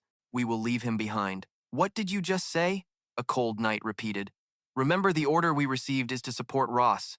Amatic in completing the mission, their words moved Cho Ras to tears. We won't pay attention to anything else. A knight charged forward to fight the monster. He jumped high and fiercely advanced. I will open the way. Another knight took advantage of the monster being distracted. Let's lead him forward while it's distracted. We will move upward. Ras still couldn't bear to leave. He will die if he fights that monster alone, the knight explained to him with rational thought. We know, but we are the Dark Knights. We act to create the optimal result. Rashford recalled previous words about these Dark Knights, absolutely obeying their master. This is the only reason Dark Knights exist. Their lives are tools controlled by the orders of that person. He showed hesitation about how they disregarded their own lives to complete the mission. Sacrificing their own lives is unreasonable. I will never forgive that. The injured knight was pinned down by the monster. He was struggling to resist. He hurriedly reminded them to move quickly. The ceiling shook from the monster's strength. After a while, the bricks shifted and sank. The scene before Cho Ras made him silently freeze in place. Before him, the ceiling had collapsed into rubble. The monster was still alive, reaching out with clawed hands. Both were stunned by its fierce vitality. The monster grabbed the remaining knight, and the last knight hurriedly urged him to leave. Lord Ras, we must move out immediately. But Ras's attitude was very determined. I can't leave him behind. The monster squeezed the poor knight even more. Rash shouted and demanded it to release him immediately. He decisively drew his sword, his eyes full of fiery anger and determination to avenge those who had fallen. But the Dark Knight reassured him, Lord Ras, I will be fine. Ras ignored those words and continued chanting a spell. I serve the merciful goddess and Judge Biso. Spiritual energy surrounded him and emitted a dazzling holy light. Ras's eyes became sharp and cold as he vanished. He thrust the sword straight down, carrying powerful spiritual energy. The monster hit screamed in pain and torment. Rash fiercely charged at the monster and shouted loudly to wipe it out. The attacked monster also struggled in pain this time. Rush had thought carefully. He then made his final decision that he must use his sacred executioner's power. The legendary sword he had kept for a long time finally decided to use in this battle. The sacred executioner's sword of the Fioro Church. They are the 7 knights who were granted holy power from the goddess of mercy and punishment, Fioro. That power lasts for a short time with serious side effects, but it possesses strong holy power. The other Dark Knights also came out to support their poor comrade. He was still alive. He couldn't believe he was still breathing. I'm still alive. This power brings punishment to the wicked and infinite mercy to the good. And Rush turned to them and honestly confessed, this power was granted to me by Fiora, the goddess of mercy and punishment. The knight who was injured earlier had now recovered and was happily dancing despite that. Once the sacred executioner's power disappears, all the pain they endured will be transferred to me. But Rash, with his noble heart, decided to hide this from them and not tell them. I'm relieved to see you still okay. He continued to lead everyone forward. Now let's go. Jamie's side was also busy fighting. Two of them had revealed their true forms and dared to confront the evil Dark Mage directly. His evil dark magic power was unleashed, forcing him to skillfully block with his hand. The Dark Mage screamed like a madman and cursed at him. How dare you disturb my experiments, the damn Dark Mage? But Demi calmly replied, and even teased him a bit more. Interesting fellow. I didn't think that was something I should hear from someone who destroyed their own body. But the Dark Mage argued back with his stupid logic. Seems like your eyes are just for show, huh? It was an art he transformed, sprouting a pair of wings and gave a cunning smile. Now I'll specially show you that he had put effort into creating the wings, but Jamie rated them with a cool line. Those chimera wings are ugly as hell. Being insulted to his face made him furious, growling, "What did you say? How dare you speak like that? You forgot something, didn't you?" When seeing your precious thing beside Jamie, the Dark Mage panicked, the main ingredient of mine. Before he could rush, Jamie crushed it with his bare hands. It was really interesting. Playing with it was enough. He clenched that filthy thing tightly, then deliberately provoked him. Oops, slipped. The Dark Mage saw his painstakingly built ingredient destroyed, making him furious to the core, swearing, "You filthy bastard." Dark Mage Jamie just adjusted a part on his magic circle and sarcastically mocked him. "I just broke one of your toys. Why are you so angry? Let's change location then, huh?" Below their feet on both sides was a brightly glowing magic circle spreading out. He recognized this magic, and an evil thought appeared in his mind. This was instant teleportation magic. It would vanish into smoke as long as I destroyed it. How dare that kid make me this angry? He clenched his fists and gathered all his strength to destroy it. I will send this damn thing away. But no matter what he did, he couldn't break the protection of this power. The damn thing didn't break. The Dark Mage was stunned because of the abundant spiritual energy appearing. But the strong spiritual energy wrapped around his power, that bastard Jamie had also equipped a pair of wings to compete with the Dark Mage. He was stunned to the point of dumbfounded. Why didn't that thing get destroyed? Jamie mocked him, surely because you are too weak. Then he challenged that guy to start a duel, and now they were having a good time together in this forest. And Jamie's eyes was full of desire and cold blood. Once we finish this fun, we will completely dismantle you and turn you into my servant. The Dark Mage insulted immediately, tried to attack him first, that arrogant bastard with his gentle and graceful moves. Jamie easily dodged the deadly strike. Jamie landed safely and prepared for the next plan. Almost crushed the button, so let's settle this then post under EHI. The Dark Mage was very confident. He despised him and was quite curious. We can't predict anything because I already sent out 2 elites. Jamie was a bit surprised upon hearing that. That elite angrily and fiercely charged like a moth to a flame. Hey, that's not your business, you dog. He fought with all his might until the end. Jamie also quickly dodged a few of his elite strikes. The demon had already prepared a cruel plan. It seems they took care of one, but it won't survive, because I sent 2. But Jamie saw through his intention and couldn't help but sarcastically say, "Second dumbest guy, huh? Who dares to stand in front?" But he stubbornly charged forward. This is the secret. Seeing his unusual actions made Jamie even more suspicious. I think there are 9 different entities living in that body. It seems we can't call him human anymore.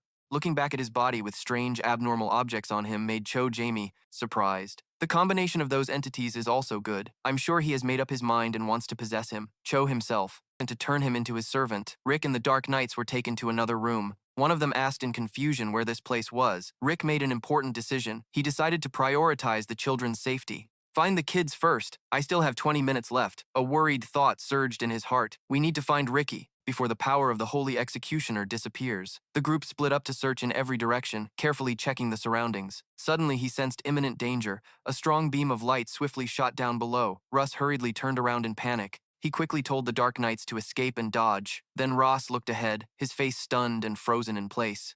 In front of them was a monster, resembling a long-haired succubus, a chimera that could wield a sword. The difficulty ahead left Cho amazed and speechless. A knight shouted his name loudly. "Lord Ross?" They only showed Ross another obstacle. Looking over there beside them, another large, monstrous figure appeared. Another chimera, a demon horse and goblin. Ross began to feel uneasy. Having to fight these fierce and huge creatures, these monsters are so tough that even elite ranks struggle not to deal with them, but his memories flashed once again when he was with the kid. Ricky obediently. Even I couldn't, but he couldn't ignore the boy's danger. He decisively drew his sword. Everyone's eyes were full of determination and courage to face the fight. He declared he was ready to fight. At that moment, Ricky also moved slightly, his breathing becoming steadier. Ricky sat up. His clever face showed a bit of sadness, but his eyes shone unusually bright. Ricky looked at the strange scene and wondered, "Where am I?" He stepped out from the lying table and looked around for Lincoln. "Why am I here? Where is the priest?" After searching for a while, he was stunned by the silence. There was no one here at all. Ricky walked around and discovered a container holding his best friend's body. The boy was dumbfounded by this horrifying sight and stammered, "Shin no, why am I here?" Memories gradually appeared in Ricky's mind, and it seemed like a light flashed, mixed with blood flowing out. He was chosen by God. Looking back at his hands trembling violently, tears poured down like rain. Isn't being chosen a blessing? This cruel event is the blessing? Ricky tried to swallow back his tears. Then he reassured himself to calm down. The boy turned his back and left this dangerous place first. "I have to get out of here." Ricky hesitated, touching the doorknob. He still had some doubts about leaving, like his best friend behind Encino. Ricky's tears fell heavily, but he promised himself he would come back to save his friend. "I'm sorry, I will definitely come back for you." Ricky ran out of that cruel place. "Zenith Church, I will never forgive you." The boy ran faster and faster. Hearing loud noises nearby made him nervous, guessing, "Is there a fight? Could they be coming to rescue me?" Ricky stopped and turned back. The noises grew louder. They were close. The ground was stained with blood, making the boy hesitate to move forward. It was so scary. Should I turn back? There were heavy footsteps and hurried voices. They were charging from the right. "Dodge!" Ricky saw these people and was so happy he almost cried. When the boy saw Russ fighting fiercely, he also called him, saying, "Uncle is busy resisting the monster." But Russ still didn't forget to correct the way of address to call him brother. The monster suddenly turned its head and whipped repeatedly with an iron chain. Ross was surprised by its strength and hurriedly reminded the knights to fight back. "Damn it, block him." A knight stepped forward to block and stop. Another monster lunged close in front of them to continue the attack. Ras realized the danger and shouted a warning to the boy not to run away. Ricky, the knights were also blocked by the huge monster, right in front, not letting them advance further, damn it, blocked at the head. But at this moment, Ricky turned pale, eyes confused, replying, "My body can't move. The monster is tensing up, so I have to prepare to handle the boy right under its feet." Ras panicked and shouted loudly at Ricky. He swung his sword wildly towards the monster, with the monster's huge body. Ras's sword strikes only caused great friction, but the monster was still unfazed. The knights, and from the darkness, ran over to reinforce him. About Ras's strength, tears streamed down his face as he called the boy's name. Helplessly, Ricky Ralph stood silently in a thick cloud of dust, emotions self-blaming. "After all, I still can't save the boy." Ricky's hands struggled in the white smoke. The boy tried to endure the pain, gritting his teeth, no matter what. Sweat poured down. Ricky seemed revived. The boy was still safe and intact. After the dusty haze, movement was still fierce. Rush quickly realized the situation. He called loudly to Ricky and told the boy to change position. "Still very dangerous. Quickly run to me." Ricky obeyed and ran quickly into Ralph's arms. He leaned close to the boy's ear and gently asked Han, "How is everything?" Then Ralph carefully looked around and calculated the timing for action. "Can I hold on for another 10 minutes? Maybe less?" He clenched his sword tightly, in his hand and heart with a worry, "I can't fight while protecting Ricky." Ralph affectionately looked at Ricky and instructed the boy, "Ricky, kid, you should go upstairs first." The boy was surprised but obeyed. Ricky was obedient and understanding. The boy knew clearly the situation and his responsibility. "If I stay, I'll just be a hindrance." "Yes, I understand." Taking advantage of limited visibility, Ricky ran quickly forward. Before leaving, the boy didn't forget to remind him to be safe and come back. Ras clenched his fist and showed understanding, his eyes and determined expression prepared to deal with the monsters. Ras angrily cursed it. "If it was just you, monster." The centaur galloped towards him. Ras frowned. He was determined to deal with them. "Then I will destroy you." Ricky escaped quickly upstairs. Recalling the near-death experience earlier made the boy ponder. What happened just now? Ricky ran. A difficult-to-describe thought rose after the light defeated that monster. I could feel my stomach fluttering, and above all, a strange feeling I sensed from that monster. Like Levan, the evil goosebumps terrifying. When Ricky had run for a while, he discovered a new hope. A door. The boy did not hesitate and went straight inside. Ricky, because he ran desperately for a while, made him stop, panting to catch his breath. The boy looked up at the starry sky, and a surge of hope rose. All are just lies, salvation, and faith, thinking of loved ones made. Ricky couldn't help but sob and shed tears. Anna must be at the orphanage alone. If anyone dares to touch my sister, I will. The familiar image of your sister happily smiling appeared again. Ricky felt disappointed and couldn't utter a word. The boy was deeply hurt by the negative things just aimed at him. What is this terrible feeling? Deep inside Ricky, there was always a drive he didn't understand. Why did I feel I had to go? The boy stood silently, dazed. But he also had to quickly leave for his own safety. Ricky thus moved forward unconsciously. But unexpectedly, that dark demon had chased all the way here. "You run well," he roared. "When Jamie used a stimulant to defeat him, he will finish you off with those tentacles." reached out to the boy and cursed, "Die." The Chimera researcher continuously attacked. "I will end you." A big explosion happened right in the forest. Although tense, Jamie still smiled. Great power indeed. Just brushing past is already very dangerous. He concentrated power into his palm, but the magic I prepared was just enough to resist it. "With this, I will defeat the crazy Chimera researcher, damn rat bastard." He lost patience and charged forward. No time for jokes. Jamie's eyes widened in shock. The Chimera researcher was advancing, veins bulging on his hand as he reached toward Jamie. It was time to die. New tentacles poured out from his hand, wrapping around Jamie, eventually completely covering him, forming a terrifying red sphere. Suddenly, the Chimera researcher sensed something wrong. He screamed, "Where are you? Where are you hiding right now?" Jamie's figure appeared behind him, not far away. Jamie exhaled as he cast a dark space spell. The Chimera researcher looked around cautiously, a barrier he was trying to trap himself in. The Chimera researcher sneered. "You think a simple barrier can hold me?" He frantically controlled the tentacles to grab Jamie. "Can you restrain me?" Jamie panicked as he realized the danger was close. The Chimera researcher continued to unleash a tentacle storm. A large number of tentacles surged out from the magic circle, but none could pierce Jamie's barrier. He anxiously assessed the situation. Interesting. He combined Chimera abilities with magic. Jamie's gaze sharpened, but that was all. The Chimera researcher was about to mutter, "You resisted longer than I thought," but Jamie suddenly cut him off. "What is it this time?" The Chimera researcher spun around toward where Jamie had just appeared. He hurriedly stepped back. The Chimera researcher's pupils suddenly contracted. What was it that made him run away in panic? Jamie appeared right behind him again. "What's going on?" "I'm sure you're down there," Jamie smiled slyly. "Don't you know? That's me." A level 4 dark magic duel spell created a clone of himself that could use identical abilities. As the two stared at each other, one of them would disappear. A look of amusement appeared on Jamie's face as he reached forward. "The reason you lost is because you couldn't properly evaluate your enemy," he hinted at the rotten corpse in between. Immediately, the Chimera researcher looked down at his hand, covered in spreading rot marks. "What is this?" Jamie teased, making the Chimera researcher tremble with rage. "What is this? Magic? Your body is slowly rotting." He couldn't believe it. "This trick won't be anything after I kill you," the Chimera researcher said, but Jamie interrupted.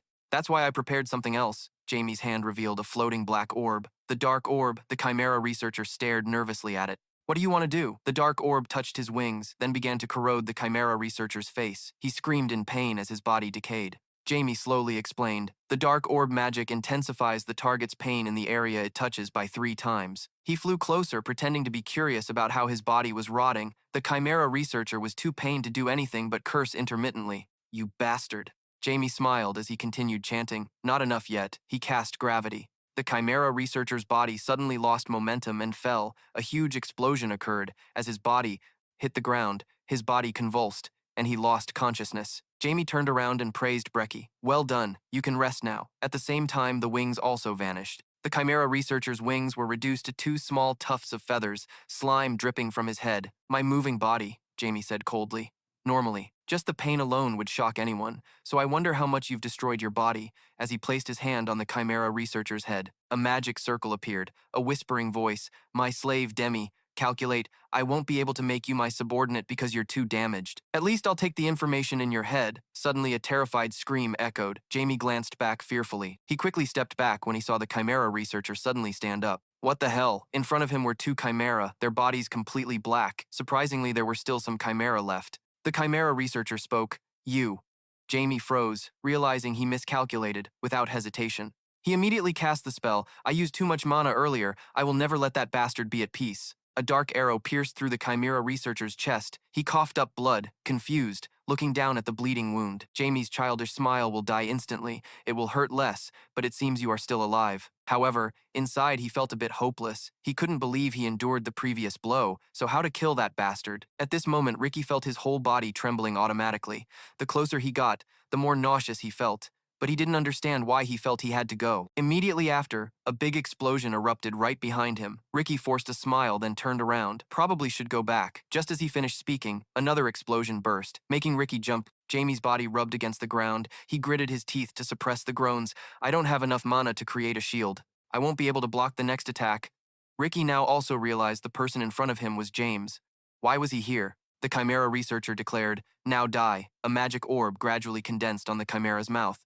Ricky panicked, wanting to run over to stop him. "No, James." Even James did not expect it, he muttered, unable to believe his eyes. Ricky, the Chimera, spewed out a powerful magical beam. Ricky used all his strength to save his friend James. Jamie panicked. He hurriedly shouted a warning. "Don't turn back!" Vicky's face was pale, but he still stood in front of Jamie. "Sorry, my body moves on its own." The power VA touch created a terrible explosion. Jamie's body painfully convulsed as he moved. His whole body was soaked in blood. He tried to crawl to Ricky's place, then called his friend's name. Ricky, Jimmy desperately begged. "Please." Ricky's face looked very peaceful. Jimmy muttered, tears about to fall. "No." He stared at his palm once again. Once again because I am that person. The voice continuously called his previous life's name. "Diablo, Diablo, you must keep living." Jamie returned to the memory when he was Diablo. Everyone else had died just to save him. Jamie's eyes became hollow from the horror he was witnessing. He was dazed, no longer able to resist. The Chimera researcher was satisfied with Jamie's pain. Truly a touching scene from the recent trial, but his voice weighed heavily on his mind. "Now I will send you off along with your friend." The voices of people from the past echoed. "Diablo, Sir Diablo? Listen to me, Sir Diablo. Tell them for me. Please don't forget us. Please don't abandon us, even if you die. I will still be by your side." The first power, the rebellion against the divine. Then a surge of power surrounded Demi's body. Like a whirlwind. This power made even the Chimera hesitate. The Chimera researcher tensed up. Its momentum had completely changed. His body trembled from the pressure. "This is bad. I need to quickly end this." At this moment, Jamie bent down near Ricky, his eyes full of killing intent. "Wait a moment. I'll be back." Dark magic hovered around James. How could I forget the first power that I created? From underground rose a skeletal hand. Then one by one, skeletons climbed onto the Chimera researcher, who was terrified but still boldly said, "Bastard, who are you?" "The army I created is like a rebellion against the divine, created to confront the forces of the 12 gods." The Chimera researcher grinned madly to hide his panic. "You think you can defeat me with these low-level corpses?" Jamie cut him off. "Don't you see?" he smiled. "They all died by your hand," he ordered immediately. Then the skeletons rushed past him, Jamie declared. "Go out and satisfy the grudges stored in your hearts." A group of skeletons surrounded the two chimeras, and the chimera opened its mouth full of sharp teeth to attack a skeleton, but was bitten back. The chimera angrily punched the head of the skeleton that bit it. The skeleton's head fell to the ground. Jamie's voice rang out again. "My kin overcome death." The skeleton's half-broken head quickly revived. The chimera researcher desperately retreated, but was stopped by a tree trunk. "Stop, stop," he said halfway before being grabbed by a skeletal hand, grabbing his face away. "Stop," Jimmy continued chanting. "This is my territory, where death sows death," he told himself, "and also hell for me." The skeleton angrily slammed the chimera researcher to the ground, who screamed in pain. He reached out, wanting to escape the hell he was experiencing. Finally, the skeletons stopped. Only the blood-soaked body of the chimera researcher lay motionless. Jamie relaxed. Finally, he was dead. He was surprised to discover something. Only saw a blue gem fall from the mouth of the chimera researcher. Now Jamie was intrigued when he saw the light on the gem. This is the gem in his hand. It is the seed of life, a rare object filled with vitality, even after considering his body's regeneration. His vitality is simply unbelievable, so he was hiding something like this. Jamie smiled smugly. It was beyond his expectations. "If I have this, then I can surpass the limits of my youthful flesh." He was surprised to see black smoke enveloping the dry old man. Then Demi suddenly remembered something. Seeing the dry old man's happy face, "Right," he shyly gave the order. "Now you all may leave. Someday I will call you again immediately." The black aura around him dissipated, causing the dry old men to disappear. Now Jamie suddenly coughed up blood. He cursed inwardly. "Damn it, I pushed myself too far. Rebellion against the divine is still too difficult for me." He bit his lip, trying to endure, "But I can't faint here." Jamie remembered Ricky was still unconscious. He couldn't let the kid die after everything. His eyes emitted a mysterious purple light. "Instead of dying like this, becoming my servant would be better. Right, Ricky?" A magic circle appeared as Jamie chanted, "Servant, come to me, always." Dark power surrounded Ricky's body as Jamie's hand touched Ricky. His body suddenly emitted light. The light overwhelmed Jamie. "This is holy golden light." Lifting Ricky's body into the air, it also caused Jamie's eyes to hurt. A gentle voice echoed. "I don't understand what's happening." The goddess with green hair held Ricky's body. Her voice still sounded even though she didn't open her mouth. "Kid, you are AI trying to take what is mine." Jamie was startled when he recognized the person in front was Pizzo. At this moment, the goddess Pizzo's eyes also opened and looked at him. "You know me." A whispering voice echoed in the dark town. Lincoln's face went blank, he informed the count. "I have to," he muttered for the last time before a slash cut his neck.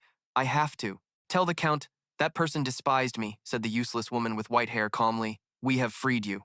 The judgment of the heretics began. On the other side, Rush finally ended. He sat down on the ground. breathed a sigh of relief. I just had enough time to defeat it. His eyes were dark, but he still forced a smile. I hurt so much. I might die, but luckily no AI died. His thoughts were interrupted by a call. Lord Ross. The red-haired youth worried. Are you okay? A light appeared, startling Ross, then quickly turned into a fierce tornado. Under his feet, Ross couldn't believe it when he looked at his hands. This is when he recognized the source of this power, Goddess Pizzo. The scene shifted to where Goddess Pizzo was asking Jamie, "Do you know me?" Jamie was extremely tense. How the hell did she descend? Weighing heavily on the laws of cause and effect, just from an illusion, it would be very serious.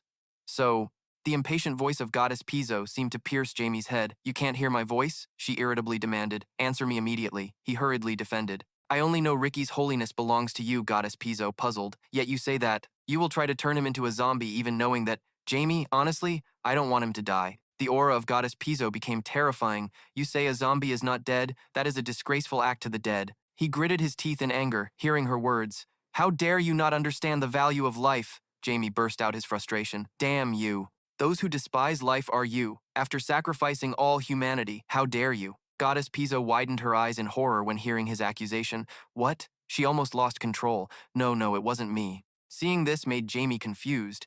This reaction is because Goddess Pizzo decided to overlook it, but this child will become my apostle. If you turn him into a zombie, I will not forgive you. Jamie was surprised, repeating apostle. Apostle? Those closer to the gods than any AI? Their existence guarantees the Pope's status, and they possess enough power to hold the title of Holy Knight, the strongest. A perfect cleric. Now Jamie was deep in thought.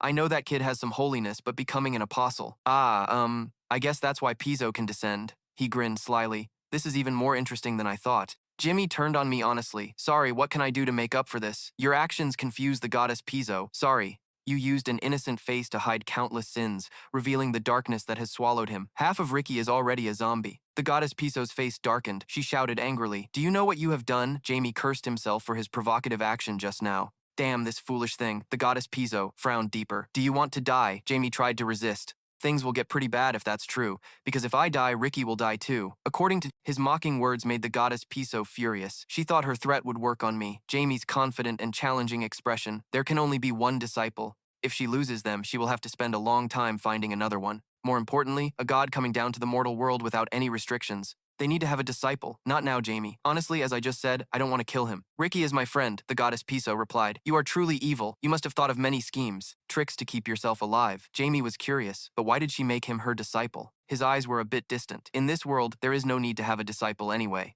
because this world unfolded exactly as the plan of the 12 gods. A peaceful world, a system that the 12 gods worked together to create. Isn't it? The goddess Pizzo bit her lip nervously. You know how much he used a mocking tone. The most sacred among the 12 gods, who loves everything, who is full of love, to the extent that they want to have the right to reshape evil. He became interested. Maybe she was expelled. The goddess Pizzo panicked. Demi was pleased when her prediction was right. The contradiction was so decisive she couldn't say any. Lies that went against her dignity, so she had to keep silent. You suddenly mentioned the name from your previous life. Diablo, without hesitation, the goddess Pizzo questioned, how do you know that name? Gammy lied without blinking. I am the heir of that person. The goddess Pizzo was confused. No way, without hesitation, surely. Her body gradually faded. Damn, why? Now noticing the opportunity, Jamie seized the chance. Join hands with me then. What? Before disappearing, the goddess Pizzo left a message to my Afton. Let's discuss everything reasonably.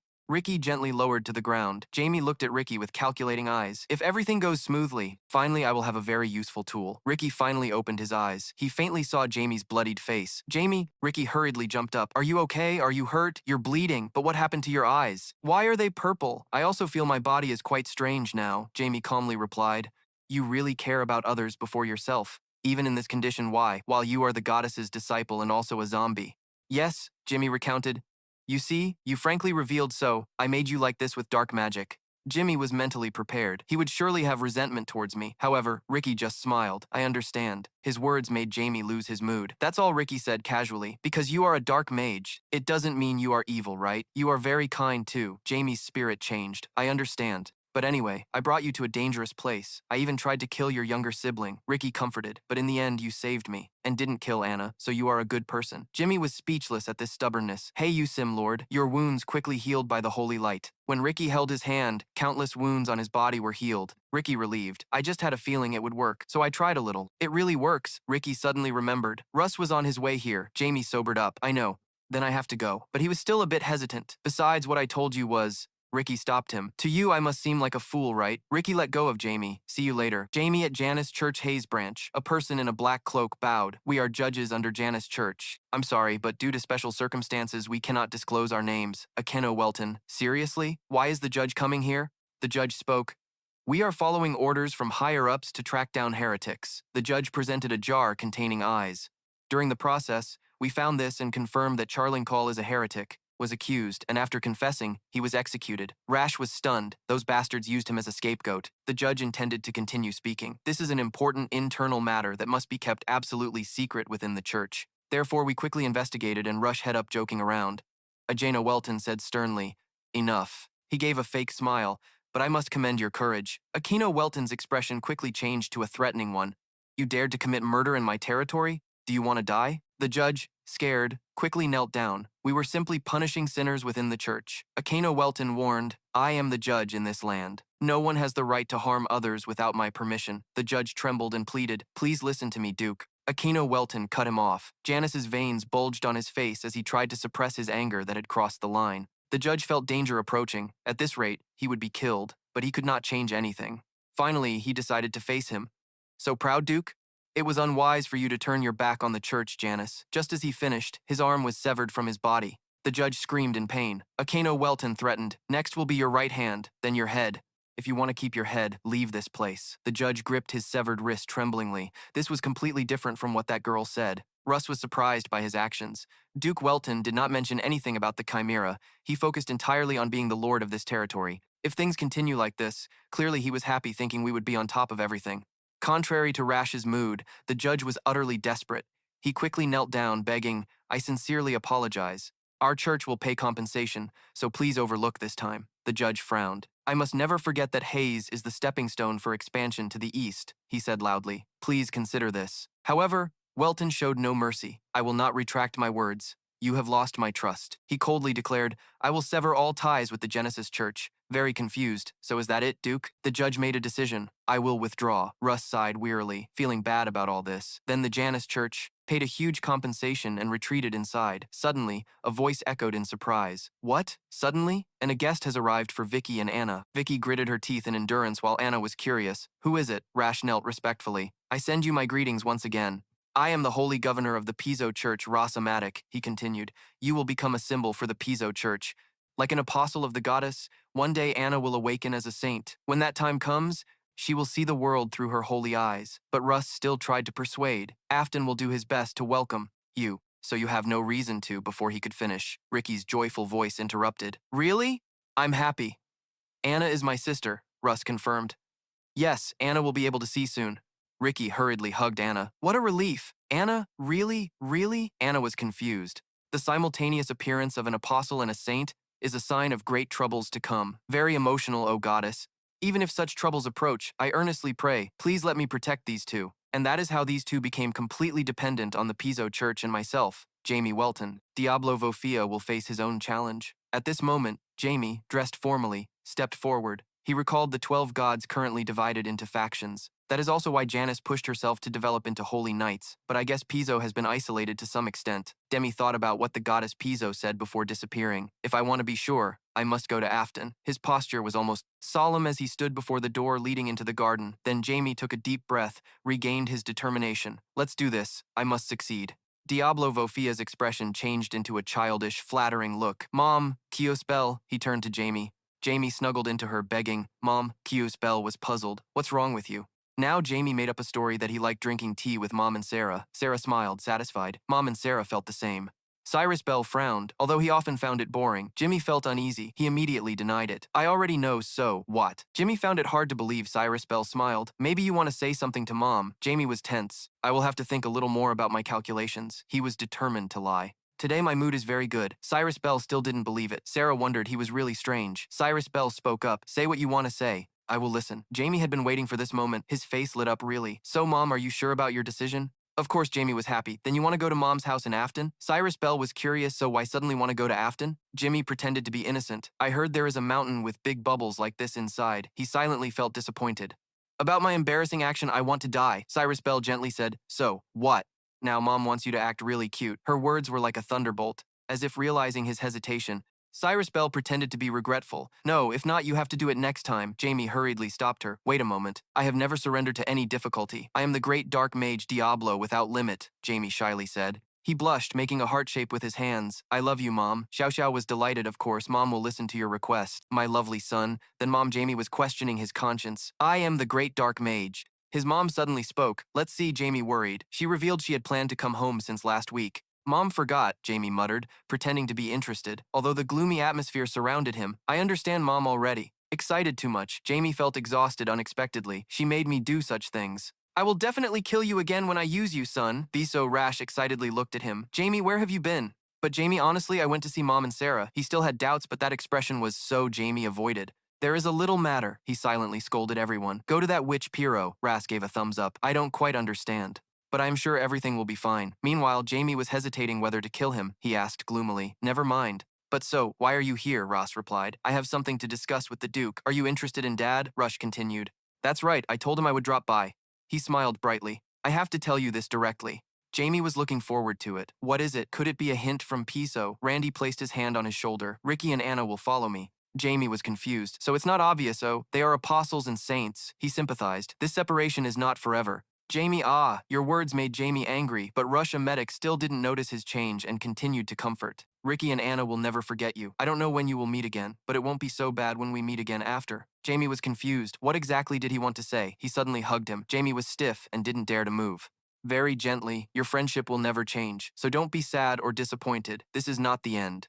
He turned and left. You will see me often. Jimmy gritted his teeth when mentioning the name Goddess Piso. Control your rude brat. Acne. Welton Fan Nan. He didn't understand what the father-in-law was thinking anymore. He recalled the request to bring Jamie here. Cyrus Bell forced a smile. He thought even his late mother couldn't understand his thoughts. Akeno Welton was still worried. Maybe he just wanted to see Jamie. He looked at his wife. I will go tomorrow. Is that okay? Cyrus Bell happily why not? She flattered the greatest knight Welton will escort us. Akeno Welton was shy. Of course, he trusted them very much, but he really wished he could. Cyrus Bell praised Bola would dare attack us. Your husband is the Duke Welton. He tried to suppress his pride at his wife's compliment. She mentioned Russ a medic. And above all, Knight Russ will go with us. She was very surprised to hear that Russ was the governor's saint. Cyrus Bell smiled. They rarely leave Apton. Welton worried you could see the seriousness in the house case. This time Piso worship, he blurted out, worried about Jamie. He recalled Jamie possessed power beyond his age. If like last time he couldn't control his emotions and then exploded afterwards. He didn't know if even the leader could stop him. Xiaosbel calmly said, I think we don't need to worry about that. Do you know what happened today? She recounted. The moment when Jamie tried to look cute, she almost melted. I wish I could keep looking at you. Akeno Welton also smiled, and that's what happened. Why did you bury your head in your husband's hand? Everyone makes mistakes, but I believe in our son. The two of you hold hands full of affection, Akeno Welton said. I'm really happy to have met you. C.S. Bell also responded, me too. A figure quickly dashed toward the sky. Jamie was delighted. Here it is. Because I have to break it into dust and absorb it, it takes longer than expected, but its effect is better than I thought. This is the result of hard work, he said to Break. Good luck. Break has reached level 6. Now it's only a matter of time before you can regain your power as Diablo. Jimmy hovered over an abandoned building. I still have a long way to go to regain my peak form, but now I can easily kill AI at the professor's level. Jans and Philip Robb bowed to the master. Sir, we have arrived. Now, Jamie announced, we will go to Afton. It's quite far, so we will be gone for a while. Philip Rice's face turned pale. Afton is at the northern border, right? If you go alone, it will take a month. Jazz, heartbroken, held a piece of wood in his hand. Should we continue chopping wood? The two are currently disguised as lumberjacks. Jamie was annoyed. Do you want to complain about something? Philip avoided his gaze. No, not really. Jazz as well. According to your wishes, sir, I declare don't worry. This time you will also go. Now Jimmy condensed dark magic. I just remembered something I had long forgotten. Philip, Riza, and Jans were scared. What's so scary? Philip Riza was curious. Master, what is it? Why? Jamie placed his hand on the door. Why? This is a simple zombie warehouse. Simply put, this is your new home. He pointed at the two. Simply put, this is your new home. Philip, Riza, and Jans were confused. My home? I really don't like living in a warehouse now. Jamie looked confused at the two. No one has entered yet, but can already be carried out? He quickly kicked both inside. Stop rambling and go in. The room is scary enough to make you cry. Go now. Their bodies were gradually swallowed by shadows as Jamie felt something new. They are an interesting couple. When they have different egos and emotions, they will be very useful if I teach them well, Jazz said to Philip Riza as they stepped out. He called it a warehouse, so I didn't expect much. But actually, it's quite good. It's more spacious than I thought. Philip Riza shared his feelings. When we were inside, it felt like we were being filled with power from within. Jimmy agreed. That's right, this is my first technique, the rebellion against the gods. He explained that the space was formed entirely by his power. The zombies in the rebellion against the gods absorbed this power and were strengthened by it. Philip wondered. Doesn't that create a great burden for you then? Why? Master Jimmy calmly said. Are you worried about me? He quickly bowed. I thought wrongly about you, Master. Please forgive me. He silently scolded Jans. Want to die? Jamie didn't care. It's okay. If it's a burden to me, I won't treat it like the first time. Jans was excited. Then you can make us stronger in one step.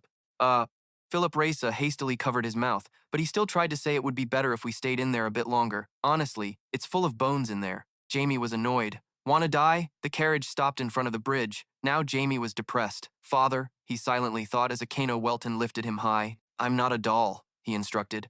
Make sure you protect your mother, sister, and friends. And Jamie Welton said, I can trust you, right? Jamie gloomily replied, Of course, sir. He hugged his son. All right, return safely. Jamie shyly responded, Yes. The flags of the two clans fluttered. Jack O'Brien introduced himself. The great knight is me. Jack O'Brien said, Because we will depart soon, I will explain our plan. Anna, regretfully, wished Ralph could come with us. Ricky responded. He volunteered to escort. Now Jimmy closed his eyes to ponder. So their meaning is, although it takes a bit longer, they will ensure maximum safety. Cyrus Bell gently said, Sarah, sleep immediately every time we ride a carriage. Finally, the carriage left at the signal. Then let's go.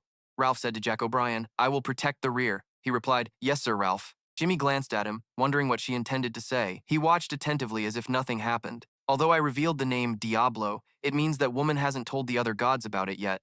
He smiled wickedly. Or maybe she can't, Jimmy thought. Whatever. Many things will change when I return. Sarah Welton gradually woke up. A cheerful voice rang in her ear. Huh? Hello, Ricky. Getting close to her face. Are you Sarah? Ricky froze when he saw the little girl's tears welling up. Sarah Welton screamed loudly in fear. Jamie shouted, What are you doing to Sarah? Ricky hurriedly explained. Calm down, Jamie, that's not fair. 2 days later, the Welton family's carriage moved under the rain. All three Weltons were sound asleep while Ricky stared blankly at the outside scenery. Russ ran quickly from behind to the front. Ricky happily called out to him. Russ smiled in response. Everyone looks tired, huh? Jamie finally opened his eyes, groggy, and asked how long he had been asleep. Ricky smiled and replied, About 2 hours. You slept very well. Russ rode his horse while looking at him, asking if he was bored sitting in the carriage. Should I tell you a fun story? Ricky looked toward the mountain ahead and began telling a legend about Mount May Autry. Jamie impatiently said, Sounds like it's not a fun story. Ricky excitedly spoke loudly, drowning out Jamie's voice. Yes, tell it, Rick, a medic said satisfied. I know it. Of course, you two will be interested. Ricky remembered Anna and said, Anna likes stories like this, but she's still sleeping. Russ advised, Listen and tell her later. Russ imagined a dragon and said, Long ago, when dragons flew in the sky and elves wandered the Miatri Mountains. Miatri is really just a solitary mountain, but one fine day, 2 dragons appeared here. Jamie was surprised to hear this. He thought of dragons. Russ continued, the black evil dragon and the kind blue dragon.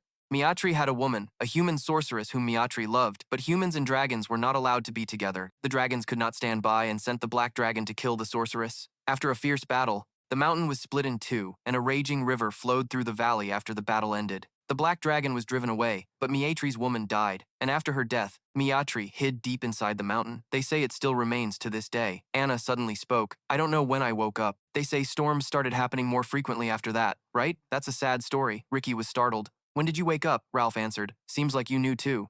That's why the men call the rain here dragon's tears. Jamie pondered the legend. It might be a true story, but dragons were considered legends back then. He started to speak. That story might not be. Before he could finish, suddenly, a strong lightning strike hit, causing the carriage to sway. Everyone inside was startled.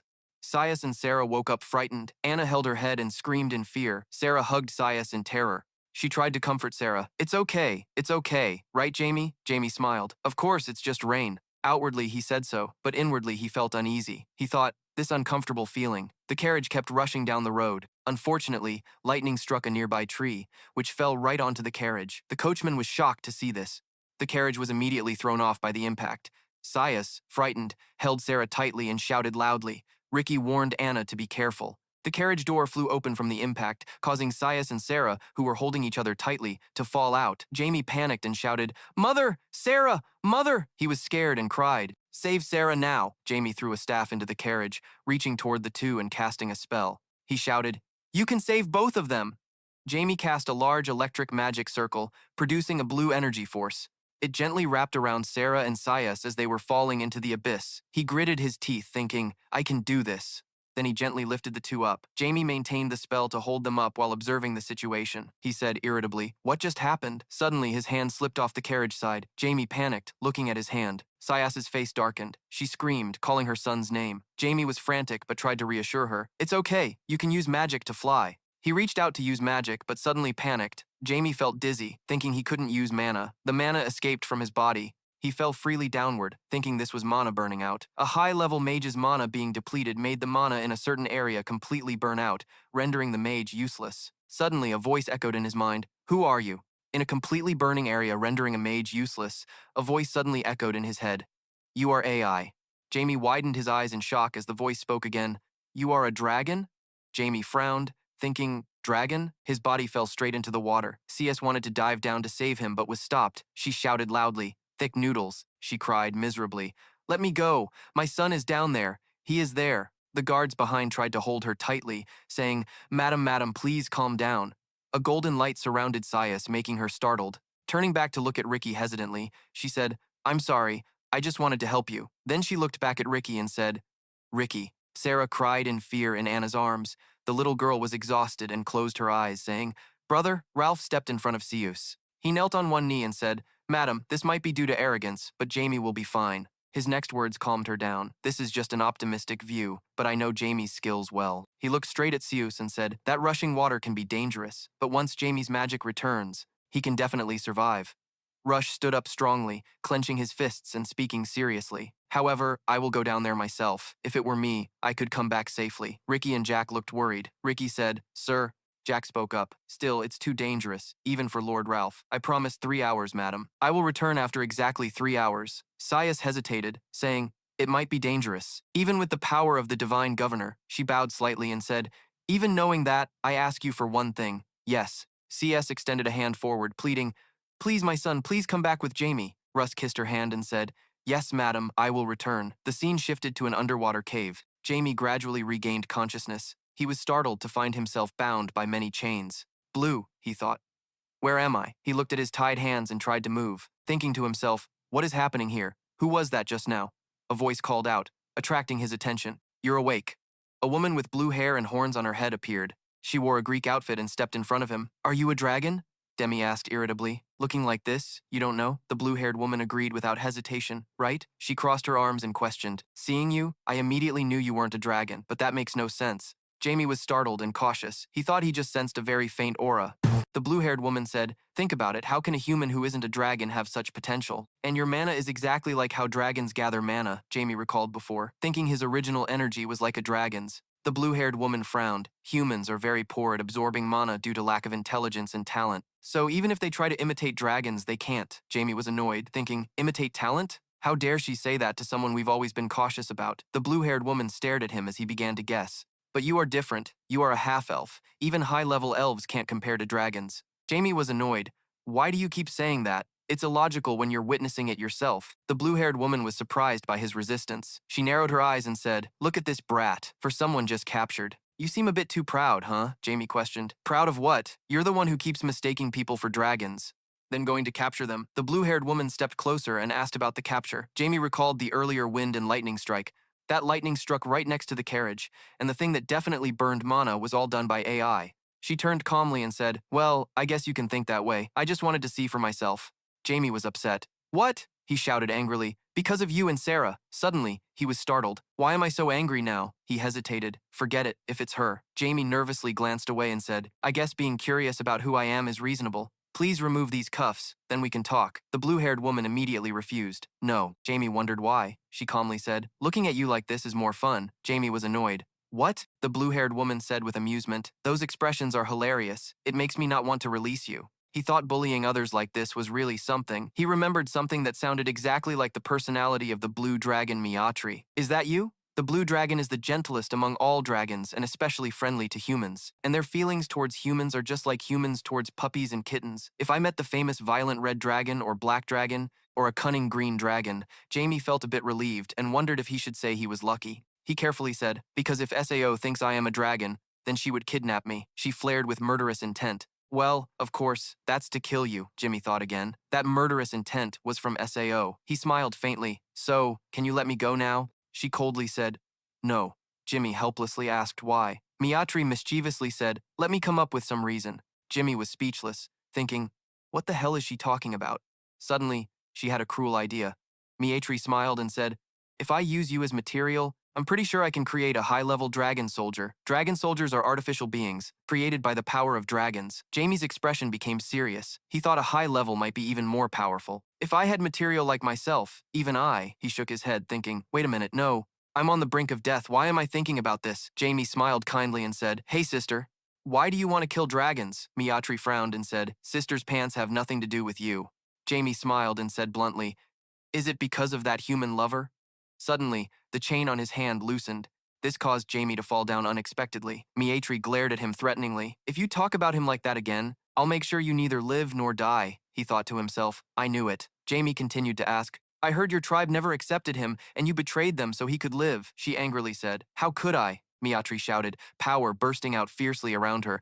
SAO, how dare you talk like you know something? Jamie tried to speak as water was about to drown him. From the start, you didn't want to kill me or turn me into a dragon soldier. Right? From the start, you could have brainwashed me, but you didn't. He closed his eyes tightly and said loudly, you are so kind that it's hard to believe you are a dragon. A familiar voice appeared in Miatri's mind.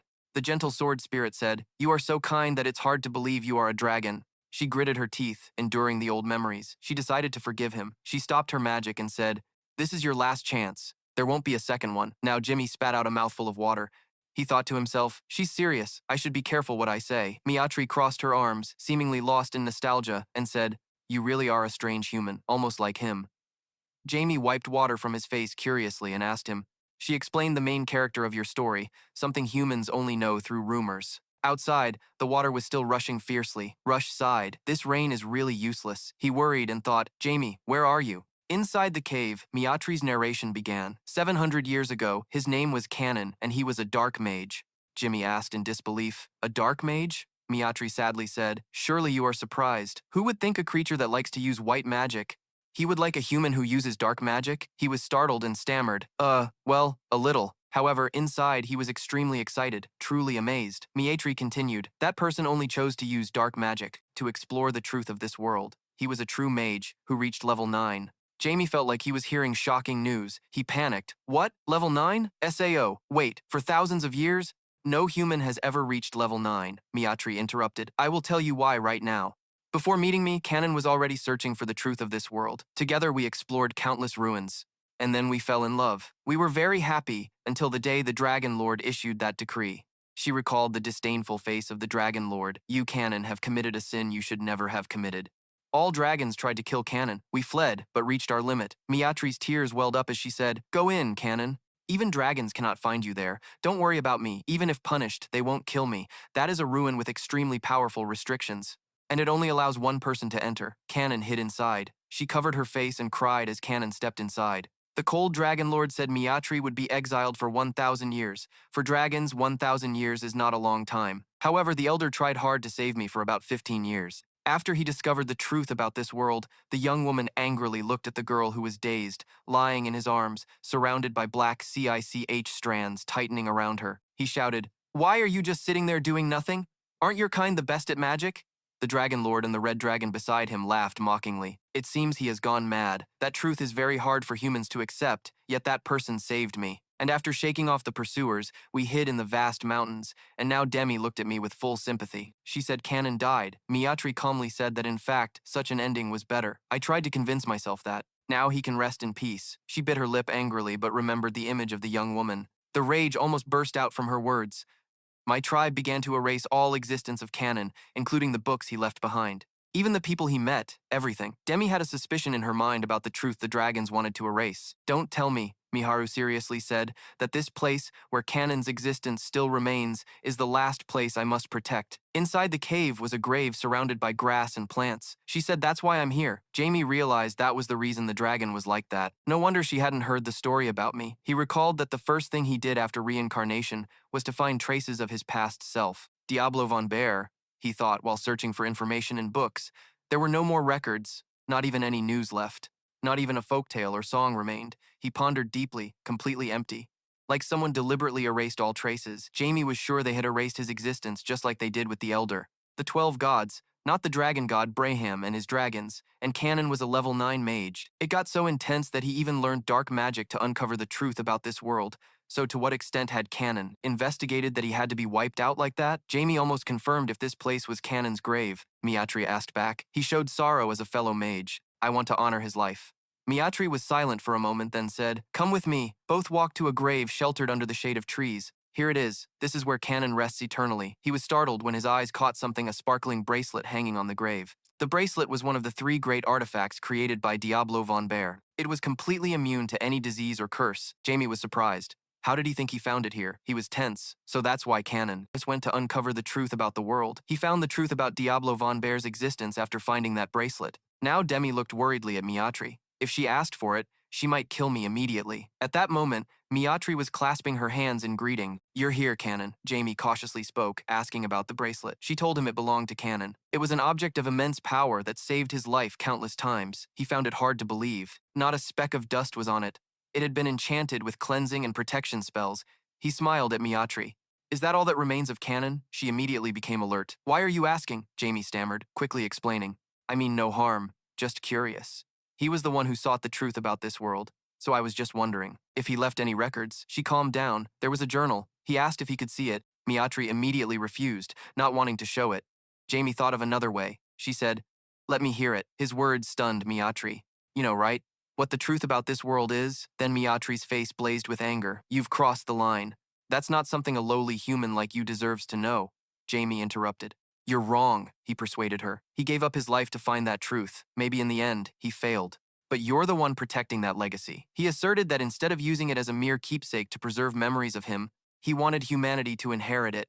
Miatri wavered a little. He really is an annoying smart kid, but there's one thing you're wrong about. I don't need anything to keep memories of him. Because I've engraved everything about him in my heart. The image of her happily beside Kanong reappears, along with the lover's voice echoing in my mind. Jamie, please don't forget me, Diablo. He stepped closer to me. I find it so confusing, Miatri mocked. Because a brat is still just a brat, Jamie called out, waiting. A diary was surrounded by chains. Miatri explained, I'm not showing you this because you convinced me. Because it's useless anyway. There's nothing written inside. Demi touched it, but it was sealed. Miatri continued. Humans can't break the seal on this. She continued.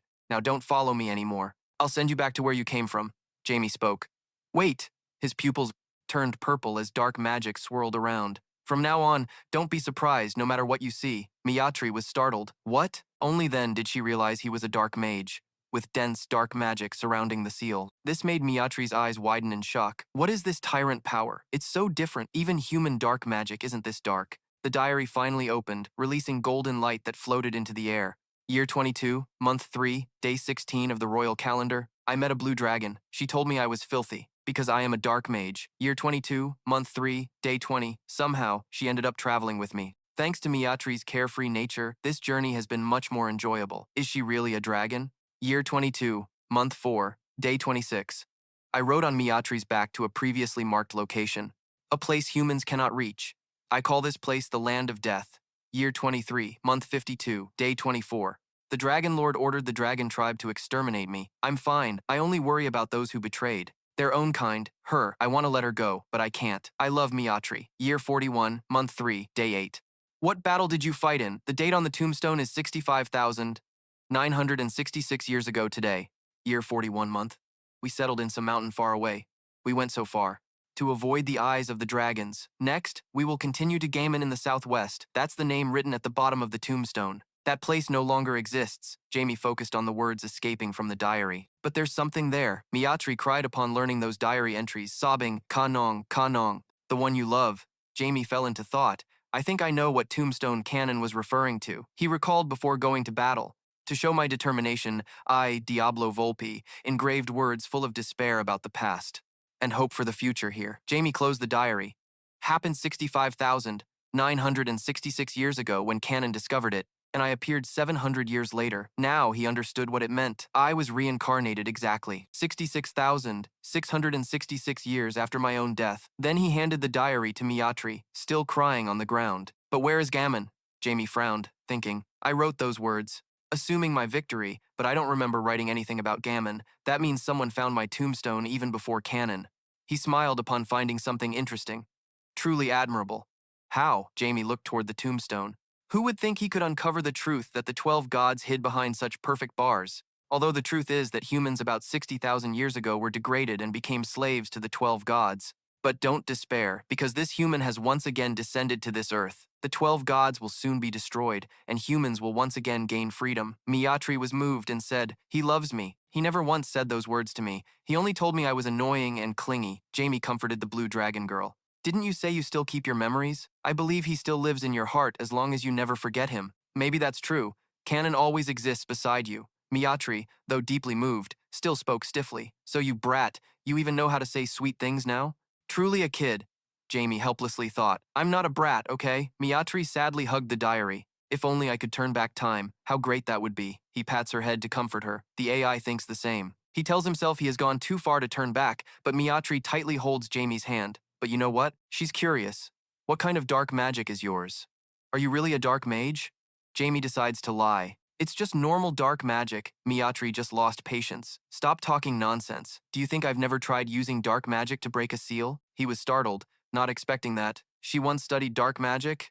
Miyatri is speechless. Are you crazy? She nearly proudly boasts. I brought someone who can use dark magic. Jamie corrects her. She kidnapped them. Miyatri happily says we just shared viewpoints. I told him I didn't want to die, so follow me, and he agreed. In this society, that's called kidnapping and threatening.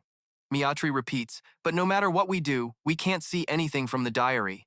Until you and your strange energy appeared. Jamie, in her eyes, is almost like Canon's silhouette. I hate to admit it, but the power he seeks outside the world is similar. Demi thinks she can't avoid this incident. Then speak up. I will tell you the truth. I am a mage fulfilling Canon's wish. An incredulous Miyatri asks Canon, did he leave everything here? How can someone he never met fulfill his wish? He immediately explains, I never received it directly from him, but we walk the same path. He continues explaining to her, so it's not an exaggeration to say I am fulfilling his wish, Miyatri. A question flashes in Miyatri's subconscious. So you also intend to oppose the 12 gods? He is stunned when she realizes that. Did he say that? Miyatri replies no, but the diary told me that. She lowers her voice. He is angry with the 12 gods and hates the great dragons who cooperate with them. If you intend to do the same, then stop. To avoid more wild speculation, Jamie confirms she is right, Miyatri. I intend to fight against the 12 gods. Miyatri immediately denies that thought. That's impossible. I also hate the 12 gods and dragons, and you might soon possess power equivalent to a dragon. She sadly strokes the diary and then accepts, realizing the reality is not one but 12 entities. Dragon power is impossible. Live like a normal human for your own good. Give up. At this moment, he recounts his past life. Before, there was a man who dared to confront the 12 gods. That man had many comrades, but all of them either died or betrayed him. In the end, he lost to the 12 gods and was sealed into the eternal realm. Jamie recalls his own hatred before being sealed. At any cost, I will return, even if it takes a long time. But he never gave up. Even now, his eyes are full of determination. So I cannot give up either. Miyatri is stunned. Now Jamie tells himself, before there was Canon and an older man than him, then me. And future generations after I die will continue like this. Their last wish will be carried on until the 12 gods are killed. Miyatri reminds him to follow her. She cherishes the ring in her hand. If it were you, Canon would allow it. Jamie carefully asks, did I receive it? Miyatri irritably says, hurry up before I change my mind. He happily looks at the ring on his hand. I will definitely keep it carefully. I will cherish it. Jamie looks at the ring glowing with sparkling light. Are you greeting me? Yeah, it's been quite a while. Then Miyatri promises him, when the time comes, I will be ready to help you. He thanks her and feels secretly excited. The dragon's promise is a good sign. Miyatri kicks him straight at the gate. Now go. Jamie is confused. What? Just take care of yourself. When Jamie leaves, a faint bouquet appears in Miyatri's hand. Blue light surrounds her. Is that Canon? His dream is still ongoing. Roos looks at the sky, clearer than before. It seems the rain has stopped. Jamie's voice rings out. Halu, what are you doing here? Roos panics. She blurts out his name when seeing Jamie floating above her. He gently holds her hand. Let's go back. The sky has cleared now. Someone rushes to hug him tightly, shouting, Jamie! Ricky and Anna are so happy they almost cry. I knew you would come back. What a relief, Jamie. A Welland house guard bows his head. We are grateful to you. Thank you, Ras. Ras denied it. No, I really didn't do anything. His voice trembling from embarrassment. Really did nothing, but Russ sighed silently within himself. He didn't even use his holy power. In the kingdom of Seldam Hat Diapeo Renisman, everyone was chatting lively when suddenly a desperate scream echoed. Vina slipped and fell backward as the guinea pig ran past her feet. The people around panicked and scolded. What the hell are you doing? Catch it quickly, catch it! Block it, don't let it stay here, Vina, you idiot! Vina stammered. I'm sorry. But the people around paid no attention. That zombie drug mouse, we can't let it bite me. My nose, my nose, Vina shouted loudly. I'm sorry. Finally, she sighed as she looked at the mess at her feet, wondering when she would finish cleaning up all this. The contemptuous voice reached Vina's ears, leaving her stunned. I wonder when that slow-witted idiot will disappear. Two people behind arrogantly talked badly about her. I get furious every time I see it. Why does the principal protect it? Probably because that slow-witted idiot makes it stand out more. Ha ha ha, exactly. Vina frowned angrily. So mean. I heard that, you know. Then a voice cut through her thoughts. Trash. The blonde girl threw paper at Vina. If you finish cleaning, bring everything on this list here. We have to do experiments again because of you. The blonde girl looked at Vina, trembling, wanting to say something. She frowned. Isn't it your fault, huh? She clenched her hands and resignedly said, Yes, I'm sorry. The two laughed mockingly behind Vina's back. Did you see its face? So annoying, really. She couldn't even say anything. She's like a lab rat. Vina was frustrated, lowering her head, tears streaming down her cheeks. Why am I like this? At the mansion of Count Pior happily greeted the Welton family and the two siblings, Ricky and Anna. Thank you all for coming. He smiled warmly. The chef has prepared a special feast for everyone. Please enjoy and relax. Ricky's eyes widened in amazement. Anna blurted out, Brother, it's like heaven for the nose. Russ also drooled. This is the best meal of my life, CS responded politely. Thank you for your kindness, Count Pior.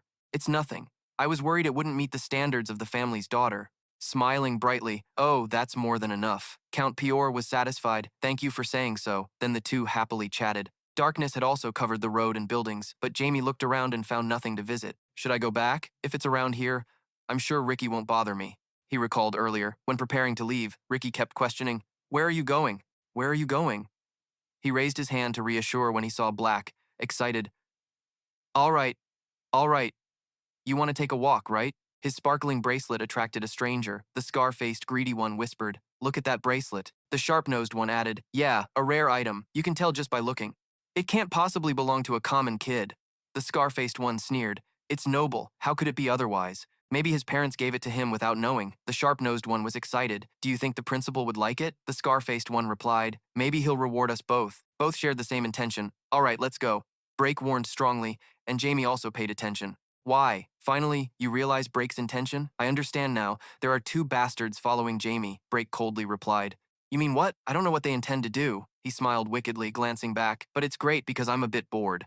The scar-faced and sharp-nosed ones were still confused, completely unaware Jamie was watching from above. Damn, I'm sure it went this way. We lost its trail. All right, Jamie snapped his fingers. This will be fun. The sharp-nosed one looked toward the noise. This way, it's this way. Wait a moment. He clapped his hands. Come here, let me test you. Suddenly, a gate appeared behind him, startling Jamie. He fearfully looked at the hand beside his head. A gentle voice whispered in his ear, Sorry. The scar-faced one stared at the alley in shock. Both stood frozen when they saw the dark alley and lost the trail again. Vina was immediately thrown aside. Jimmy angrily shouted, How dare you? I don't know who you are, but today you're dead for sure. Vina panicked. Wait, please listen to me. Jimmy cast magic around her, unwilling to listen. Vina screamed desperately. He was surprised that Vena's dark magic was blasted into the wall, leaving a deep dent. She groaned in pain. Demi asked, Are you using dark magic? It would be better if you told me your purpose for bringing me here, Vena tearfully said. Jamie wondered, Why is she so pitiful? You're really cruel. I just want to help. It would be terrible if you were harmed by the dark magic of those people. I only want to help. At this moment, Jamie also realized, Wait, those two are also dark mages? Why are you crying, Vena, but scolding me after I saved you? And blaming me? Why is everyone treating me like this? I haven't done anything wrong. I just want everyone not to hate me, she shouted. Why? Why does everyone hate me? Why? Why? Jamie helplessly understood and stayed silent. Vena continued mumbling, A cruel world that doesn't accept me. I better leave this world, Jamie snapped. Stop thinking that way. What do you mean? Are you saying you were with those guys and I got expelled, so you kidnapped me? No, you saved me using the portal at school, Vena knelt, trembling, and answered. That's right. You won't just die with those two guys, she said sadly. Even though you're just a kid, it would be a pity if you had to experience that. But now I'm wondering, are you really a kid? Jamie mocked.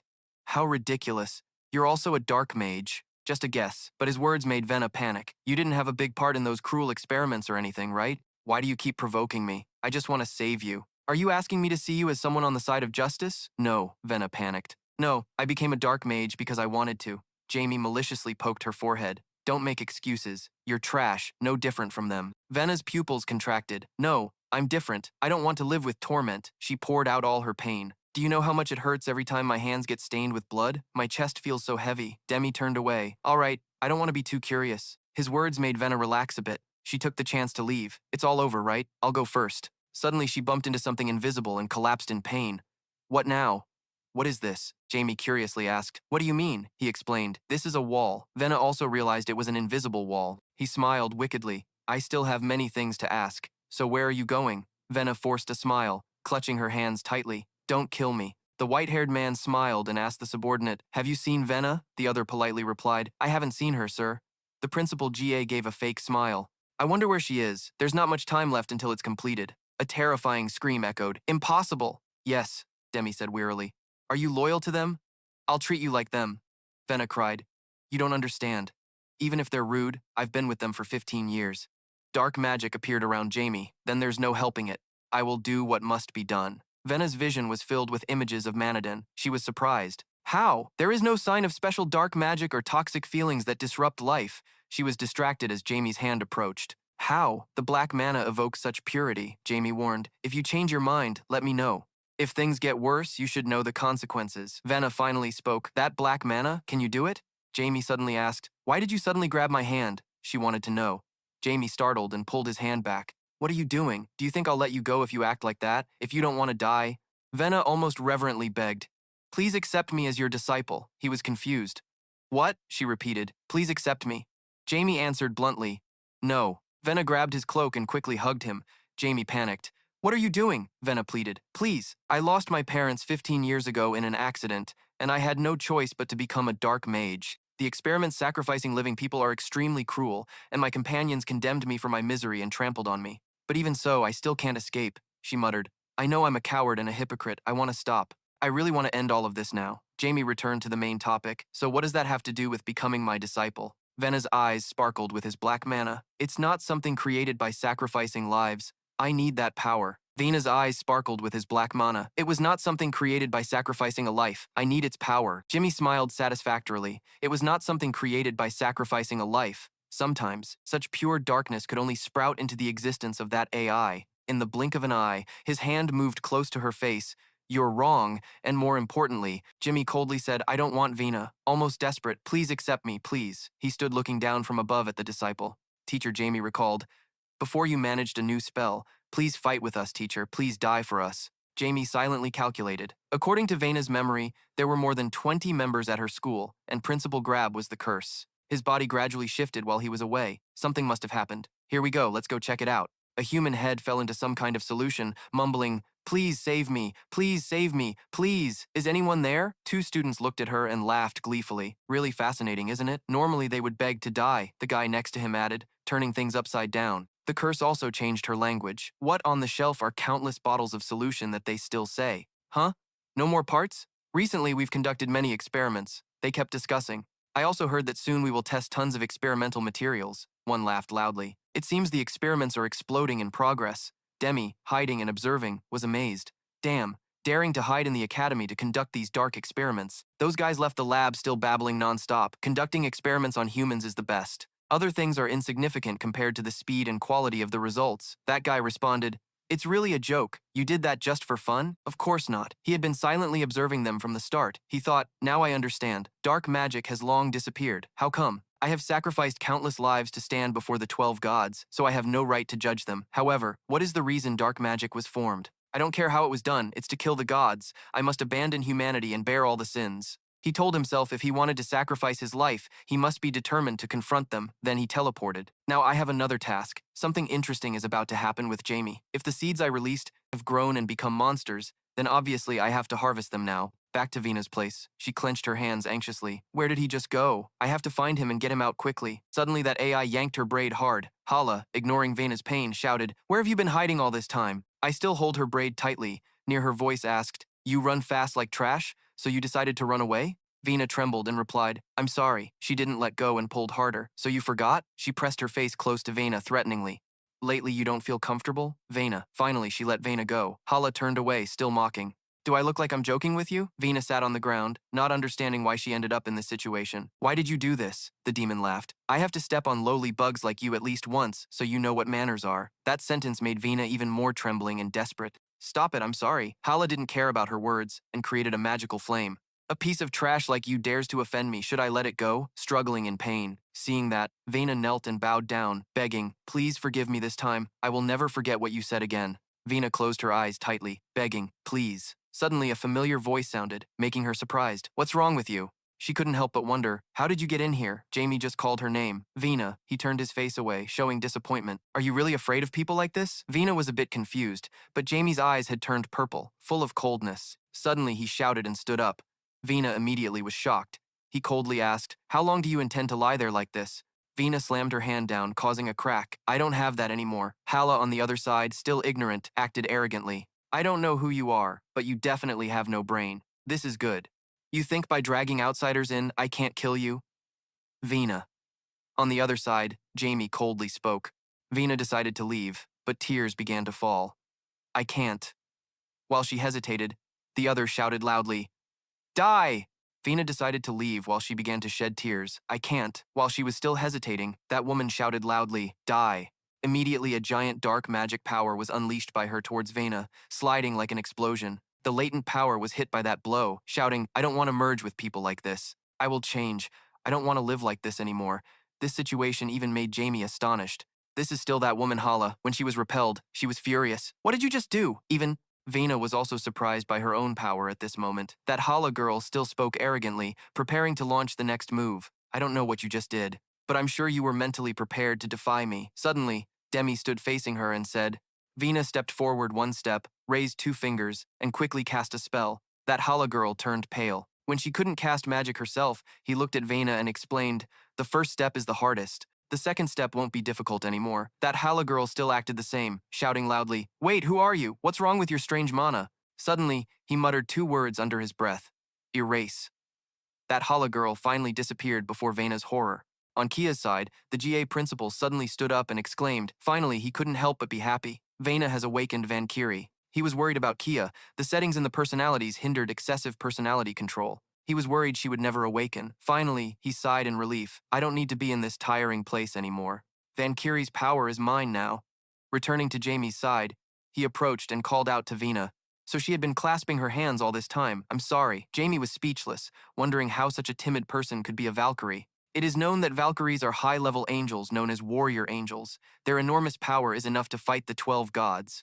Although they ended up defeated in the 7th battle, they luckily avoided extinction and hid in places beyond the 12 gods' sight. Demi pondered. This must be the work of the one in that suit to easily control her. He had controlled her personality for a long time. Seeing him like that, Vena became even more scared. Are you wrong? What did I do wrong? He silently guessed, basically. Valkyrie is a race that hates bowing to others, probably to control her more easily after awakening. Suddenly, he frowned and said, I don't like it. Vena, still innocent and blameless, replied, I don't know what I did wrong, but please forgive me. Suddenly, an alarm sounded. Vena immediately realized it was a red alert. They must have detected you as an intruder. Suddenly, he said, I have a name. It's Jamie. Even if wrong, they can't catch me.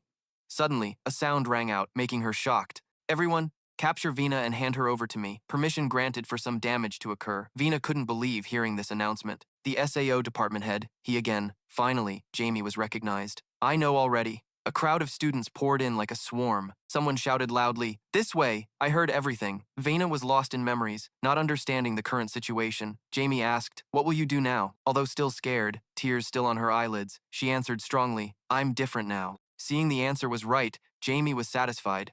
That's right. Suddenly, white power streams appeared, swirling around the two of them, Jamie and Vena. So it was because of him. He had to control them with his hands. We said so, right? Immediately, the door locking the two of them opened wide. The second step will no longer be difficult. That Hala girl, amidst the shouting crowd, yelled, Vena, how dare you defy me? Come here now! Vena formed a black sphere covering her head. Jamie explained, she was brainwashed. Vena couldn't believe the brainwashing. Immediately, that Hala girl, Kia, collapsed to the ground. He assessed she was unconscious. She had been Dean's slave for a long time. Vena couldn't believe the truth. Then, without hesitation or further thought, Jamie confirmed, yes, everything everyone did to her was according to Dean's will. That is the difficult curse. The curse of suffering, the curse of damnation, the curse of sneezing, the curse returned. Suddenly, all the students painfully fell to the ground. Jamie revealed the truth before her eyes. Haven't you seen? And Vena also collapsed to the ground, mumbling, but I'm very. Suddenly she seemed to become a different person, her eyes red and angry. I have endured everything for a long time without knowing. Then Jamie recognized her true nature, gradually revealing itself. After that, he spoke. So what? Then he told her to fight, then kicked her hard forward. She immediately panicked and shouted, "Wait a moment." She cried, looking at him, saying, "I don't know how to fight." Suddenly, a guy in front of her raised a magic staff. He seemed sure of victory and smiled smugly, while Vina's eyes filled with despair. The itchy curse was unleashed, but she quickly fell back after dodging the attack. Even Vina found it hard to believe she dodged it. How could a blue-haired guy sneak attack with a toothache curse from behind? Vina panicked a bit and turned around. Suddenly, she unconsciously grabbed his hand. She shouted loudly, then spun around once. That guy kicked straight into the wall. Vina was even more incredulous about her own strength. On this side, Jamie reassured Vina, "That is your power. Believe in yourself and fight off a contemptuous student. You think having power is everything? You are still just Vina." Saying that, he unleashed a blindness curse towards Vina, but she dodged it. Vina realized her body moved according to her will. The students panicked as the victim began to resist. What's blocking it? Since when? Vina stomped on two guys, still unable to believe it as if it wasn't her own body. Now Jamie spoke seriously. "Is it done over there? What do you guys want to do?" He radiated an intense killing intent. "Looks like you guys noticed the difference in skills. Not only rookies like these are here, right?" The guys were scared and stepped back. He lost patience and gave an order. "Whatever, I plan to harvest everything anyway." Black immediately appeared, flying over the guys' heads. Jamie happily enjoyed the show. "Have you finished marking all the rookies?" Suddenly, Black beeped and created a glowing circle. Instantly, the students below also had one on their hands. Jamie grinned. "Then let's harvest." Purple violence immediately unleashed storm-like power streams, striking the guys who couldn't react in time. In the end, only corpses lay scattered on the ground. Vina looked at him in disbelief when suddenly a man appeared, shouting loudly, "What's going on?" "My children have died." The old man holding a scepter appeared, smiling happily. "Nice to meet you. I am the master of this place." He showed friendliness and asked about him. "I saw your skills. Are you injured? Or do you have a chronic illness?" He answered briefly. "If so, then why?" The old man smiled brightly. "I see. So it's a kind of setup." He was puzzled by the old man's words about a setup. The old man teased, "You have incredibly wonderful skills. What do you think about working with me?" Demi didn't refuse immediately. "What can you do for me?" The old man suddenly realized. "So you have a plan. If you succeed, swallowing an entire nation won't be a problem." He changed his gaze towards Vena's family crest. "Is that so?" He realized the old man's trick. He already had a method in mind. "You got me right in the heart," Gay hurried to clarify. "You're greedy too. I haven't even said anything yet." Jamie was frustrated talking to the old man. "All of this only exists in a single nation. I will succeed." Ga frowned, embarrassed by the silence so far. Vina cried loudly, questioning. "Crazy. Why did you ask everyone to bring me to you?" The old man Ga saw her power and sighed. "Oh, you're amazing. You have an incredible life force." Then he answered her earlier question. "Why? Actually, Vina, I want to absorb your power when you awaken." Vina was stunned hearing this. The old man began to tell about the past when she was young. "Do you know how many difficulties I faced to take you in?" The old man with evil schemes considered how to expose her true nature and make her awaken in the form I desired. Ga and her evil friends told me to create this school just for you. Yes. Vena was incredulous about the man she had known for 15 years. Every time they bullied her, he always came to help. Only now did she realize, but thinking about it, he never stopped them. The old man Ga was delighted at the nearing success of seizing her power after she lost herself in fear here. On the other side, after knowing the whole truth, Vena gradually lost control. Everything was as Ga wished. Now, if you simply awaken with the malice I injected into you over the past 10 millennia. Suddenly, a black mana beam was released. Vena collapsed before the astonishment of Ga, and Vena gradually lost the light in her eyes. Finally, she fainted, lying on the ground. The silence was broken as Jamie appeared, standing in front of her and spoke. "That's the truth," Jamie teased the old man.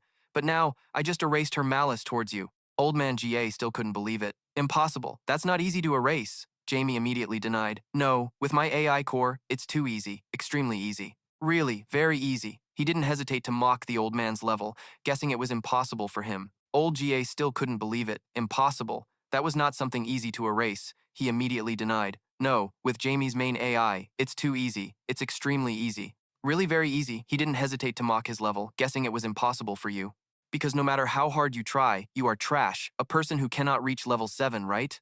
Hit the sore spot. Old Ga immediately lost control, angrily shouting, "Bastard Demi! Level 7 is a taboo for dark mages, Ga. If that AI said this sentence, they would be killed by him in the most brutal and violent ways." He was looking ahead, with a very sinister face, like his alias the Master of Curses. Speaking of curses, he might have reached the highest level. He was kneeling, looking at the light outside the door, but he couldn't get past the wall. To level 6, Hearing himself being spoken to like that, he shouted angrily with an angry face. His eyes sparked flames. Bastard. He slammed his staff hard on the ground and threatened he would make you writhe, in eternal painful agony in the dark night of despair. Then he pointed the staff forward. The staff began to emit a reddish-orange light, looking quite terrifying. The Hydra serpent suddenly appeared with a beam of light surrounding the noodles. In another scene, GA looked down thoughtfully at the old man sitting. Then a voice rang out. Director. The voice came from a strange thing. I need you to provide me with more bodies to experiment on this new drug this time. Hearing that, he frowned again, amusing. How to return to the battle with Jamie. He was trying to slam the staff on the ground. What is this? Jimmy smirked and commented. Pretty tough, huh? I'm sure your head must hurt like your brain is split into 7. GA calmly replied, It's not without reason that I'm called the Master of Curses. Jimmy was not to be outdone. He immediately raised his hand to cast a warning spell, but you still shouldn't be reckless. The space suddenly turned pitch black. He arrogantly said, How interesting, really interesting. How could AI think I would fall for a mind spell? Do you have anything else? Jimmy immediately launched an attack. It can't be that there's nothing more. He was not afraid at all, but smiled arrogantly, looking down on GA, who began mumbling a chant into the staff. Jimmy laughed mockingly, thinking to himself, he thought intervening directly in his brain wouldn't matter. No matter how good, it was already too late. He raised his hand, finger pointed straight ahead. Immediately, black energy shot straight at him. He was still not afraid. GA spoke. This has gone far enough. Suddenly, the black energy shot back at him, piercing through him. He collapsed afterward. He realized it was a counter curse, a pretty difficult dark magic. He was caught off guard by the counterattack. His hand dropped limply. GA lifted his chin and smiled, looking at you. What state are you in now? Finally, the abyss you created. Won't be easy to escape. Then he spoke in a low voice. But before that, I have to destroy your mind first. First, he raised the staff high. It radiated red light. Jimmy was already injured, bleeding non-stop. GA looked very terrifying and said from now on, you will forever be trapped in exactly one single moment. When 1 second becomes 10 seconds, 100 seconds, 1,000 seconds, what would a person have to endure? He was smug, while Jimmy seemed to be falling into an endless void. From within his consciousness, rejecting everything, a state that never ends, even if it is just 1 second. But you can repeat it tens of thousands of times. GA laughed arrogantly, pointing the glowing red staff at the noodles. Time is my ultimate curse. Like this? The wall between levels won't wait for him to finish speaking when Jamie cut in, so you have recovered as if nothing happened. He reached out toward GA. The old man was quite shocked because Jamie had recovered. How did you do it? He rushed forward to knock GA down. Such things are useless. He gave the order to explode. The space suddenly became hazy. Dust obscured the view. He screamed in pain loudly. He continued to raise his hand forward to create a seal. I hope you are strong enough. He screamed in pain but still wondered. How is he now? Jamie continued. You are ready now, right? Then he unleashed a series of magical attacks, magic missiles, stone crushers, surprise attacks, chains, firebombs, all gathered and poured onto him. GA was hit so hard the ground cracked and sunk. Despite being hit and bleeding non-stop, GA still asked, How did you do it? He raised his hand and replied it was due to my extreme resistance item. And on his hand was a bracelet with a glowing purple stone, all flying around. The old man was extremely shocked. Extreme resistance? What could that be? Now, Jimmy smiled faintly and replied, The world itself is already an absurdity. GA was displeased. Damn it, I am already the king of the world. Before he could finish, he was kicked in the body. Don't mess with me. Looking at Jamie's face right now, it's terrifying. Do you think I will let you die peacefully like that? Behind him, a door appeared. The door of divine punishment. This is a great sin caused by your greed for blue. As the one who sowed those seeds, I will push you into it. You will forever be a criminal, an existence neither alive nor dead. You will have to die a continuous death forever, but your immortality will prevent you from dying completely, and you will become a servant, loyal and obedient to all my commands. GA was caught by chains flying out of nowhere, wrapping around his hands, feet, and neck. The chains dragged his soul away. He was powerless, unable to do anything, watching his soul being pulled away. He could hardly believe his soul. His voice echoed, You will forever be my subordinate. GA's soul spoke, No, please kill me, let me rest eternally, but Jamie remained resolute. From now on, your name will be the soul of the old man gradually entering that neuro door. That will be your existence. He resisted, but it was insignificant. His soul gradually disappeared behind the spatial door, and it became silent. After a while, Vina woke up, her eyes still a bit dazed. Suddenly, she sat up and shouted loudly. Principal Demi turned to speak to that thing. Greetings, your master. As a slave, you must obey. The skeleton immediately obeyed. Greetings, great master. I am Neuro. I am the first slave you created. Demi then asked Vena, How do you feel now? These are the words of the thing that made you live through hell for 15 years. Vena looked down, full of contemplation. I don't know either, Jamie asked. What do you plan to do now? I can't think of anything except this, she suddenly shouted. Please accept me as your disciple. Before she could finish, Jamie anticipated and replied, no. She panicked and asked, why? Why is that? He immediately answered, because you are a Valkyrie. Valkyrie is a species of fairies that existed in the distant past. They were extremely brave, never backing down, and always tried their best to prove they were right, even though they were ultimately completely defeated, and became a very unlucky species. He continued, I don't know how their descendants survived until today, but maybe you are the last Valkyrie. Hearing that, Vina struggled and said, then what does that have to do with me? Not being able to become your disciple? He explained, what I mean is, I don't know any magic of the Vaniri. She was stunned as if her world had collapsed. Jamie turned away with a helpless face. There is no reason for me to accept you as my disciple, she stubbornly insisted. Really? Are you serious? I'm not lying. Scene changes to morning in a forest. A carriage is being escorted by many people. A voice sounded, Sarah, it's so cute, it's Pink Sister. Anna smiled and replied, really? Should we pet it? Both looked at the cute little squirrel in front of them. The little squirrel trembled and silently called, Master. Jamie heard but ignored it, yet he still replied, be grateful. I even know how to use transformation magic, otherwise I would have left you there. The two girls happily dragged Vina in squirrel form. So cute. She struggled and screamed inside, Master, help! Demi ignored her, not paying attention. He looked outside. What a beautiful day. The carriage continued its journey. Warm sunlight shone through the window. A girl ran up and hugged the man in front of her, calling, Father. The man opened his arms. 9 years already, huh? The woman's voice choked with tears. I'm really sorry, Dad. This bad daughter finally came to see you. He gently comforted his daughter. No, it's okay. At least now you are here. Looking at the heartfelt scene before him, Jamie was silent and smiled. Sarah was startled, looking quite surprised. He forced a smile, thoughts in turmoil. He still didn't know what emotions were like from childhood. The warm pats on the head, the times with family, and hugs. Even after being reborn, it still felt uncomfortable. The image of the protective boy before him made Sias choke up and tremble. I am truly, truly sorry. He gently held his daughter's hand to comfort her.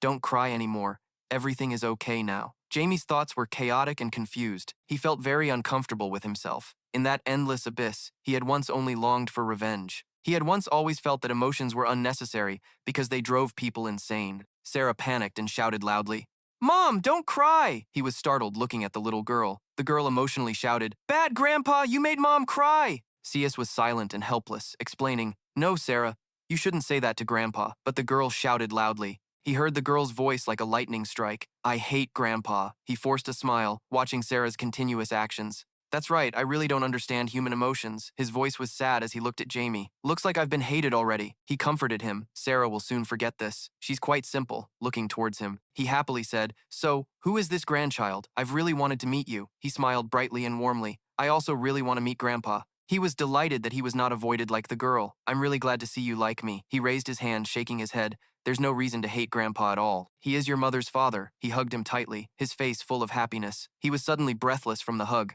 That's right, my grandson. I'm so happy to meet you, he replied with difficulty. Yes, me too, inwardly cursing.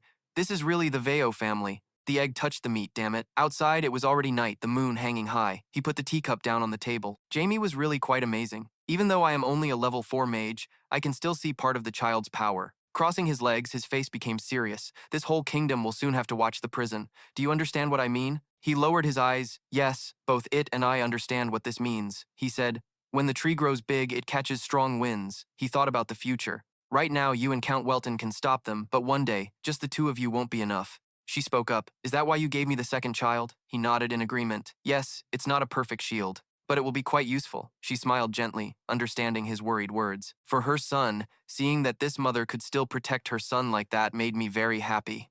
I'm super worried about my husband, but I'm a bit worried about the Count. I heard he has become an enemy of the Janus Church. Then he analyzed. This won't pass quietly. Those people are extremely twisted monsters. She was suddenly seriously surprised. Why? He thought for a moment and said, Because of those bastards.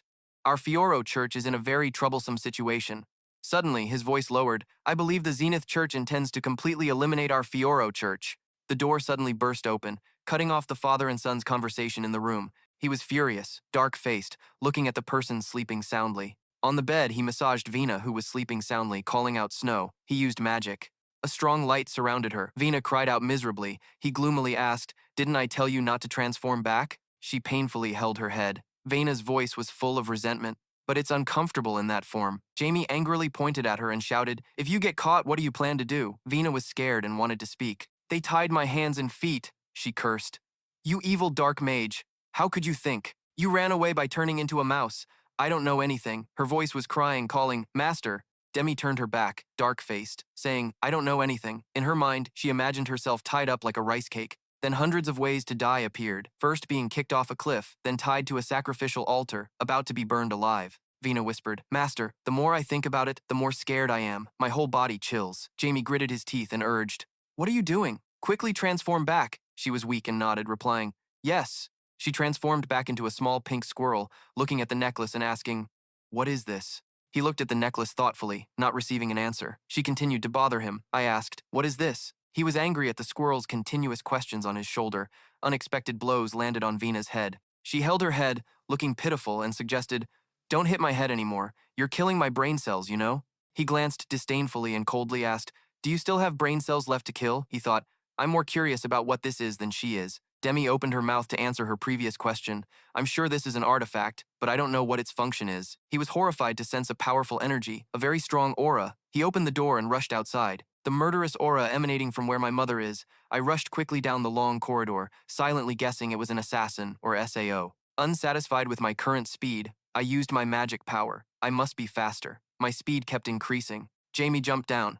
I deduced that the murderous aura I sensed came from that bastard. The image of a man appeared in my mind. He was very strong. I couldn't defeat him. If that's the case, I must run away with my mother. I swiftly raised my hand, forming a frying pan shape toward the man. The man smirked. My grandfather was startled as I charged to attack the man. Lightning crackled increasingly around me. I raised my hand to cast the illusion terrain magic. I felt the moment had come. Yes, using this opportunity, I will escape with my mother. A large hand grabbed Jamie's collar. In a casual tone, what a cute little trick. He gently lifted me up. Jamie cursed silently.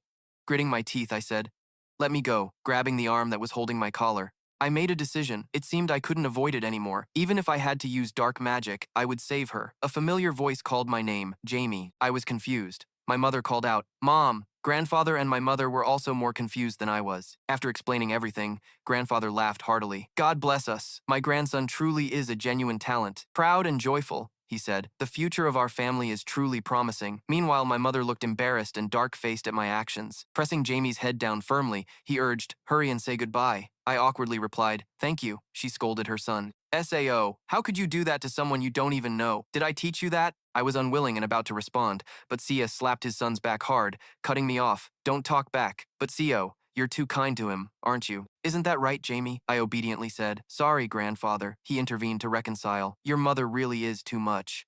The man spoke to stop them. Enough already, Sias. It's my fault everything turned out this way. She didn't understand what the man said. What are you talking about, Lord Bali? I was still upset inside after what just happened. I swear it's so unfair, he said. What I just said was true. I heard the heir of the Welton family is extremely talented, the man admitted frankly, so I just checked a little. The man speaking was Bali Onyx, the Storm Sword Master, one of the 5 sword masters of the kingdom. Gendium CS listened in amazement. I heard the heir of the Welton Count family. Meanwhile, Jamie was on the ground, tears streaming down his pale face, an outstanding talent. Bailey's eyes narrowed as he continued speaking.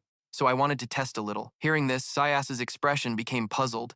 What are you talking about? Test a little, he slowly repeated. I slightly revealed my presence to this child along with a bit of hostility. At that moment, her face could no longer hide her discomfort. She shouted loudly, You're so stubborn! Seeing this, Marquis Bio quickly intervened, intending to calm things down. Calm down, calm down. He really doesn't have any hostility, but she still warned bitterly, causing Jamie beside her to look on in shock. If you do that to my son again, I won't let it slide. Do you understand? Bailey softly apologized to Sias. I'm very sorry. Then Sias turned and placed his hand on Jamie's shoulder, soothing him. Sorry, Jamie. It seemed Mother had misunderstood. However, Jamie's attitude was a bit hesitant and stammered in reply. It's okay. It was understandable because no one else noticed except him.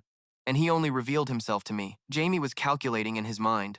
He discovered me and perfectly revealed his presence, an existence, not weakened at all by the terrain cleansing, truly terrifying. I cautiously asked Han Bailey, Are you a sword master? He nodded briefly. Yes. Then Marquis Bio once again joined the conversation. It seems our Jamie has very good eyesight, huh? He said. Marquis Bio revealed the identity of this man, a swordsman known as the Storm Sword Master, Bailey Onyx. He said that the kingdom of Goldium has 5 sword masters. Is a swordsman with the title Storm Swordsman. It is said that the kingdom of Goldium has 5 swordsmen. Since they have never faced each other, it is hard to rank them. But the sword of the king with the name Shield Tariq is known as the strongest swordsman, followed by Count Welton, and closely behind is Bailey Onyx. At this moment, Jamie just stood up politely, bowed, and introduced himself. "It's an honor to meet you, sir. I am Jamie Welton." His eyes drilled into him silently without a word. This attitude made CS even more furious. Pounding, the table stood up, shouting loudly, "Sir Bailey, what else do you want now?" Unexpectedly, Bailey gently suggested learning swordsmanship. Hearing this, Jamie's eyes widened in astonishment. His whole body froze for a moment. His mother was the first to react. "What is he talking about?" "Jamie is learning magic," but he looked up slowly and explained, "I know, but besides that, I believe that if he learns swordsmanship, he will achieve outstanding results," he continued to explain, "because he has inherited the bloodline of Count Welton." At this moment, Viscount Bio also intervened, showing concern on his face. Without hiding his worry, "I am sure that if a great swordsman says so, then it must be true. But Jamie's magical talent is truly unheard of." Bailey half closed his eyes and slowly explained, "I know he could become a level 9 mage. I've heard about it too." In his mind, he recalled someone else's statement. "Just by breathing, Jamie Welton will continue to grow stronger." And the source of this rumor, none other than Viscount Lin Mayo. He spoke again, "But swordsmanship is different. It is something very difficult to achieve if the right opportunity is missed." Hearing this, Jamie had already fallen into deep thought about swordsmanship. He silently calculated, "If I can use it, it would be great, right? But magic is still my #1 priority." Then he scratched his head lightly and declined Bailey. "Right now, I want to focus on magic." He slowly lifted his teacup. Then he gently nodded, showing understanding. "All right then." That night, under the bright moonlight illuminating the whole garden, Jamie was walking. In his mind, he thought, "I guess this is the reason why the Welton family garden is so large. And it is also very well taken care of." Suddenly, Jamie's ears were bombarded with a barrage of questions. "Did you just meet a swordsman? Did he come to arrest me? Master, what should I do now?" He angrily covered his ears and grumbled, "Go to sleep." Thanks to that, Jamie could now sigh, "How peaceful." He continued to ponder while remembering Bailey. "It feels like there is a towering wall in front of me. I was very lucky to regain my chi. The seed of my life is perfect now." But looking at his hands, he pursed his lips. "It's still not enough. There will be a time when I fall behind again." Speaking of level 7, that is the rank from which one is called a great mage. It is not something that can be achieved just by training skills alone. The Mage Tower. When the magic subject is established by a mage, the Holy Grail reaches its limit, then the gate to becoming a great mage will open. That is called the magic sanctification, Jamie pondered as he walked. "If I do exactly as in my previous life, it will be easy." But he stopped before a stream, seeing his reflection below. It was his past self. "I will never defeat my enemies if I just use the same failed method from before." Jamie slowly sat down, his expression fully thoughtful. "Thanks to that person, I realized this. I still have a lot to try." Remembering Bailey, he couldn't help but feel curious. But what is his relationship with my mother? That sorrowful expression. Unexpectedly, before he could relax, ripples appeared on the water surface below. A sea monster suddenly surfaced, making Jamie jump back in shock. He immediately cast a defensive spell to block its attack. His hands clenched tightly as lightning began to radiate from them. His expression darkened with anger. "How dare you disturb me, Jimmy?" At this moment, he was still protected inside the shield. As he cast the next spell, Jack quickly realized something, and an AI suddenly flashed past. This person quickly rushed to confront the sea monster. Jamie's eyes widened in astonishment. It was that foot stomping hard on the stone floor. Caleb smiled and said, "Are you okay?" He continued to explain. "I heard the Welton nobles are preparing to arrive, but I was busy handling many things until now."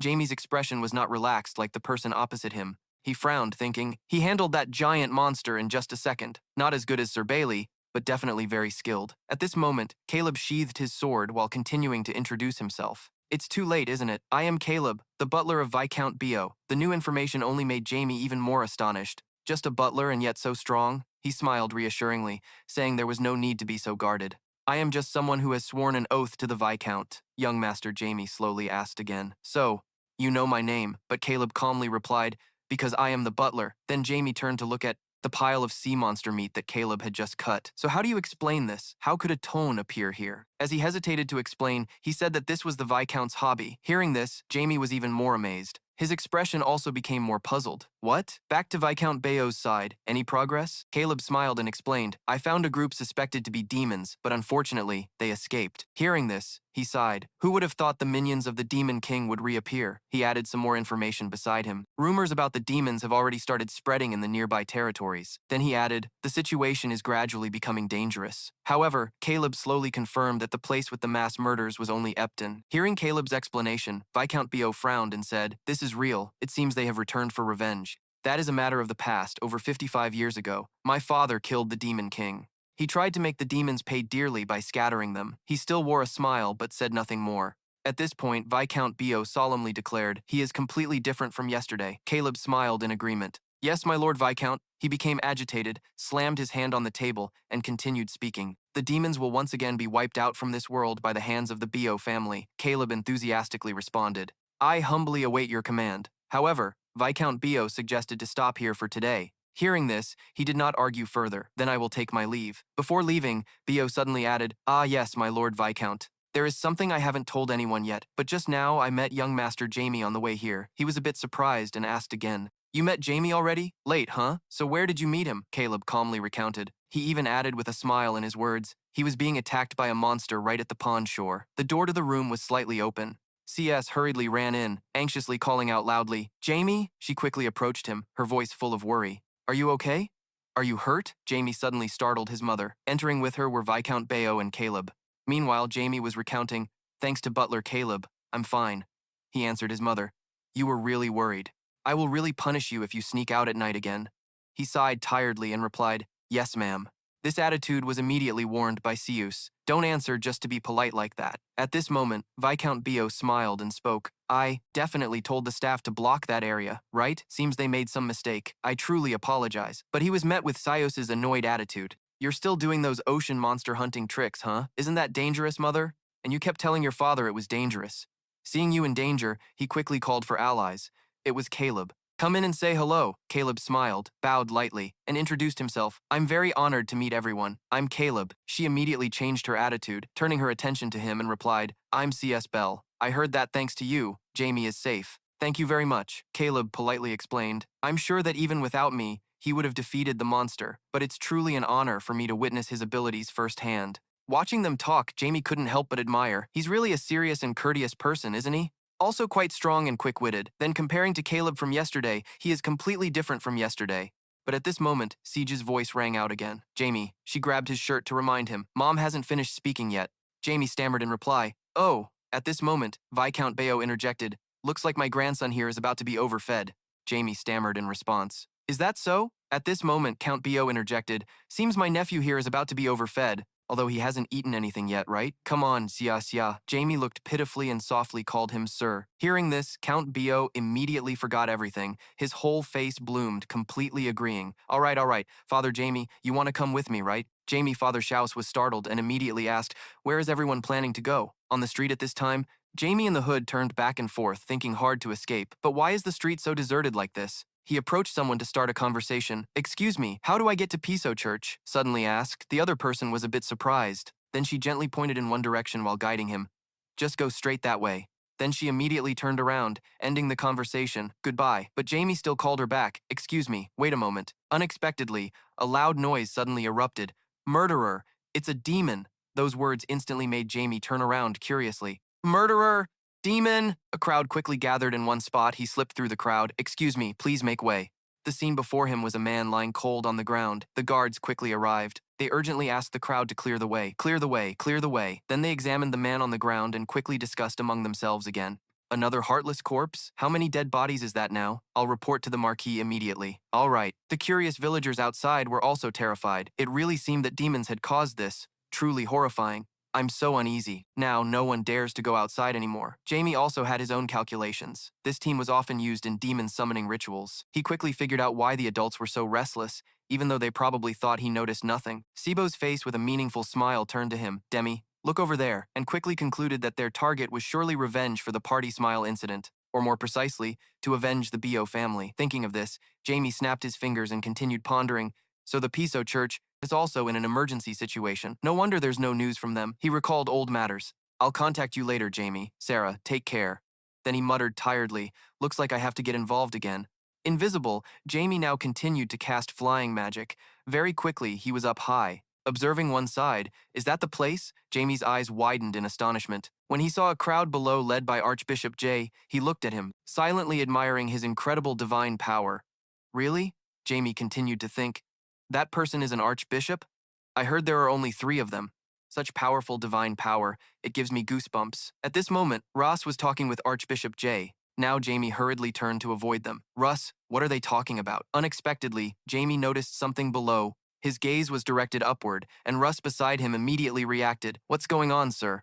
He turned and smiled, explaining, "Nothing, probably just a squirrel or something." At this moment, Russ reminded, "The Marquis is waiting for you, sir." And the Archbishop smiled and nodded in response. "All right, let's visit quickly. It's been a while. I also have to meet the young lady, right?" At the same time, Jamie on the tree was grimacing in disbelief, thinking, why is his intuition so sharp?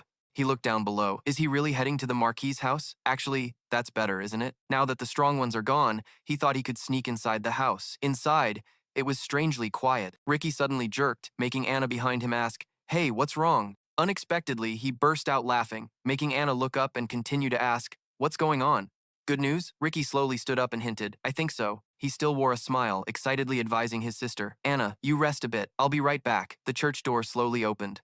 Along with the declaration, "This is the front yard now, there's nowhere left to hide," he could recognize Jamie's presence and called his name, "Jamie, Jamie." On one side was a bit surprised. On the other side, Jamie was silently calculating, sensing something over there. A sanctuary? Is it a place to worship gods? He clasped his hands, preparing to cast magic.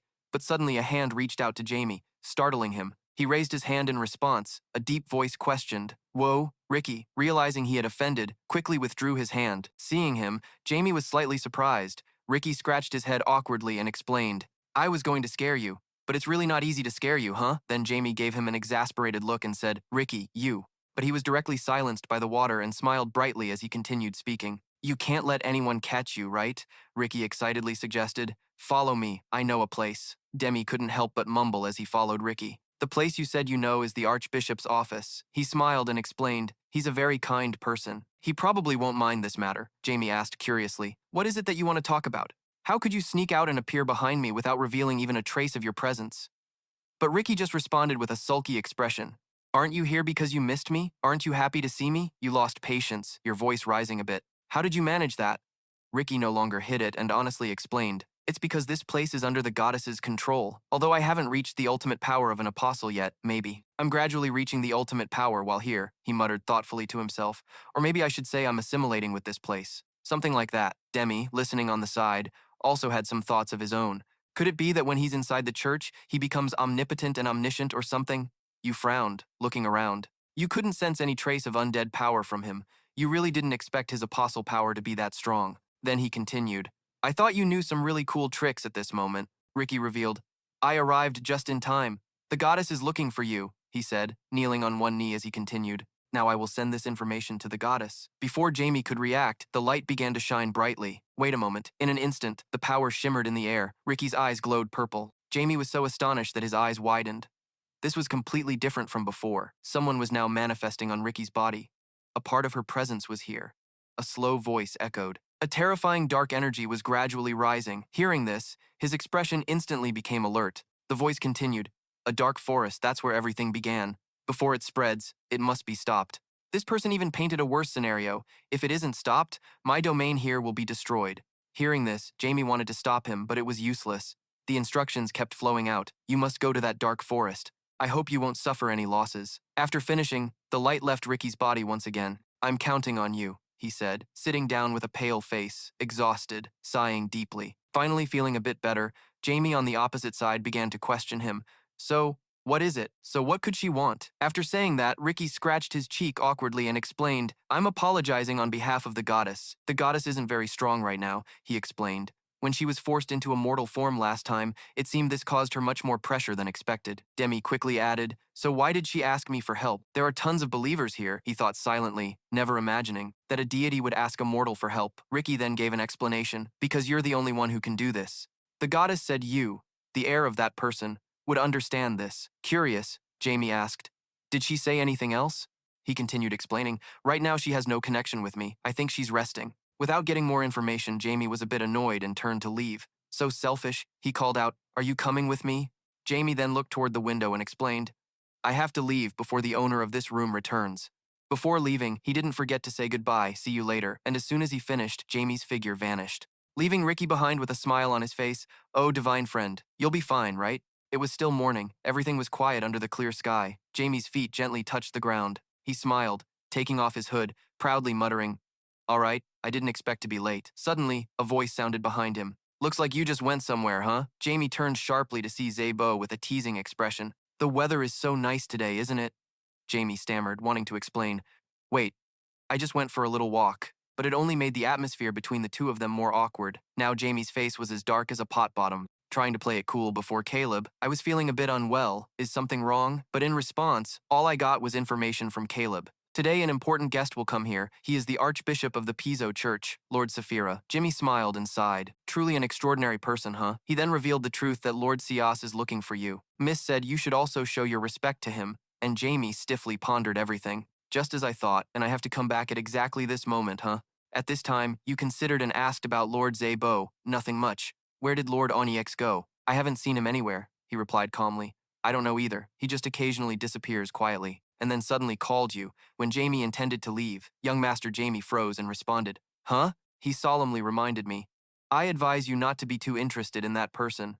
You curiously asked why, but Sebel just smiled and answered mysteriously, I say this for your own good. Then he sent a few more words. Wish you a comfortable rest. When Lord Saphira arrives, I will come to find you. He turned around, but still hadn't stopped talking. Oh right, if you plan to go for a walk, don't go to Marine Forest. A second warning was given. That place is very dangerous. In the forest at this time, strange noises echoed on the ground. The silhouette of something bizarre appeared in the space along with the voices of some strange figures. Wait a little longer, kid. You will soon escape from that cramped place. This madman shouted wildly. The day you awaken, then placed his hand on that thing, with a loving expression, it will be the day we complete our mission.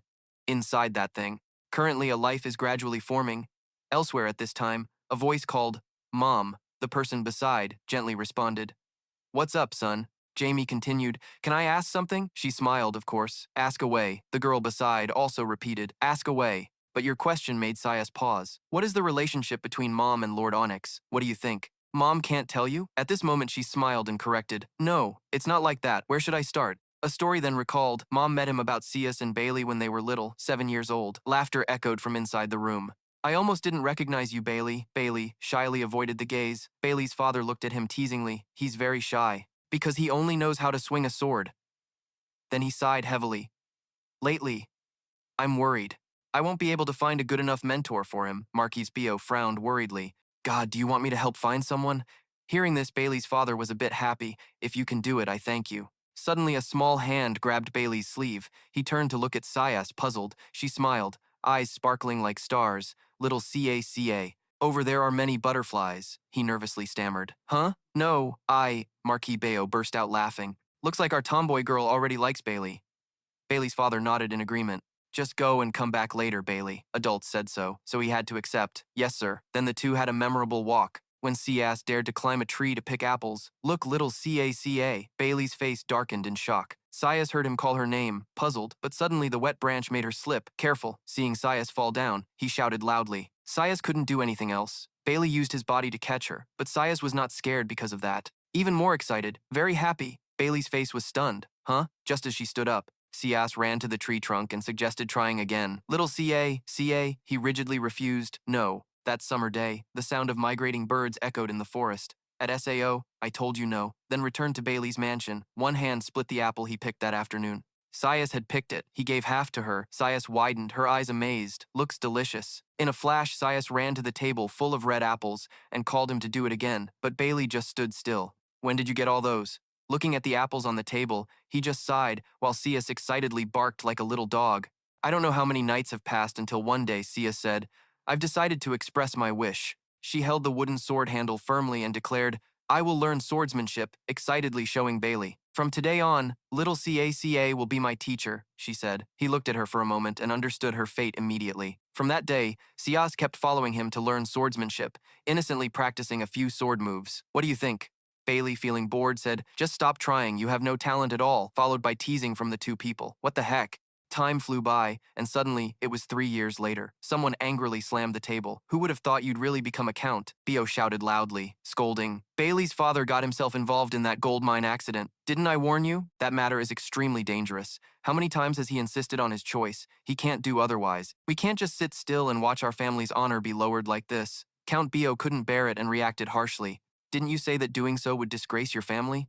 If that's the case, then what honor is there? Bailey witnessed this scene and could only stand silently with his head bowed. Sias worriedly called out, Little CA, it will be okay. Thought everything was too exhausting. However, a servant urgently called, Bailey, young master, the Lord is he, ran quickly to his father's bedside. His father was unconscious, and a desperate plea echoed throughout the room. Father, please wake up, father! From that day on, Bailey always visited his father's grave, and understandably, after the clan leader ended his own life like that, the Onyx clan completely collapsed. Countess Bio quietly approached Bailey from behind. Bailey, from now on, please stay at our house. Her eyes were already teary. Little CA, he just remained silent without saying anything. A cold voice echoed in the cemetery. It's okay, CA. But Bailey's gaze had completely changed. About a year later, he trained swordsmanship frantically. Sias still sat under the tree waiting for him. 2 more years passed. The summer was scorching, but the little girl's figure was still there. However, the undeniable truth was that Bailey had completely immersed himself in sword training to seek revenge. Until one day, he no longer saw Sias's presence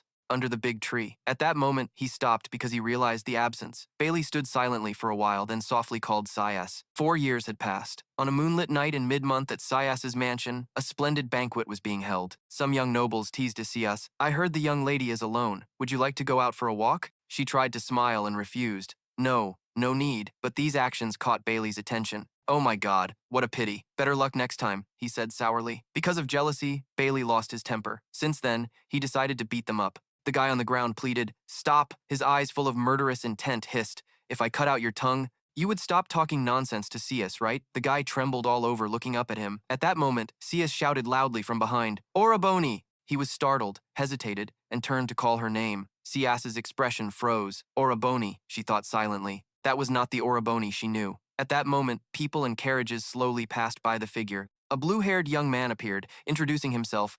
"I am Jamie Welton. I have come to seek advice from you, Count."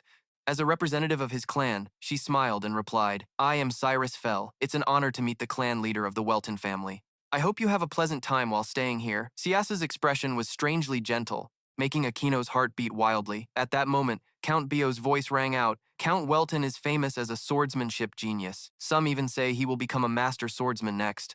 But Akeno quickly corrected, "No, just learning swordsmanship in our family is enough." Hearing this, Count Bayo just smiled in response. "No need to be modest. No one can deny that you will soon become a master swordsman."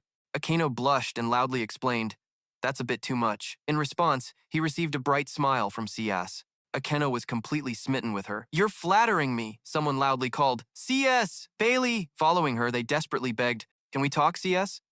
But she coldly replied, "I have nothing to say to you." He angrily questioned, "Why did you go to meet that brat again? Why do you keep defending Akeno? He is the chief of the Welton clan. Don't be disrespectful like that." At that moment, Bailey froze and stammered a question. "Isn't it true that you like me? Why have I always only had you in my eyes?" She explained with a pout. "Someone who once treated me like a brother would never do this to me. You never listened to me. You only try to control me." And then he bluntly told Bailey, "Please stop it." Hearing this, he got a bit agitated, grabbed her shoulder, and questioned, "How many do you have?" Immediately after, Akeno pushed Bailey's hand away as he tried to hold CS's hand tightly. He got angry and scolded him. "What do you think you're doing, Bailey?" He arrogantly ordered him to get out of the way, but Akeno was very determined. He emphasized very clearly that it was impossible, then grabbed his coarse hand even tighter. Bailey angrily cursed this bastard. Akeno firmly demanded that he apologize to Miss Kias immediately. Bailey was furious and gritted his teeth. He showed extreme arrogance and provocation, saying he wanted to challenge you, Welton, Miss Cias, to a duel. Cias was also stunned by the silent confrontation between the two men. They stood face to face, looking very strong and manly. Akeno was not intimidated at all. He calmly replied, "I accept, at the Lady Cius's castle." A surprised voice rang out. That's how it happened. Cias, with a serious expression, begged her father for help. "Father, please stop them." But her father was very indifferent to what his daughter mentioned. He even brought up her engagement. "Miss Cias, honestly, I'm thinking about marrying you to Bayero." Hearing his name, Cias felt even more disgusted. She opposed her father's words. "I have no intention of marrying that Bayero or Aboni." Recently, she frankly expressed her feelings about Bailey. He's either a demon who only knows how to swing a sword. Cias showed great frustration at his arrogant and patriarchal attitude, or someone who only knows how to control me to see if I'm meeting a man. Her father strongly defended and excused him. "It's all because he loves you." She angrily slammed her hand on the table and argued back, "That's not love." Her hand trembled, tears streaming down beneath the table. She pitifully sobbed. She sobbed over the past. The gentle care of Bayero Oraboni no longer existed. Her father slowly asked, "My daughter Cias, do you know Count Welton?" Cias was quite surprised by his question. Yes. He understood her feelings and gently said, "I understand. You may leave now." Sayas obeyed and closed the door as she went out. After she left, her father slowly struggled to stand up from the desk. He looked out the window, his heart full of regret and pain. I'm sorry, Onik. Elsewhere, a heavy rain was falling. Billy lay motionless on the ground, his face bearing another bleeding wound and his eyes vacant. Akeno held a sword emitting a brilliant light. He coldly said to him, "You lost." Sayas, with tears in her eyes, hurried over. "Are you okay, sir?" Bailey thought she was worried about him to the point of tears. He whispered, trying to show he was fine. "I'm okay," but Sayas's next words felt like a slap in his face. "Sir Welton." Sayas ran over and hugged Jamie tightly. He hugged her back firmly and reassured her, "Be stronger, miss. Think about it and don't worry." Bailey was heartbroken and could only helplessly cry over his tragic fate. At the Sias family castle, a servant reported that Lord Marquis had narrated the story he had heard. Lord Bayero left at midnight. He replied coldly, "I know. This is for the best for everyone." Time passed quickly to 3 years later. Sias, heavily pregnant, sat leaning on a chair, gazing at her wedding photo with Akeno. He returned and pushed the door open. Akeno stood before Sias and told her a story about Bailey. "I think you should know this. It's about Lord Bayero. He has become a master swordsman." His face showed a hint of sadness as he continued. "Also, I recall when he left in horror, I guess he has avenged the BA clan. The Onyx family was pushed to the brink." She coldly replied, "Yes, sir." She placed her hand on her belly, nervously speaking to Akeno. "I also have something to tell you." He was curious but gentle with her. "What is it?" "Whatever happens, you can always tell me. Lately, I've been thinking and feeling excited. Speaking of naming the baby in her belly, we should name this baby Jamie. Jamie Welton is indeed a good name. But what if it's a girl? If it's a girl, then the name is Sarah. Sarah Welton sounds very nice." Back to reality, CS told that story to her son Jamie. "Finally, this time we meet again." CS smiled and waved her hand, asking, "Jamie, are you curious about your mother's past?" After hearing the story of his parents' past, Jamie was stunned. "So many things happened?" "Yes, sir." Hearing about father's heroic past, Jamie couldn't help but feel proud. "Who would have thought my father could beat such a strong person? It seems this body really inherited from my father." Then his subordinate hurriedly reminded the master, "Sir, your expression is strange right now." At that moment, a servant came to announce, "Miss, sorry to interrupt, but Archbishop Saphira has arrived." CS was extremely happy to see Mr. Saphira. The Archbishop also smiled warmly at her. "Look who's here!" Saphira met Sius again after many years. He couldn't help but joke about her change. "Isn't this the tomboy girl Sius?" Sius, reminded of her youthful personality, shyly said, "Oh, come on. What are you saying? It's been a long time since we met, and you have to bring that up right away?" Saphira laughed loudly. He also joked about her nickname. "So should I call you the little brat instead?" Jamie's grandfather nearby added, reminding the Archbishop, "Archbishop, the little brat is already a mother of 2. Jamie's 2 siblings also came to greet him. "I am Jamie Welton. Very honored to meet you, Archbishop. I am Sarah Welton." CS hugged little Hana tightly and asked, "How are the kids, Sister Hana?" "Of course," she replied. "Please come visit. We miss them very much." Saphira also sent greetings from a distant friend to Jamie. The apostle also mentioned Jamie a lot. "I heard you two are very close friends." Jamie's friend looked quite friendly. He also relayed a message from Jamie Ricky. "That apostle asked me to tell you he really wants to see you again soon." Jamie's face became very scheming. "Of course. Actually, we have met before." The guide offered to take Jamie's grandfather inside. "Let me take you inside," but he politely declined. "What a pity. Let's leave this for later. I have to talk with the Archbishop first." Archbishop Saphira clasped his hands and sincerely prayed for them. "I pray the goddess's blessings will always be with you and your 2 children." Sius also sincerely thanked him.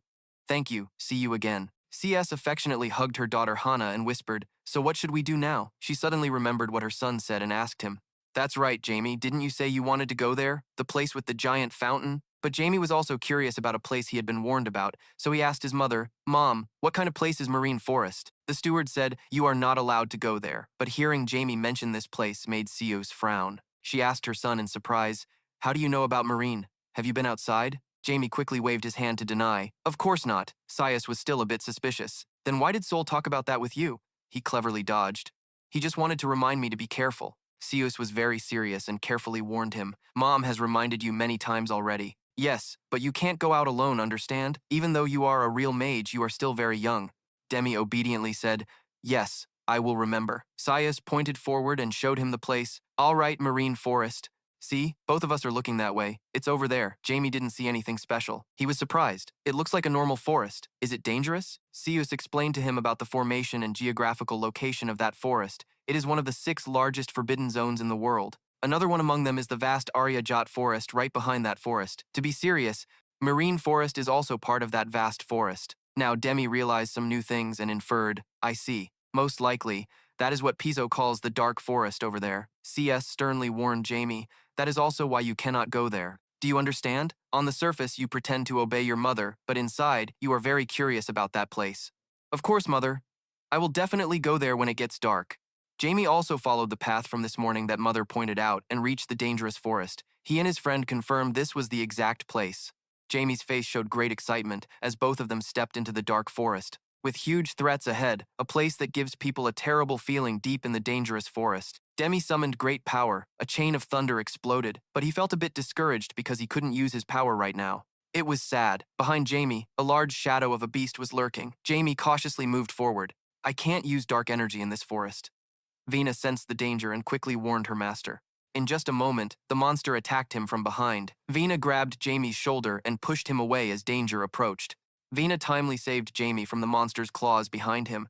After saving him, he lost momentum and fell forward. Vina immediately reminded her master, don't just stand around here. Being pushed and falling made Jamie angry, but Vina was busy killing the monster. She vaguely asked, what did you just say, master? Anyway, she was doing her job well, so Jamie had no choice but to swallow his anger. Don't mind her, Jamie asked in surprise. Vina, you can't use dark energy either? But on the contrary, Vina felt very comfortable and relaxed. I feel better now than ever.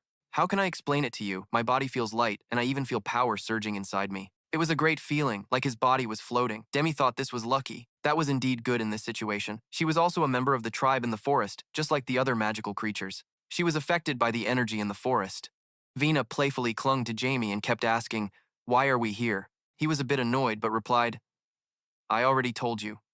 After hearing about the god's story, she eagerly asked Jamie, the god's request? So what do we need to do now? He stammered as he walked. Well, because they weren't paying attention, the two of them accidentally stepped into a big hole. Before they could react, they were pulled down. Vina panicked and screamed in confusion. Jamie quickly raised his hands. He was falling freely in midair, but he couldn't use his power to save himself. He couldn't fly. Jamie just floated in the air at a dizzying speed. He thought, damn, what's wrong with this forest? I'll die if I hit the ground at this speed. Finally, he landed on a soft grassy patch that cushioned his body. Vina got up. She still couldn't believe they were safe. We're still alive? She was moved to tears and asked, Master, where are we? He calmly walked forward. Let me see. Jamie stopped in front of a place emitting a mystical light. The light was from a pile of ruins with strange writing that caught his attention. Jamie murmured the translation, leave. He stood proudly before it and recited a spell to enter. Suddenly, after finishing the spell, the door opened. Vina was very grateful and exclaimed, the door opened! Jamie also felt a bit interested.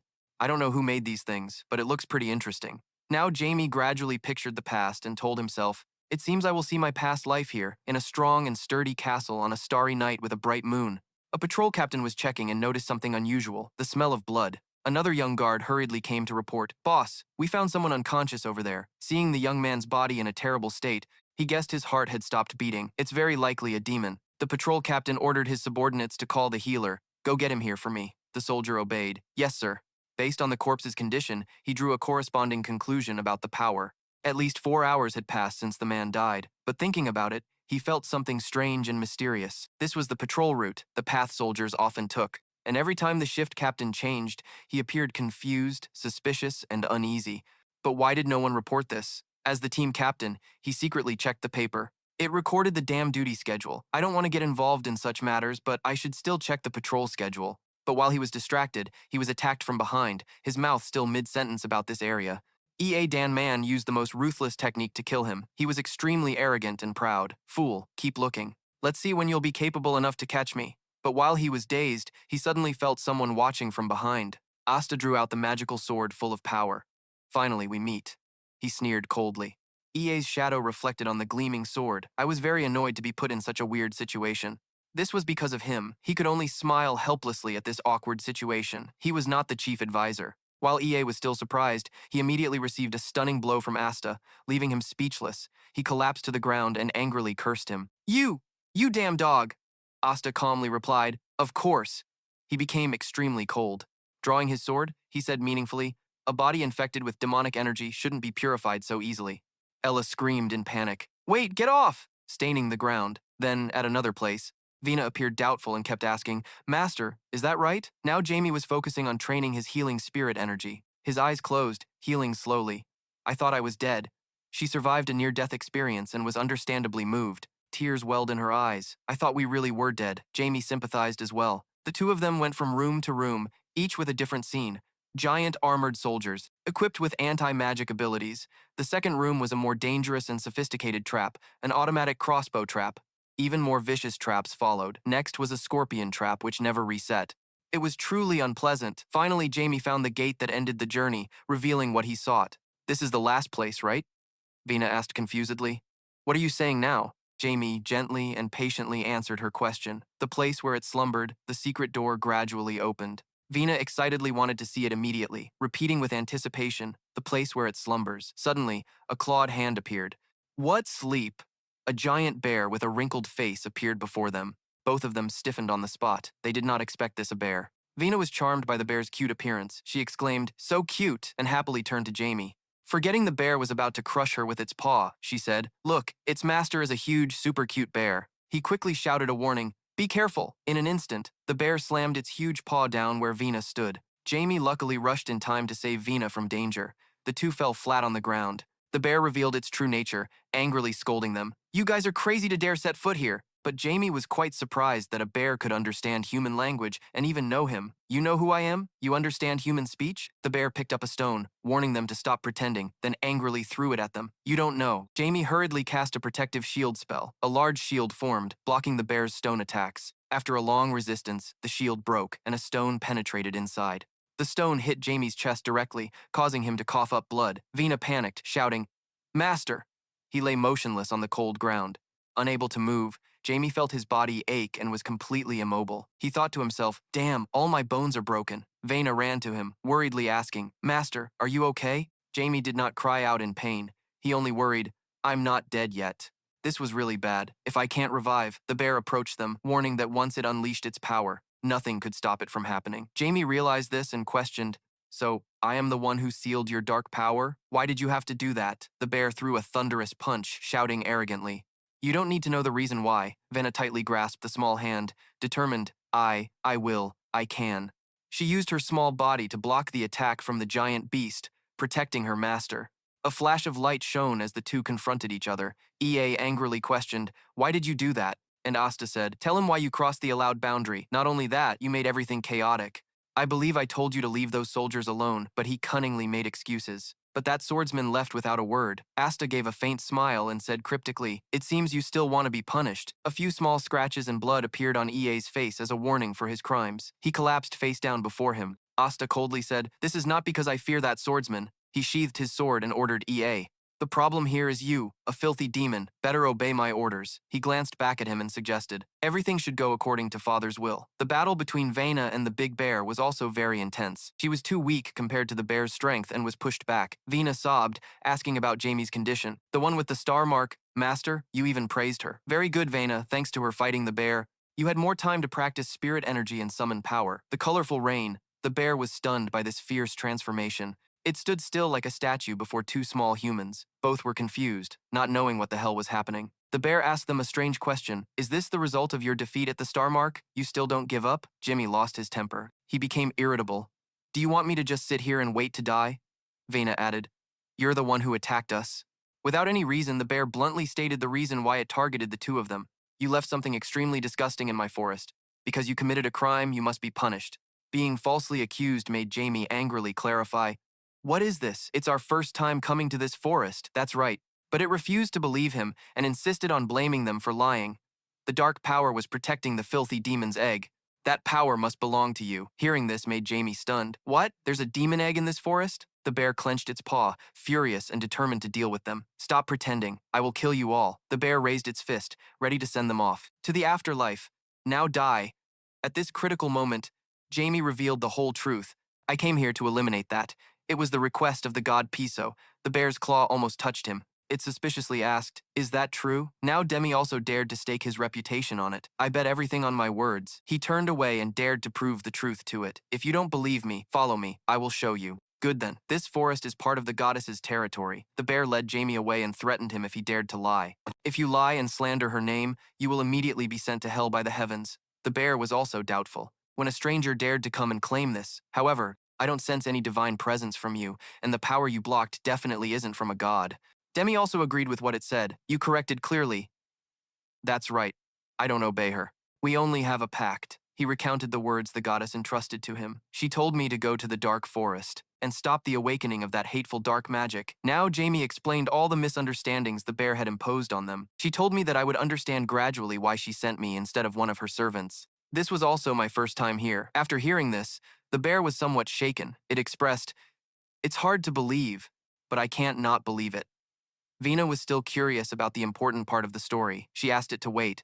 Tell us about that demon egg and what power protects it. The bear recounted what had happened in the past. The egg appeared in the forest about a month ago. I immediately came to investigate it. It also detected something unusual surrounding the egg, but the dark power covered it. It was terrified by what it had seen before. An incredibly terrifying, mysterious, and immense power. The bear clenched the punch it once intended to destroy that egg. But surprisingly, it couldn't break that tiny egg, so it changed its mind. I tried everything, but couldn't break that protective shell, so I sealed the power guarding and protecting the egg. But Demi still couldn't believe this. He questioned it. I don't feel any divine power coming from you at all. How could you release that sealed power? The bear explained. That also has to do with the effort of an artifact in the form of these ruins. He doubted and asked again. All this rubble is made of artifacts. Sao Vena, hearing the value of this place, also showed interest. Jamie stopped her mouth. He asked the bear many more questions next. This whole place is always Sao. It must be very expensive. Who created this place? Why do you understand human language and the purpose of these things? The bear turned its head, somewhat thoughtful, and replied to him. I'm not sure either. All I know is this place was built about 600 years ago. Now Demi was still a bit puzzled. He asked the next question. Let me ask one more thing. Why use the power to block dark magic? It seemed a bit surprised when hearing his question. So what do you mean? Now Demi repeated the words it had mentioned before. You said you sealed that power to protect the egg. Then you said you would break the egg right after, right? This made him still have doubts. So why keep that dark power if you don't use it? The bear honestly recounted, actually, that egg is still intact. Jamie curiously asked if there were any other obstacles, but what the bear said was a bit unrealistic. To block the dark power, the user of the artifact must be inside the ruins. Hearing the bear say that left Cho, Jamie, and Vina speechless, and I still haven't found anyone who can help me break that egg, simply because I haven't done anything yet. Welton looked up and said, Hey little bear. The bear got angry. Hearing that, my name is Tiberian, a lowly human, Jamie continued. Right, the bear Tiberian, but saying lowly is like nothing. Talking big but not doing much. Suddenly Jamie's voice said, Do you feel the power of this girl? Vina wondered, Huh. That big bear is also curious about her life force, Valkyrie, huh? Now Demi answered, It's nothing else but a power similar to mine. Her power is also blocked, so how can that power compare to the one protecting the demon egg? The bear Tiberian said, They are different, but the power I sealed is exactly like yours, Jamie said while thinking. I'm sure I'm the only one who has such dark magic, he reached out and suggested. Remove your power so we can continue. I still want to see it with my own eyes. The bear, Tiberian, frowned, suspicious. Vena smiled and replied, Please trust us. Once the master regains his power, he will deal with the demon egg. Kia in a blink. Barbarian listened and got even angrier. Vena got more flustered. Didn't he already say the goddess sent us? So why is Barbarian clenching his claws? His eyes lit up with joy. It seemed his power had returned. He stomped on the ground. Vena worried. Master Tavarian is angry, you bastard. He showed a mad expression. No one can control me. Tavarian raised his eyebrows. What are you doing? He got even crazier. Wonderful. Now I can fully control it. Suddenly, Jamie spat out a mouthful of blood. The bear also angrily shouted, You bastard! The one standing wiped the blood from his mouth, smiling provocatively. That's enough, when Tiberian reached out. I will personally destroy this ruin if you don't stop. Vena feared. Master, your blood. Are you okay? Jamie thought. Like a wall of fire, huh? Quite strong, though it can't fully stop me. The bear Kia frowned, confused. It seems my connection to this ruin has been cut off. Was it you? How could you do it so quickly? Turns out Kia isn't Jamie, but Diablo Vorpia, Jamie's past life. He said that right. I am indeed its true master. You're unlucky. Your master isn't the only one. Skilled in artifacts, then thinking he created it in 3 hours. He can also do this much. Now Demi AI thinks there is an artifact that can block my power. There's no way I would just let it be and walk away, huh? Looking closely now, it seems it hasn't completely blocked my power, and the bear is also pondering deeply. It's truly illogical that it can block my power while only capturing the gods. 1,000 questions keep popping up. How can something like that exist? There must be something hidden here. It lowers the probability of mana disrupting the spatial coordinates. Then it intervenes in space manipulation. For example, when activating space manipulation, the influence of that supernatural space affects. And because of the inevitable dispersion, it ends a series of questions. Finally, he said, Even if it's SAO, that's how it is, so don't follow me. Then Jamie added, And even if you want to leave, you probably can't escape this ruin, right? After saying that, he smiled and disappeared. The bear shouted. Damn it! Scene changed to a loud voice coming from a certain house. After one night, there could be as many as 9 corpses? So that scream came from the Count's study. The Count angrily asked, "What the hell is going on?" The culprit was Sao, no response. He suddenly startled, thinking about the fortress. Where is the fortress? Who went to investigate? One of the subordinates spoke.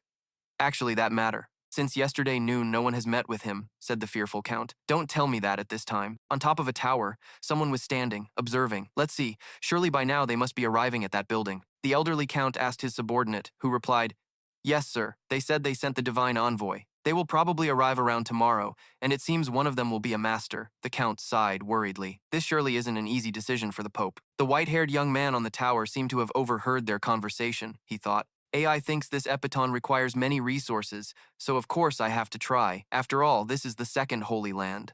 But when will they arrive? He thought while licking his lips. It should have been done by now. Scene changed to another place. A voice echoed. Really? Oh, it's the familiar voices of Jamie and Vena. Seeing the master sigh, they said, Master, I'm sure this energy is. Jamie replied, Yes, this is my power. Jamie thought, I don't know why Sao's darkness and my power are here too. Vena curiously asked, What is this machine? Touching the strange thing, he answered, Death is approaching, lifting the scythe over the moonlit seas. You are hovering in the night sky. The darkness is spreading, rippling over the sea. Suddenly, a thought flashed in Jamie's mind. The night sea ripples. A star is falling. Death reaches into the sea, a moon rising in the dark sky. The old man raised his hand to grasp the darkness. And that is the last thing to swallow the darkness, a monster wanting everything, promising that in the distant future, Sadat top leve a tan. But Jamie said, A book and a scripture are part of me. Sao, how could I forget? After saying that, Jamie plunged into a whirlwind of thoughts. Now he was sure his memories were complete. I can even suddenly remember how I challenged the Holy Spirit. How strange. Clearly there were gaps in my memory, yet I didn't find anything illogical. Men Chin pondered silently. She asked, What have you learned, Sao? Men Chin replied, Yes, then added, By the way, take this. He handed her a strange black ring. She wondered, A ring? Jamie explained, It's an artifact I took when we left the ruins. Channel your power and will to use it. Vena followed and asked, Is this Sao complete? She exclaimed, Wow, what is this? I love it. Jamie, looking annoyed, said, Fine, take that and scout this area. Looks like this will take a while. Touching the strange barrier, Return to me, master of yours. Kana gritted his teeth angrily, cursing, That bastard! What are you doing? Kana suddenly appeared, launching a direct downward attack on the two. Vena and Jamie, caught off guard by the sudden attack, Jamie anxiously looked toward Vena, calling her name. Vena, adorable and cute, was also scared and panicked by the attack. Her face pale, she called for the master. Jamie and Vena dodged Kana's strike, but both were separated. Kana continued to strike Vena without missing a single hit after Kana's thunderous attacks. Vena groaned in pain because she was seriously injured. She felt extreme pain, blood running from her mouth, her face darkened. Jamie anxiously watched Vena's severe injury, feeling confused and scared, thinking to himself, What is this divine power? While Jamie was still wondering, blue-haired Vena spoke up, saying her intuition is quite sharp, not joking. Little Vena, carrying a sword on her shoulder with one hand, looked at Jamie and sarcastically repeated the earlier compliment. Your feeling is really good. Jimmy turned his face away and looked at Kana with a cautious expression. He smirked and asked Kana, What does Janice's church have to do with a place like this? He continued asking, Did you come to exterminate the forest demons? Pausing for a moment, he asked Kana, Or are you trying to protect it? Hearing Jimmy's question, Kana looked confused and said, What is this? Kana hadn't answered Jamie's question but glanced at Vena. Her eyes became fierce and irritated. Kana stared at Vena and said, Hey you, that pink-haired girl holding that hammer. At this moment, the pink-haired girl Vena was seriously injured with a dazed expression. She was confused, putting a big question mark on Vena's strange confusion while Vena was dazed. Not understanding what was happening, Kana's attitude became harsher, her expression turning much more malicious. Pink hair and hammer are two things I really hate, after saying these strange words. Kana flew to directly attack Vena. She pointed her sword at Vena and said, I guess I have to crush you first, her voice dark and fierce. Vena was surprised by Kana's lightning-fast attack. She quickly raised her hammer to block Kana's huge sword. Luckily, she blocked Kana's powerful attack, but it worsened her internal injuries, seeing Vena block her attack. Kana was not surprised. She continued to laugh arrogantly and said, Not bad, then attacked Vena with her hand.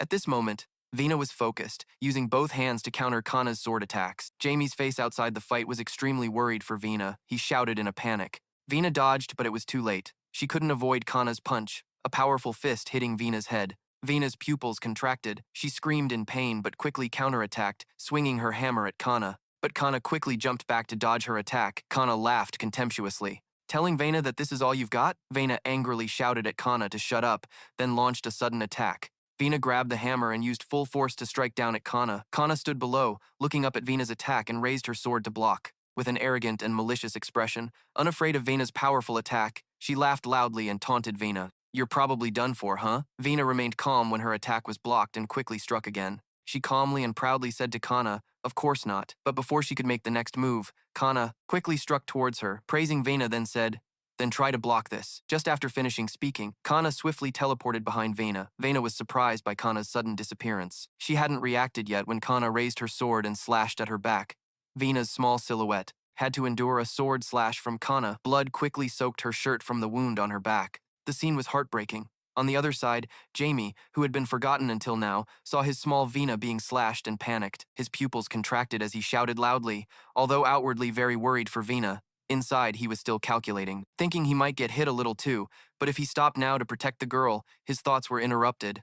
Vena reassured him. She clearly understood her master was torn between unfinished important matters and saving her. She said, Master, don't stop. I can still fight, she tried her best to say. One hand trembling holding the hammer staff, blood flowing from her mouth, pain tearing deep inside her chest, and the slash on her back spreading. Hateful Kana, one hand carrying a sword, looked at Vena's injured figure. She smiled smugly and said, oh my. Looking like that, it must hurt a lot, huh? If I cut you in half in one strike, it wouldn't hurt at all, right? Her voice full of contempt. Are you seriously going to keep fighting in this state? Vena, with a gloomy expression, turned to look at Kana and angrily asked her back, so what else can I do? What must I do according to the master's words? Kana exclaimed, amazed. Such a good slave, huh? She continued. Someone as tiny as you should occasionally rebel a little. Vena, with a cute expression, looked at her and smiled. I know, but I can only rebel against those older than me. Hearing Vena mock her, Kana's face showed shock as she shouted, what? Kana's anger and rage reached their peak. Because she was mocked about a woman's age, it was truly like poking a hornet's nest. The reversed senses curse. The sensory inversion curse. Kana was angry because her age was touched upon. She was astonished, not understanding what was happening. It turned out that Vena was casting a dark magic spell on Kana. At that moment, Kana finally understood. She quickly prepared to counterattack, but before she could make a move, Vena grabbed a hammer with both hands and struck Kana. She screamed in pain as the hammer hit her left hand. After hitting Kana's left hand, Vena feared and thought to herself that the curse was lost. She only had this one chance. After enduring the pain from Vena's strike, Kana was furious and felt humiliated. Her face was irritated as she snarled, you brat, you little punk. Kana tightly gripped her sword and raised it toward Vena. At this moment, Vena refused to back down, her face fearless as she used the hammer to block Kana's attack. The clash of the two techniques and weapons created a huge explosion, causing a fire in the forest. After the explosion and fire, the trees around were affected and turned pitch black. Skinny Vena lay on the ground, waking up after the clash. She opened her eyes, still not understanding what had happened. The hammer was still beside her as she pondered. What just happened? My body feels so exhausted, she thought, despite being utterly drained and in pain all over. Unable to move even a finger, she still wanted to sit up and fight to protect her master. While Vena was lying on the ground in a daze, Kana, with half her face injured, stood before her and said with a resentful tone, you dirty dark mage. How dare you scratch my body? Kana continued angrily, that brat you're protecting, I'll tear him apart right in front of you. So what about me? Jamie appeared, smiling smugly as he asked Kana. He stood in the air, his face hidden beneath a mysterious cloak. He spoke to Kana. I haven't made my move yet. Without waiting for Kana's reply, Jamie performed magic. He clasped his hands and chanted, Devour, Leviathan. A beam of light appeared behind Kana, and from it emerged a hand reaching toward her. Kana looked confused and scared, not understanding what was happening. It turned out Demi was performing a spell called Devour. It was a dark magic that devoured everything and turned it into nourishment, but Jamie, while casting, thought that even though he didn't like that power, he would still devour it all. Jamie's expression looked somewhat greedy. Kana's shoulder was bitten by something dark, bleeding. She frowned, scared, and cursed it as a worm. Yes, Vena, now more alert, weakly called out to Jamie. Master Jamie. Jamie slowly descended to the ground and said to her, thank you for buying me time, Vena. I'll absorb that now, thanks to you. You don't have to be afraid anymore, Jamie said, thanking and comforting her. Vena smiled contentedly and weakly said, I'm glad the thing devouring Kana was caught by her. She threw her to the ground mercilessly. Her hands were covered in blood as she looked behind Jamie and said, because you're adorable, I was going to go easy on you. But Jamie's serious expression thought, just as I suspected, she is no ordinary cleric. While Jamie was thinking, Kana launched an attack named Holy Sword Sanctuary. Her sword shone brightly. Her appearance also changed. The wound on her face disappeared, replaced by a circlet on her forehead and a white robe. Jamie looked at the scene before him with suspicion and helplessness, thinking to himself that the atmosphere had completely changed. A power greater than a great cleric with that combat strength, she would be a troublesome opponent. Kana looked at Jamie seriously and said, "That spell you just cast, even if only for a moment, devoured everything of mine." She asked Jamie confusedly, "Are you also a dark mage?" "So what?" Jamie retorted. "If I am, so what?" Kana clenched her sword tightly.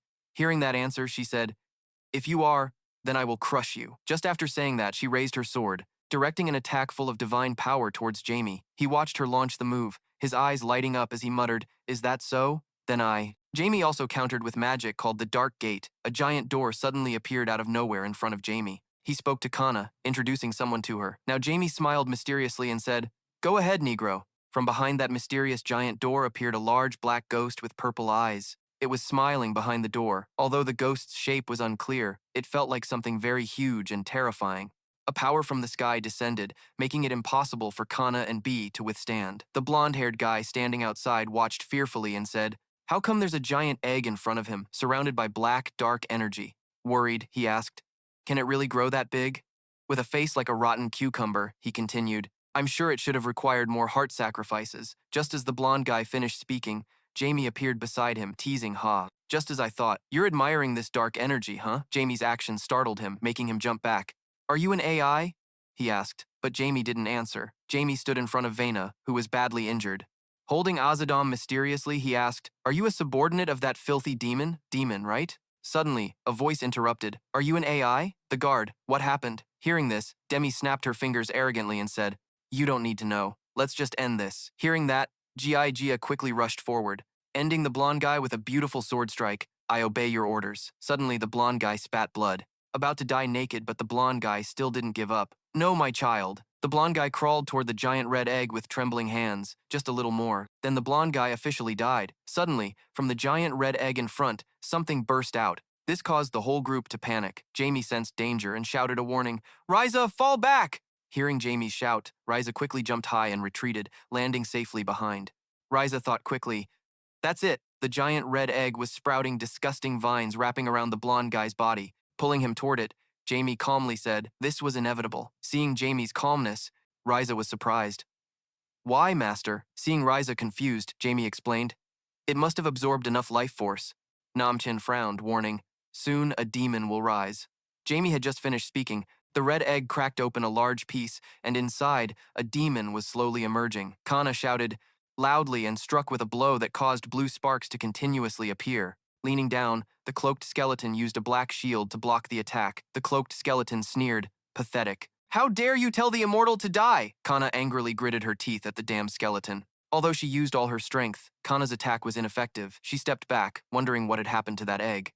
If the plan had any flaws, Master wouldn't let it slide, Kana thought. Suddenly, red beams of light appeared in the sky. They enveloped the sky, and in the middle was a dazzling golden light. This surprised Kana and the cloaked skeleton. They even forgot to fight, as they sensed an aura that made them fearful. Trembling, Kana said, "This energy." She sensed allies had arrived and happily thought, "That filthy bastard must have appeared too." The appearance of this energy made the cloaked skeleton feel extremely uncomfortable, thinking about the Master. "No, that's the monster that can trample over death itself." Before the cloaked skeleton could recover, Kana shouted, "Even if I die here, I won't let you off without a proper fight." As she finished speaking, Kana swung her hammer toward the face of the cloaked skeleton. Kana's attack shattered the skeleton's face, but at this moment, the cloaked skeleton didn't care about itself. Instead, it worried about Jamie, the Master. "Please be safe and escape that day." The scene shifted to the blonde-haired boy. As if sensing something, his body trembled continuously. Seeing the strange expression on the blonde boy's face, Anna asked, "What's wrong?" The blonde boy answered grimly, "Everyone will die." At this moment, the blonde boy felt extremely panicked. "If we just stand by and do nothing, we'll all die." Hearing this, Anna blamed the blonde boy for speaking such bad luck. This guy, before Anna could finish speaking, a boy rushed in shouting, "Holy Apostle, Saintess." The two had to leave immediately. Hearing this, I grabbed Anna's hand and said, "Let's go, Anna, we have to leave." Finally, with a determined expression, the blonde boy thought, "If we stay here, we'll only become a burden." Scene changed to the Marquis's mansion. In the study room, the Marquis seemed to sense something and slammed the table loudly. "Is anyone outside?" Outside, a red-haired soldier hurriedly pushed the door open, full of shock. Report, my lord Marquis from Mirian. Stop, the Marquis impatiently interrupted. I already sensed it. Then the Marquis shouted loudly, order the assembly of our troops as fast as possible. Just after he spoke, Sias appeared with a fearful face, shouting loudly, Father! This scene surprised the Marquis. Sias, why?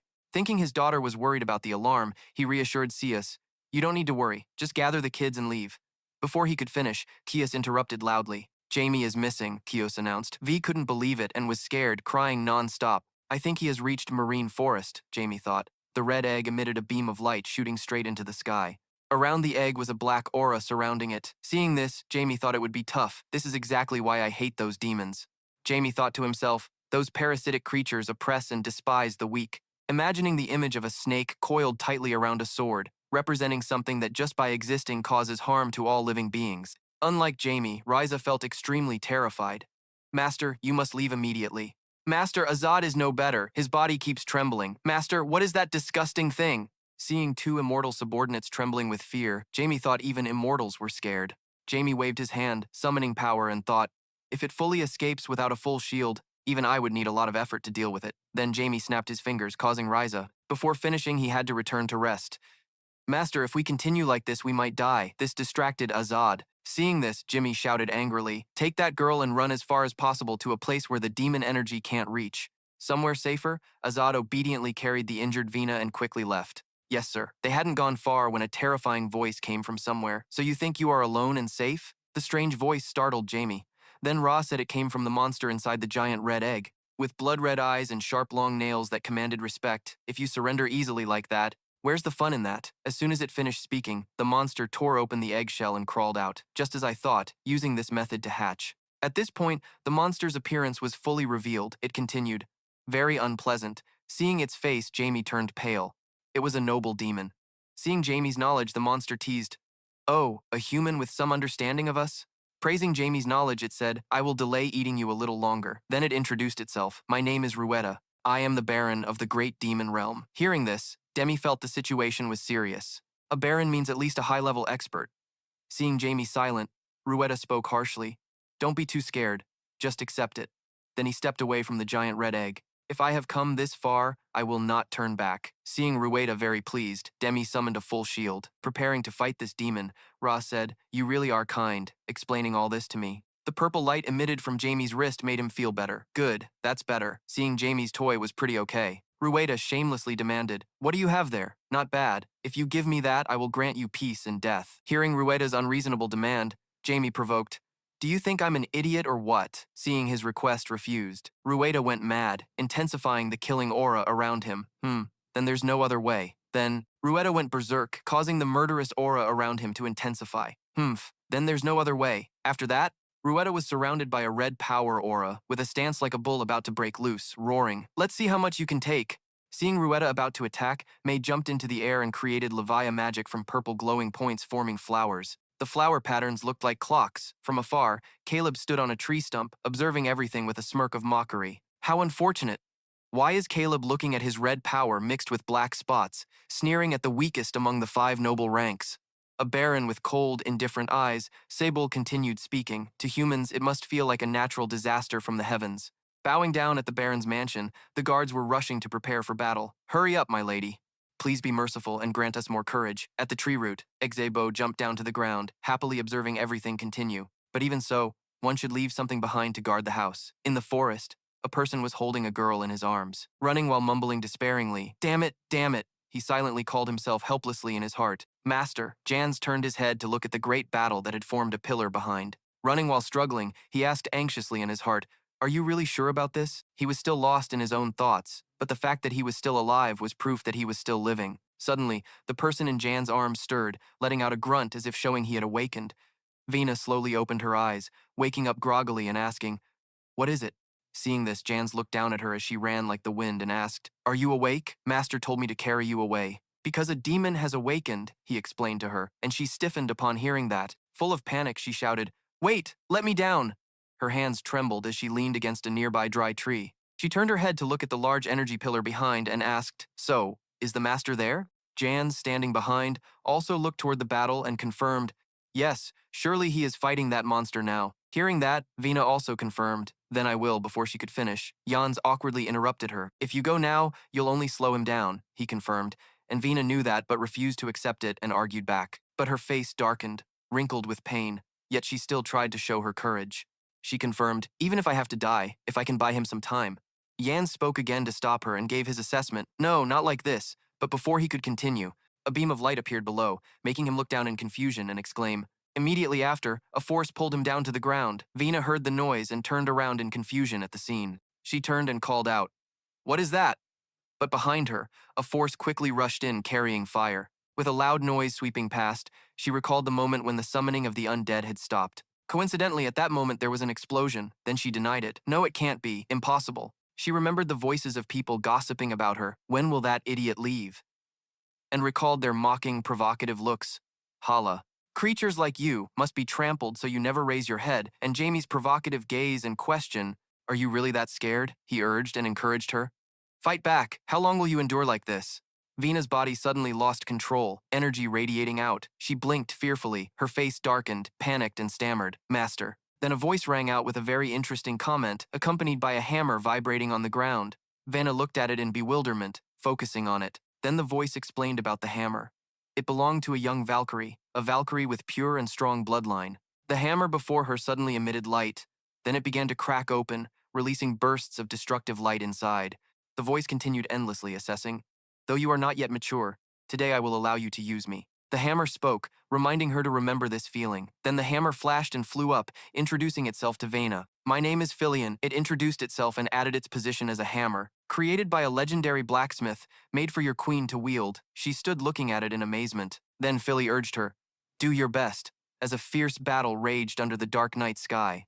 Jamie thought to himself, "I don't even have enough energy to fly anymore," as he fell freely down and just sank into helpless thoughts that he had lost too much blood. Then he made a wish. Wishing the seed could give him a bit more energy, that would be good. Then Jamie raised his hand into the air, made a judgment in his mind, or if he could summon darkness, then made an additional hypothesis, and extend his time a little by casting some advanced spell, his face pale, full of helplessness and lifelessness. Yet with a vacant gaze, he judged it wouldn't end like this. Suddenly a clawed hand caught him, making him blurt out thoughts like this. Jamie was surprised, lying flat on that palm. His face wrinkled with suspicion. A voice sounded, commenting that he was really pathetic. Seeing that, he quickly sat up on the werewolf's hand and stammered, "Tete Baranseo, you made it here." He looked down at him and stated his own judgment. "I know the way around the place I've been for 600 years. Next, Tabaran reached out his other hand to him and gently stroked, giving an assessment. Who would think that he wouldn't run away, but instead fight that demon alone, while he clung to his hand full of resentment.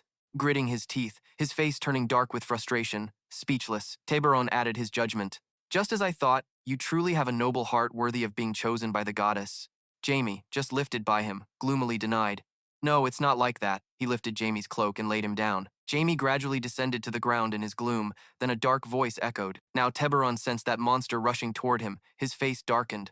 It charged with sharp claws intending to attack, not forgetting to sneer mockingly. "Let me have my meal quickly." It turned to face the monster, frowning fiercely, dodging the strike but failed. On Teberon's shoulder, it scratched 4 large marks with sharp claws. The monster laughed, "Ha ha." Showing sharp teeth, it intended to cut off your hand. Then it commented to Teberon, "For a surface world creature, you're quite strong."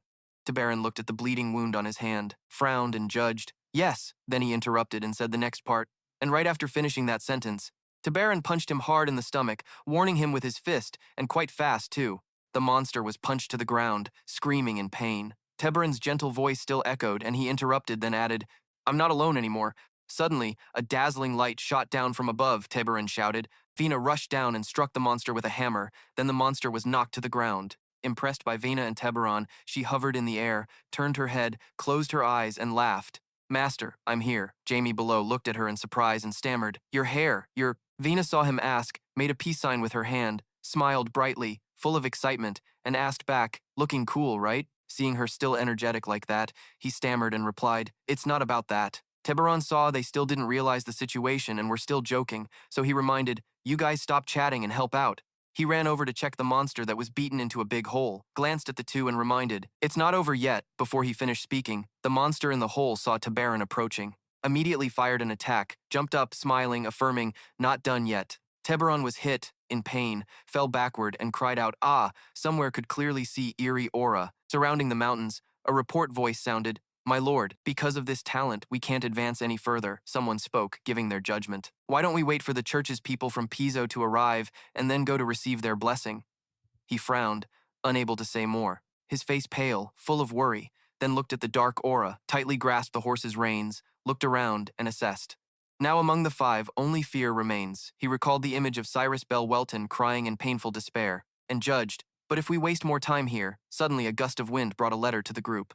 He reached out his hand to catch it, saying this way, "Kana was being chased by a dark aura, truly disgusting. While running, Kana thought, no matter what, I have already summoned that demon, so the job is done. Hopefully the master won't punish me anymore." Suddenly, a slash swept across her, instantly knocking her out. On this side of the battle, Vina had already fallen before the demon above. The demon laughed triumphantly. "Honestly, I was very surprised. Who would have thought I could have such a fierce battle now?" Demi cast Wrath Extermination, shattering the demon's lower body. What was the name of this spell? I sensed a destructive power within it. Extermination Path, a type of dark magic that can release all absorbed energy by Leviathan at once. He fired a giant black energy pillar to destroy the monster, which possessed tremendous destructive power. Demi felt a bit regretful that the attack didn't take down the damn demon, which was the last chance Vena and the bear had to seize. But the demon looked at its broken hand, raised it, and laughed gleefully. "I should have died, but I didn't. If you hit my head next," then he raised his hand high, his body restored, creating a large sphere as he looked at him. "If you have any last words, say them now." Hearing this, he lowered his head arrogantly. "Kill me then. Last words, my ass."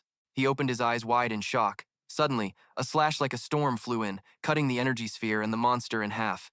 A man parted the way with his sword, appearing before Jamie. His gaze was terrifying, his whole body accompanied by strong winds. On the other side, the Marquis had received a letter sent by the wind and was reading it in the snow-covered church. In the dark night, a calm voice echoed, "Indeed, I had some premonition." He looked at the person holding the sword, standing at the entrance, giving his assessment. "I didn't expect a visitor to really come." Bobo smiled calmly, carrying the sword on his shoulder, sighing, "Oh heavens." Then he mockingly questioned, "That apostle has already left?" The Archbishop Dewey clasped his hands and bowed his head, softly reminding Bobo, "If you still respect the goddess," he said, "seeing you off, hoping you will leave." Seeing his unwelcoming attitude, he glanced at Archbishop Dai and mockingly asked back, "So you mean if I don't worship that goddess, I don't have to leave, right?" His eyes sharp, sword still on his shoulder. Seeing Bobo's mocking actions and words, he raised his head, hands still clasped before his chest, face full of determination, light from the altar shining behind him. The Archbishop's eyes narrowed as he confirmed, "If that's the case, I will have to intervene." Hearing this, Sable looked suspicious. Ma asked again, "Do you think you can do it? Can you resist Janice's sword?" Hearing this, Archbishop Dewey was a bit startled and lost his composure. His eyes widened in surprise, hands still clasped before his chest. Then he raised the sword into the air, the blade glowing, and spoke ominously. "Pray for eternal rest," Sable shouted affirmatively. "I will always stand by this sword." He pointed to his chest, face full of pride and arrogance, raised the holy sword high, imagining the symbol of the holy sword. He concluded that today, that goddess would suffer a heavy blow and be erased. At the edge of some forest, a group of soldiers and priests were moving hurriedly. Ricky stood outside, eyes wide, hearing noises coming from the altar at the main gate. He frowned worriedly, then with wide, fearful eyes, he turned around. Looking toward that door, he shouted loudly, "Archbishop!" Elsewhere in the forest, the wind and branches still creaked. In the dark night, a man thrust his sword into the ground. After the strike, a large crack appeared in the earth. He stood there hesitating, assessing in his heart that he couldn't see clearly. Then he recalled a moment when a wind brushed past the beasts. Jamie concluded suspiciously, using such a large sword yet slashing so quickly, along with such terrifying power. After witnessing what happened before, Jamie's eyes widened in doubt, shouting in his heart, "Is that the power of the wind?" Suddenly, the man turned to look at him cautiously and asked, "Why are you here?" Jamie smiled awkwardly, rubbing his head, and gave his reason. "I was curious, but the AI also told me not to come here. Then you tried to defend yourself more. I didn't expect to encounter this." Before I could finish, he fell silent when he saw the completely unbelieving expression on the other's face darken. Bailey glanced at him calmly and confirmed, "I saw everything." Hearing this, Jamie's face turned pale, but he still tried to defend himself. A demon. After that, he was speechless, startled, and bowed his head, unable to explain anymore. Seeing his reaction, Bailey also turned away and stopped questioning him, then joked, "Just kidding," but afterward added more. "Well, AI always has secrets it doesn't want others to know." Seeing Bailey seem to know something, Jamie pressed his lips in annoyance. His face darkened as he bowed his head, lost in thought with suspicion in his heart. How much did he really know? Then he approached the boy and called out, "Lord Onyx, why are you here? I heard you had arrived, but he was cut off." The person, hands on hips, stepped closer, looking toward Teberon, and replied, "Jamie, since you are the suitable one, I have taken on a mission." Seeing this, he was also curious and confirmed with suspicion in his heart. Or rather, a mission. Why did Teberon suddenly lift his head and look at Bailey? He asked, "Who are you?" Then he gave his assessment.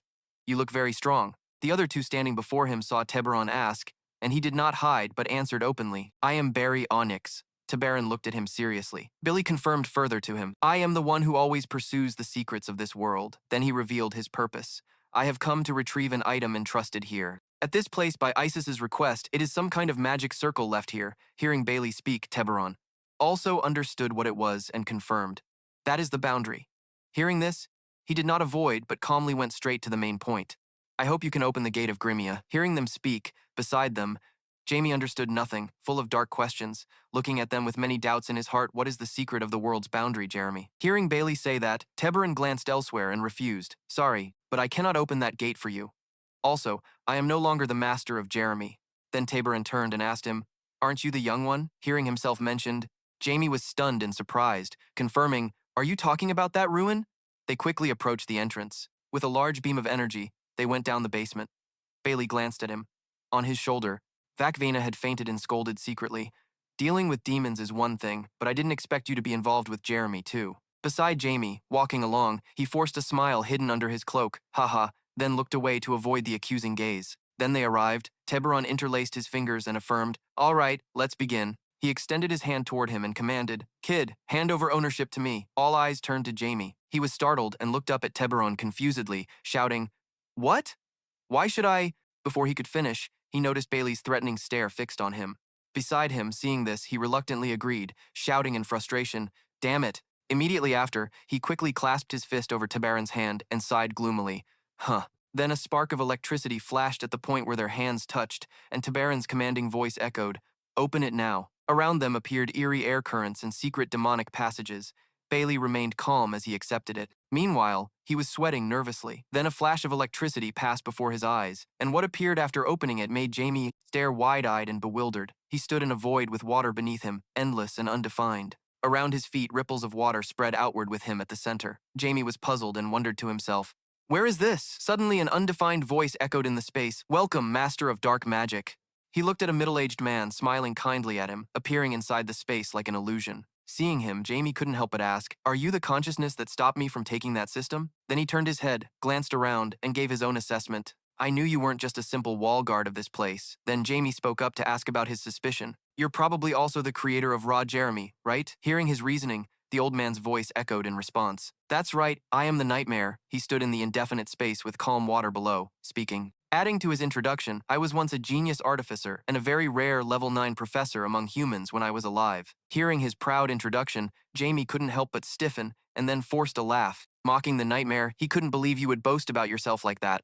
Then he added his question, "If that's the case, you must be some kind of boundary, right?" Seeing how smart he was, the old man smiled kindly and confirmed, "Yes, I am very close to Isis." Then he negated it, "But I am not that boundary." Immediately after, the old man waved his hand, and a large sword was quickly summoned beside him. He explained to Jamie that he was only guarding this thunder dragon sword by someone's order. Then he turned to him, squinting, and explained further, "But this Remia was created not only to guard that thing, but it was created for someone I have always been waiting for." Hearing this, Jamie looked at him suspiciously and asked again, "Someone? You mean him?" Jamie interrupted. Then the nightmare didn't let him react and stated that dark magic possessed great power, capable of killing gods. He added, "I am waiting for someone who can summon that dark magic." As if remembering something, Jamie's hand twitched and he shouted, "How do you know about things like ancient language, and those things that should have been forgotten?" His eyes deepened, frowning suspiciously inside. "Even that person, didn't know about that god-destroying power." Jamie gloomily threatened him, "If you can't give me a convincing answer, I will kill you."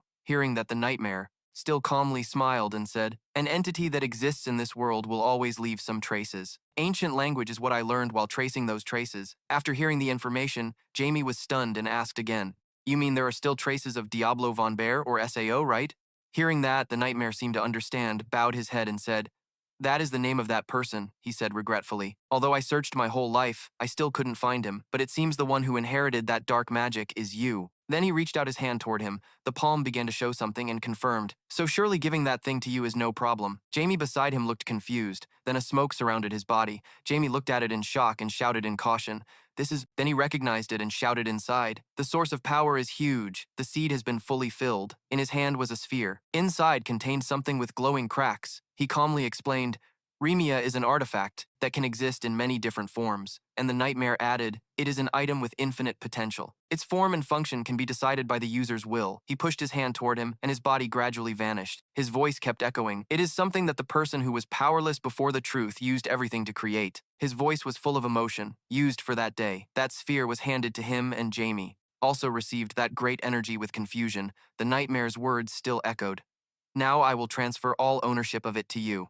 Then he clenched both his hands, absorbing that energy, and exclaimed, Wow, I didn't think I could have all the artifacts. It's unbelievable. His energy was so abundant it radiated outside his body. Jamie looked at his hands and shouted, It's equivalent to the 3 great divine weapons I created already. Then he denied it again. No, it's even stronger. Outside the shrine, rain poured down in the gloomy night. A cloaked person tried to run quickly toward the shrine. Just arriving, Ricky shouted. 7 archbishops, his eyes full of fear, shock, and panic.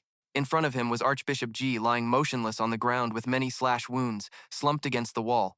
Bowing, blood still flowing, Ricky regained his composure, trembling as he reached out to touch him with a look full of panic. Meanwhile, Archbishop G raised his head, blood still flowing from his mouth, gasping and calling out to him faintly, Rass's voice trembling.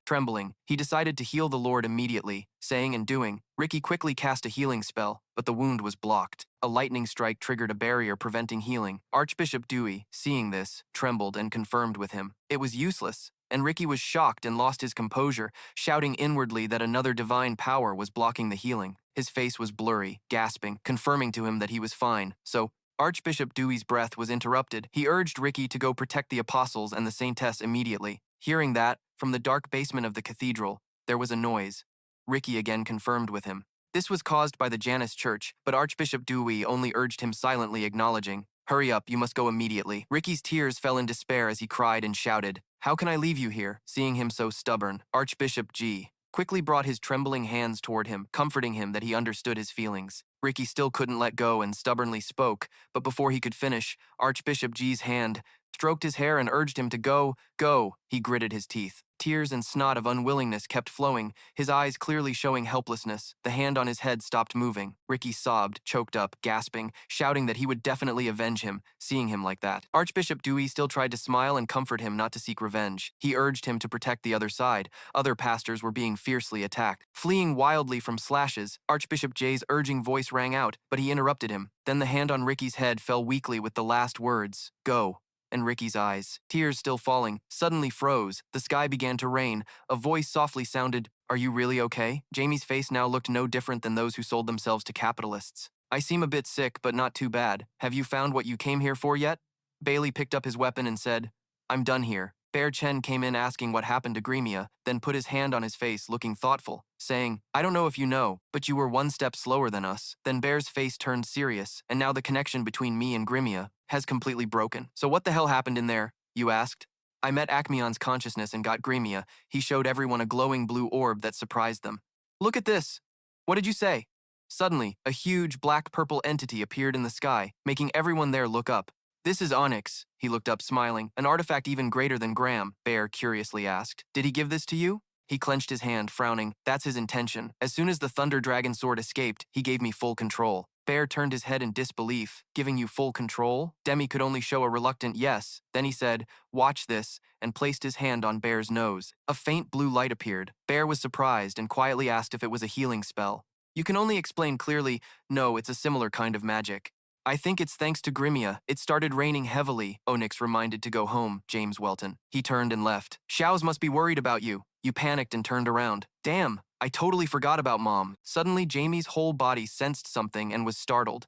Ricky Onyx looked confused and turned. What's wrong? You turned pale and stammered. Anything wrong? The apostles of the goddess are in danger, he calmly asked again. The apostles of the goddess? You mean your friends, right? Jimmy angrily shouted that this was not the time to talk. Quickly find him. Grabbing his collar, he was lifted high. Onyx frowned. placed him on his shoulder, asking which direction, east or southeast. Still stunned, he was lifted up with a bounce.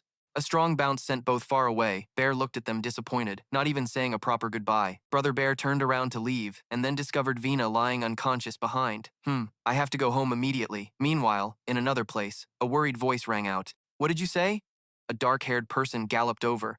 It seems the source of the demon's power has disappeared, right? The Marquis on horseback exhaled lightly. So, well done, very fast. In the distance, a group of cavalry rushed over in panic. The Marquis shouted loudly in panic. A group of demons suddenly appeared in my territory. They are frantically attacking everyone. He turned pale. What?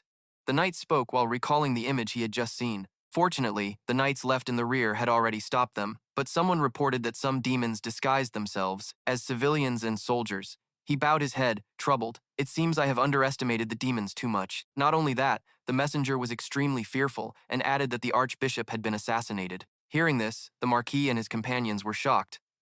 What did you say? He hesitated, recalling and gradually lowering his voice. According to witness testimony, Lord X was present when it happened. Lord X held his sword firmly, smiling. You cannot stop me, Ross. Ross was panting heavily. I didn't expect them to be this strong. The two behind him trembled and worriedly asked, Brother, are you okay, Ross? I'm fine, don't worry. Ross clenched the staff tightly in his hand, angry. How long have you planned this? Sabul tilted his head and smiled sincerely, slowly stepping forward. I didn't think we'd get this chance. His face frowned from above, then smiled as he lunged forward with his sword. I won't kill the goddess's apostle like that. He opened his eyes wide, dodging a strike from the right. What? His gaze glanced at his left shoulder, where a large wound was bleeding. The two behind held him tightly in fear. Brother Ross! He shouted. Warning, don't come here. His eyes darted anxiously again. I'm sure I avoided it, but I got cut again. Sabul smiled faintly, looking at him. You cannot stop me. Ross, distressed, held the blood on his arm, probing. You're a swordsman. He smiled with interest.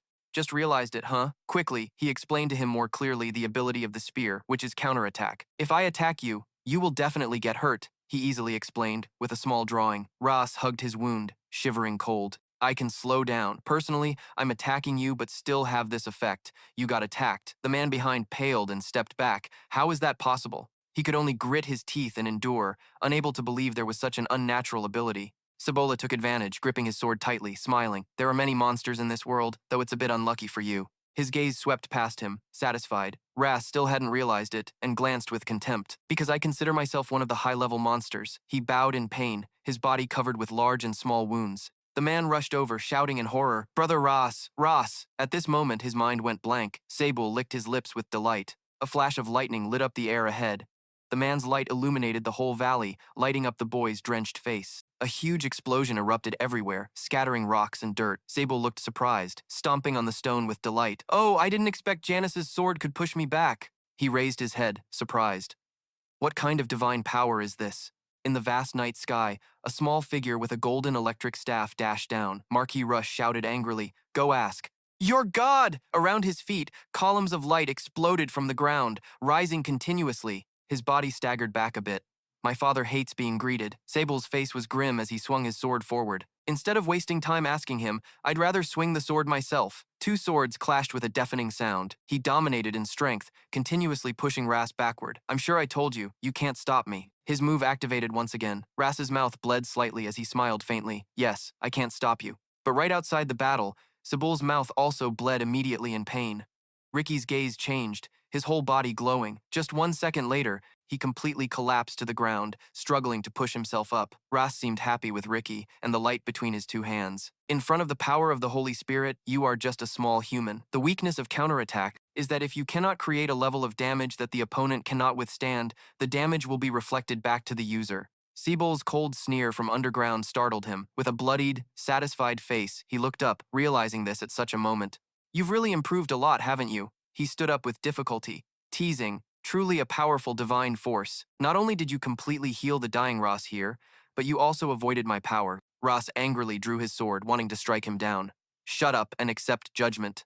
A flash of light appeared in the air. Zabo immediately blocked it despite his trembling strength. But as long as it's not the goddess herself, the sword's blade is increasingly cracked. You all are. Weak humans. Zybo's face full of strength. The sword in his hand shattered into two. Rash frowned in discomfort facing this situation. Ricky's vision blurred and trembled. Then Seattle's figure completely disappeared without leaving a trace. At this moment, he realized and jumped high. He looked down from above and shouted a warning. "You can't stop me, little sister," the boy worriedly shouted. "No, brother." DM immediately reacted and cast the spell Instant Spin Heals, lining right before Ricky's eyes. It was a powerful violet strike descending on Sable Jamie's body. Jamie shouted, warning Ricky to act now. Ricky saw him paralyzed and panicked. Before he could react, a strong blow hit his stomach, shaking off fear. His hands in the air kept trembling. His face turned pale, breathing heavily and exhausted. A pair of running shoes rushed to tear through the rainy path. Ricky, Diem, and Ross dashed like arrows, shouting loudly. "Ricky, are you okay?" He looked at everyone facing the rubble. Jamie, Ross. Now Jimmy, panicked and terrified, asked what happened. "I came because I saw you in danger, yet..." Ross angrily gritted his teeth. Sable is that bastard who started all this. He was the informant for Zenith Church. Onyx beside him wondered, not understanding that Sable was the Marquis's butler, while the boy glanced fearfully. "You mean that guy just now was the butler? Why, Jimmy?" He continued speaking. "He even used magic, yet I still wasn't sure." Onyx beside him was surprised. "What is that path?" "My instincts tell me, don't tell me it was so fast his left arm was severed." Blood splattered everywhere. Zabo stepped out from the smoke, laughing. "Oh my god, I aimed for the kid's neck." "You saw it?" "Yeah, a true swordsman indeed." Ricky was scared and confused. How did Rush turn around shouting loudly, "You bastard." Sable smiled, pointing his sword at them, warning of inverted karma. "That's not the only skill I can use." Then he glanced at his shriveled arm. "Of course, what I just used comes at a great cost." The black sword was firmly planted in the ground. Everyone stepped back. Onyx bit his lip, holding the sword tightly despite bleeding. "Let me fight him." Sable stood watching, judging him a boring guy. He lost an arm but showed no emotion. His arm faintly glowed blue.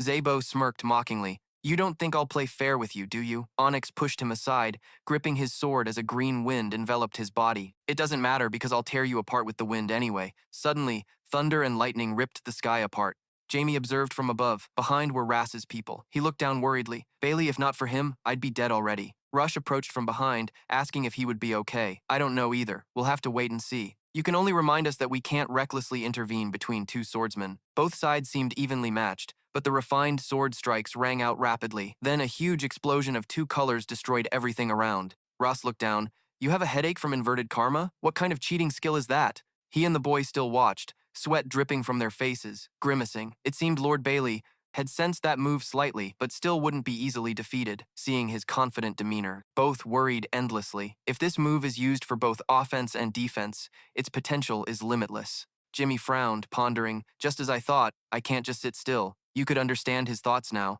"Just because we're all swordsmen." Sable coldly looked at Onyx with contempt. "Do you really think you deserve to be my opponent?" He struggled to resist the blows on his body as more and more wounds appeared, but unfortunately, he rushed forward and delivered a decisive strike. "Compared to you, I have lived many more years in this world." His whole body gradually sank into a sea of blood. "My face looks much younger than my age. You see," Rush shouted loudly, worried about Lord Bailey, and the people behind also shouted, "Lord Bailey!" Sabul looked up and smiled happily. "Now it's your turn." His legs quickly gathered strength, and he launched himself forward. Jamie panicked and stepped back. He was coming here. Ricky immediately used magic to block him. Caleb rushed to the shield in front of him with a strong strike, quickly excitedly reminded the goddess's shield, looking at the people inside and recalled, "Have you forgotten that you are not the only one blessed by the gods?" Then immediately used blue lightning and looked down. Before the power of the Great Father, this shield is nothing. Jamie immediately activated the magic circle in his hand. Holy is the wavy glowing sword. His whole body was surrounded by a layer of aura. Sebol smiled happily, hoping everything would follow. The sword tip immediately bent down. A big explosion ball appeared. The Great Father's will. He looked down excitedly. Ricky tensed his body to cast magic. The shield was gradually cracking. Ra was not a little. Sebal focused his strength on the sword tip, delivering a fatal blow. Resistance was useless. The little disciple Ras shouted loudly, reminding Ricky suddenly at this moment. A sharp sword thrust strongly, causing blood to splatter everywhere. The rain poured heavily without stopping. His tired hand flipped up. Onyx lay silently on the ground. "I am very sorry, Shia." At least both his eyes and weak voice looked up to the sky. "My son." Suddenly, a voice appeared, reminding, "Sir, you are not daydreaming about someone else's mother." He forced himself to sit up, sensing this was a faint voice continuing to ring. "Just understand this as a kind of healing magic. The people above still struggled to resist. I will keep this secret for you. So survive and try your best to protect everyone." It looked at Jamie's image under Sable's overwhelming strike in panic. "If this continues, we will all die." The sword struck from behind him. Onyx rushed forward, making him unable to block. "How is that possible?" He laughed happily, looking at that face. "I don't know either," then turned and slid down.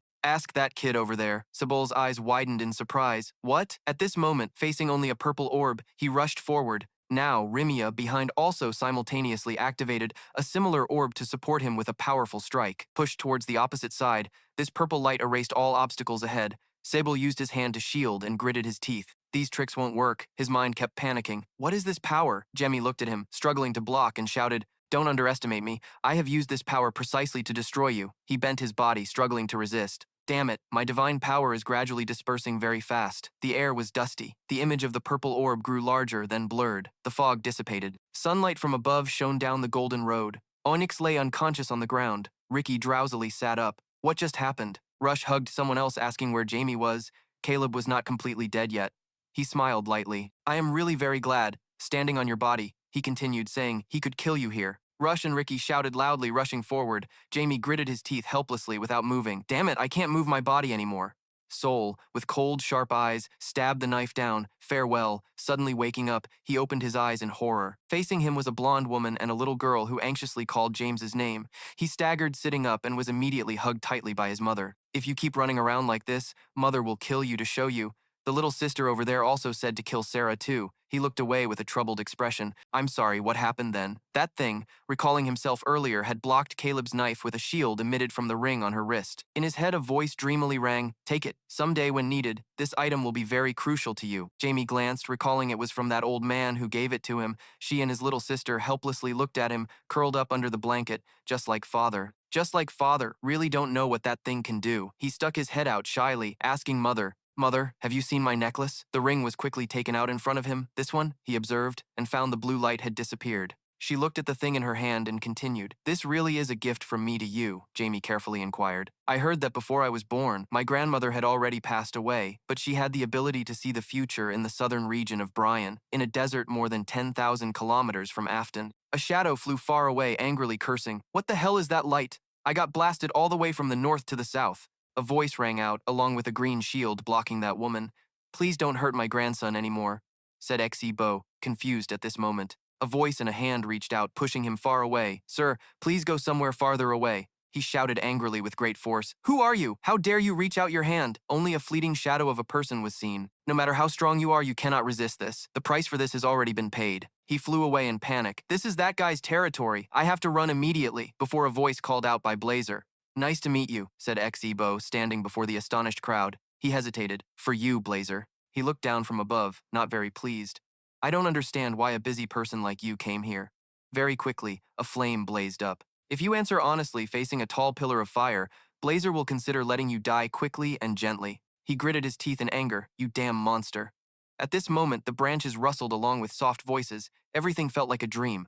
At the funeral, High Priest Saphira and everyone were deeply sorrowful. Bowing, he always treated everyone kindly. Always very kind and generous. A great star has fallen. The words continued to echo over the one lying still in the flower carpet. Whoever caused this will not be forgiven. Demi lowered his eyes to High Priest Saphira, a wrong thought forming in his mind. Can I turn him into a zombie? Then he pursed his lips. No matter what, my current self. After thinking, he stepped outside with the others. There were many back then, but as he passed by, Ricky called out, Demi, Jamie Pizzo wants to see you before the doors open. Ricky reminded him not to create even the slightest light inside. That's the rule here. Both stepped into the room. All right, let's go in. Jamie still wondered. Hey, what happened with Sebul? I thought that ended well. As he descended the stairs, Ricky explained, Don't you remember? Along with the light from his necklace, he disappeared. Is that a relic? Yes. Jimmy followed too, he replied. I'm not sure either, only that it was created by someone with the ability to foresee my future. All right, we've arrived. The original sanctuary now had a beautiful stone statue appearing amid an artificial stream. Jimmy, looking disappointed, asked, She won't just appear briefly and disappear like last time, right? Ricky helplessly put a finger to his lips, signaling to be quiet, then answered, She's telling you not to be disrespectful anymore. She's coming now. Talk to her, Jamie. Jamie also waded into the water. Before them stood the goddess Pizzo, who said, Allow me to begin with a word of thanks. Demi was surprised, standing still in the water, looking up at Goddess Pizzo, raising one hand and frowning as he said, Thanks to you, I was able to give Zenith a Buddha. Please reduce your power a bit, Jimmy, he quickly replied. You want me to be so strong yet die here? Hearing this, the goddess seemed to realize something, then shyly responded as if not responding. I think I was a bit careless. I forgot how fragile humans are. Jamie's face darkened, but she continued, But you should be proud. After all, you are a human accepted by a deity. Hearing this, he clenched his teeth in anger. What a damn disgusting thing. At the Genius Church headquarters, an angry shout rang out. Are you kidding me? A furious man slammed his hand on the table, shouting, not only has the plan failed 7 times, but Lord Korean has also disappeared. I even gave him the sacred sword is sealed in the church's vault. The young man opposite looked so scared, his face turned pale as he replied, we haven't found any news. We searched every corner of Aston, but except for Kana's corpse, we found no other traces. The man was both angry and worried, thinking, this is really bad. The battlefield at Loa Tuyin shows that if we start a holy war without Lord Green, we will definitely suffer a great defeat, a divine artifact capable of calculating the outcome of a war by running simulations. Later he sighed and said, it seems the political pressure from signing a contract with the demons will only increase. The person opposite quickly replied, yes, I know about that matter. His hands still clenched tightly, calculating inside. We should have started the war immediately to make the situation favorable to our side, but now we have no other choice. But to wait for him to return, his eyes turned terrifying, searching for Lord Green, and bring him back at all costs. A man sitting solemnly above gave a commanding order that made the young man below hurriedly kneel down and obey. At this moment, a church appeared above the sky. The sun was still setting. The shimmering sunlight fell to the mortal world. A group of people stood below, looking very sad. It was hard to believe they had accidentally received news about Diablo. Boundless in the mountains, Jamie looked up and replied, yes, but I couldn't let anyone know anything either, because I also just happened to find out the goddess. Pizzo continued, do you think I would believe that nonsense called coincidence? Jamie didn't hesitate to answer, yes, the goddess also felt helpless. Well, forget it now. It doesn't matter. Now Demi spoke up this time. Let me ask you a question. I know that your spiritual master Diablo is your great enemy, right?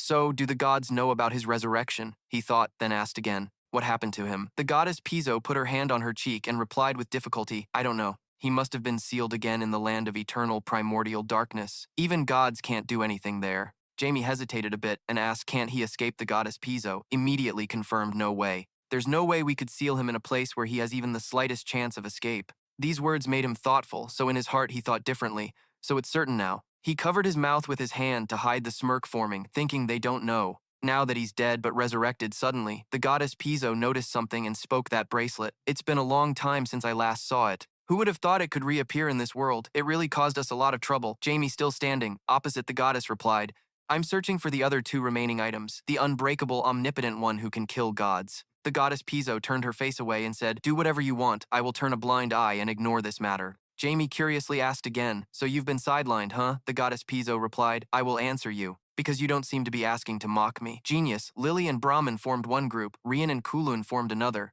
Tantiras and Abalado formed a group, Jillian and Oblivion formed a group, and the Fire King and I are alone. According to her words, a chessboard appeared. Jamie was shocked, like lightning struck, thinking the sun god is alone. The goddess Pizzo raised an object in her hand and continued from the start. The Fire King has been on his own side, but appearing above like a pile of high darkness, or rather alone. Demi presented her speculation based on what she said. I don't think just because he's alone that she feels she's in danger. The goddess Pizzo, now angry, scolded. It's because of that bastard Janus. He treats me like the family's hunting dog and that I've been abandoned by the family. He targeted me, thinking I caused that. Jamie. She was very shocked. Surely he will steal all my power to fight the filthy bastard family member. How dare he cross the line? The goddess Pizzo said while grinding her teeth resentfully.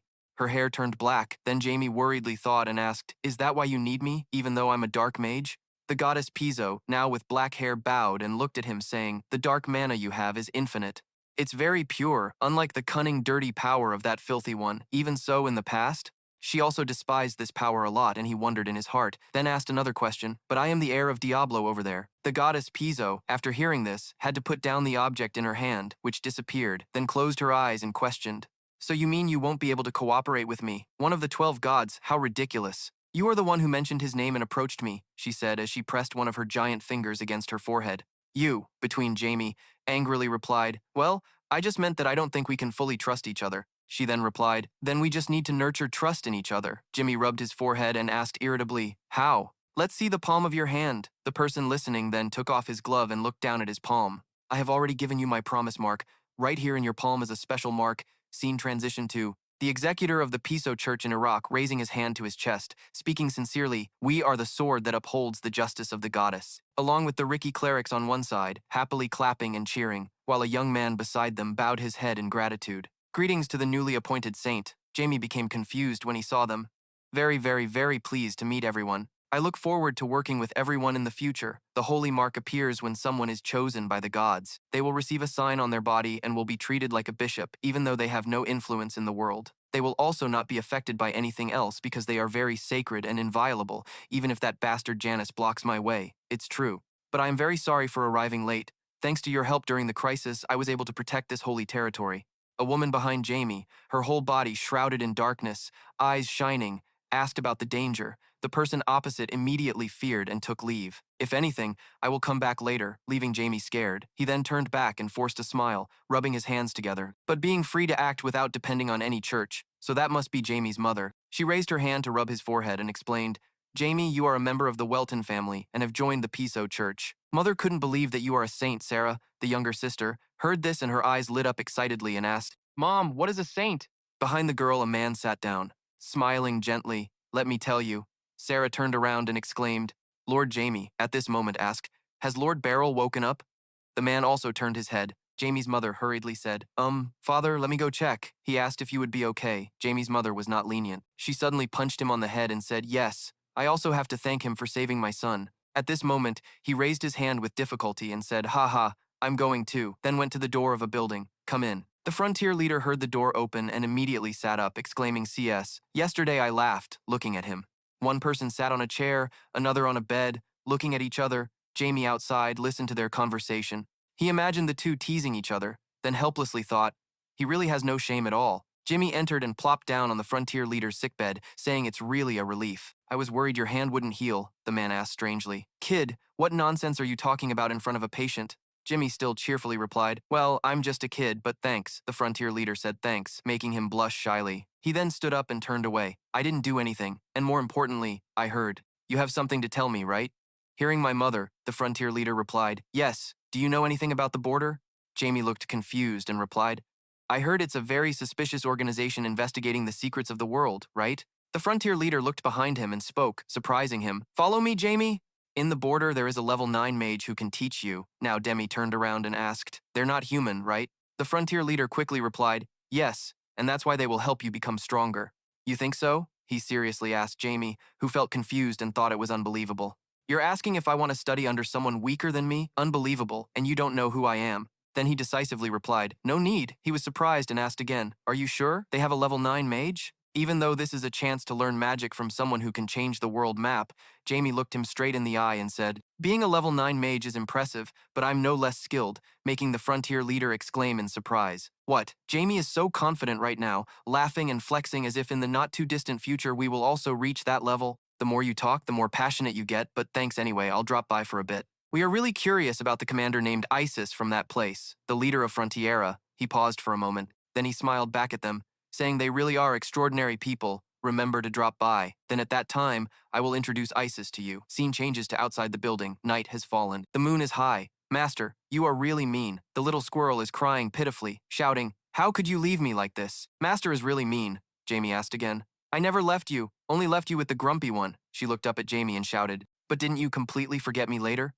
The little squirrel crossed her arms and spread her legs, saying, Just be honest, you did forget, didn't you? Demi raised his hand to mediate. Come on now, of course not. But in his heart he thought, crying so loudly like this, it's probably over, right? The cloth made me feel mana. It must be a relic I gave her. Then he bent down and looked at Vena, continuing, Do you know how hard it was for me to walk all the way here from the village? I thought you had already awakened then. She hurriedly looked at the cloth and was surprised to see a beam of light emanating from it. Suddenly, from inside appeared an old-fashioned phone head, speaking, Maybe it's better if I explain to save people. I forced it to awaken just once. That awakening was the result of Vena's strong desire and my help. So you should be grateful to me and Vena, human. If not for us, you would have been eaten by the demon. James was still panicking, looking at it. Then he grabbed the string and asked confusedly, What is this? Is it possessed? Can this hammer make noise all by itself? How can it make such a sound? Angry, he shouted, You rude thing! How dare you compare me to ordinary tools? Even if you are Vena's master. Just me, it said while shouting. Meanwhile, you were still looking on with curious eyes. Vena suddenly exclaimed, Huh? Am I the only one who can hear you? The thing heard that, and it was like a thunderbolt struck its ears. So, according to this arrogant weapon, it barked at me even though I couldn't hear anything. Vena was now in tears, sadly holding the ring. From inside came a panicked voice, Vena, don't cry. Demi turned away, thinking, the awakening was only temporary. If she wants to fully awaken, she has to do some kind of duty. The ring now trembled, saying, You're really mean. Demi then became serious again. And I have found the secret place of Valkyrie. Hearing this, Vina immediately widened her eyes and asked, You know where Valkyrie lives? Tiberion looked down and replied, Yes, it's the deepest part of the Ariasat forest. The ring spoke again. In the place called Springtime, Jamie, after hearing everything, spoke up. It seems we can't go there now because that vast forest is a place where even swordsmen struggle to survive. Looks like you really will have to do those duties. After this, time passed quickly, and everyone continued their usual activities. To complete their holy mission and holy protection, Ricky and Anna had to go to the great Fioro temple. The sky was still clear at a mansion. Sarah, with tears in her eyes, looked up at the man and asked, Did you make Mother cry again? Meanwhile, the Welton family had another place to go. Seeing Jamie approaching, he happily spread his arms and called, Come here, grandson. He helplessly watched this scene. It was really a bit much. Ross, who had gone with the brothers Ricky, waited. Wait, sir, Jamie shouted, the executor of the Piso church. Iraq clapped happily seeing this scene. Honestly, a wonderful family that Lord Alok has joined as a representative of the cooperation between the Welton family and the Fiero church. 15 days later, a carriage was rolling down the road. Finally, we're back. Hit 2. Mother and child Sia, going toward Akeno, calling honey. He happily hugged the mother and child, happily calling, Sia, Sarah, Jimmy, where are you? At this moment, he just got off the carriage and happily called, Dad, I'm back. Akeno was surprised to see her son. Then he stepped in front of him happily saying, You've grown taller. He cheerfully replied, Yes, sir. Scene changes to night. Ajano slept soundly with his wife and daughter. What is a sword? A question was asked. The frontier leader, Jamie, who was sitting on the bed, asked, I am very curious to know, for a swordsman, what is a sword? The frontier leader was now warming up his arms and legs. Do you know that there was a time I was called a demon? The spirit sword is a reflection of myself. Thanks to continuous repentance and self-examination, I realized what I was wielding. Not only the sword, but also the hatred itself. That was when I truly became a real swordsman. He looked at him warming up and replied, So, you remember when talking with the goddess Piso, she asked if you wanted to know about the buried history? You replied, Of course, but would she tell me? The goddess Piso now looked a bit embarrassed and said, Now, it might be a bit difficult. Jamie asked in surprise. You mean later you will be able to? She explained. There is a certain keyword that once touched, all gods will know what happened. This is a word that cannot be avoided or left unsaid. As long as someone approaches that secret, all of us will know, and every time it happens, the enforcer will be sent to completely erase that existence, the goddess Piso said seriously. Jamie then gave his guess. For example, the dragon god Brahim. She did not deny it. Yes, his descendants, the dragons, will stand up. That is what happened with Canon. Jamie's hands clenched into fists. The goddess Piso continued, Are you confident you can face even one of them? At this moment, the flashback ended and Jamie opened his eyes. In the end, I gained nothing at all, just like the past meeting. Now he lay on his bed and complained, I have to find another way. The next morning, Ajeno was on the training ground when suddenly a voice called from behind.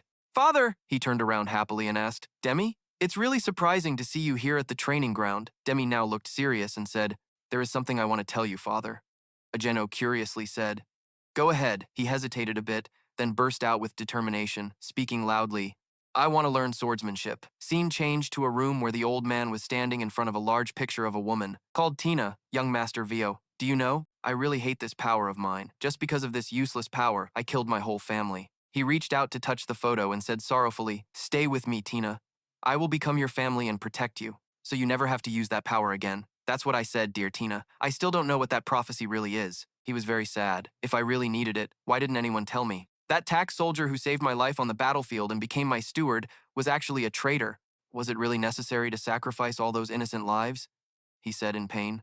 The woman now brought out a necklace and smiled, replying, You will know immediately. You must give this to that person. He hurriedly asked Tina, Why do you have to prepare for such a distant future? Tina sighed and replied, Don't cry anymore. This is the first time I'm proud of my power. If you hadn't kept me here then, I would have. He then raised his hand to receive the necklace. Tina's last words echoed, So you must watch out for that boy. The child will inherit our bloodline. Let's hope that child will not become a disaster for this world. At this time, in the Welton territory of the Seldam Kingdom, there was a large mansion. The enforcer of the Piso Church, Iraq, was now clasping his hands together and happily said, It's truly an honor to meet you, Master Swordsman. Ajeno was sitting opposite the guest with his wife and replied, Thank you for coming all this way. I am very sorry that Archbishop Saphira has passed away. He seriously got to the main point. Who would have thought the Genus Church would exploit the nobility? Let me introduce you to my siblings. This is Master Swordsman Ajeno. Iraq smiled and replied, Thank you for your concern. Our church will never forget this favor. Ajeno gritted his teeth angrily. If we find a way, we will attack the main temple of the Janus Church immediately. The daughter of the great B.O. family, the wife of Count Welton, who was also the mother of Jamie and Sarah, worriedly called her husband. Ajano was still angry and shouted, "Those bastards have disturbed our family, so we must make them pay." The enforcer of the Piso church now respectfully clasped his hands together and replied, "Our church will also support Lord Aquino at this time to regain composure, and thank you all for helping me unconditionally." The executor immediately responded, "Of course, the work of the saint is also the work of the church, sir. Then I will take my leave first. Be careful on your way back." After speaking, the other person opened the door and left. At this time, Akino was deeply contemplating. Xiao's beside him anxiously observed and then asked, "Husband, what are you thinking about?"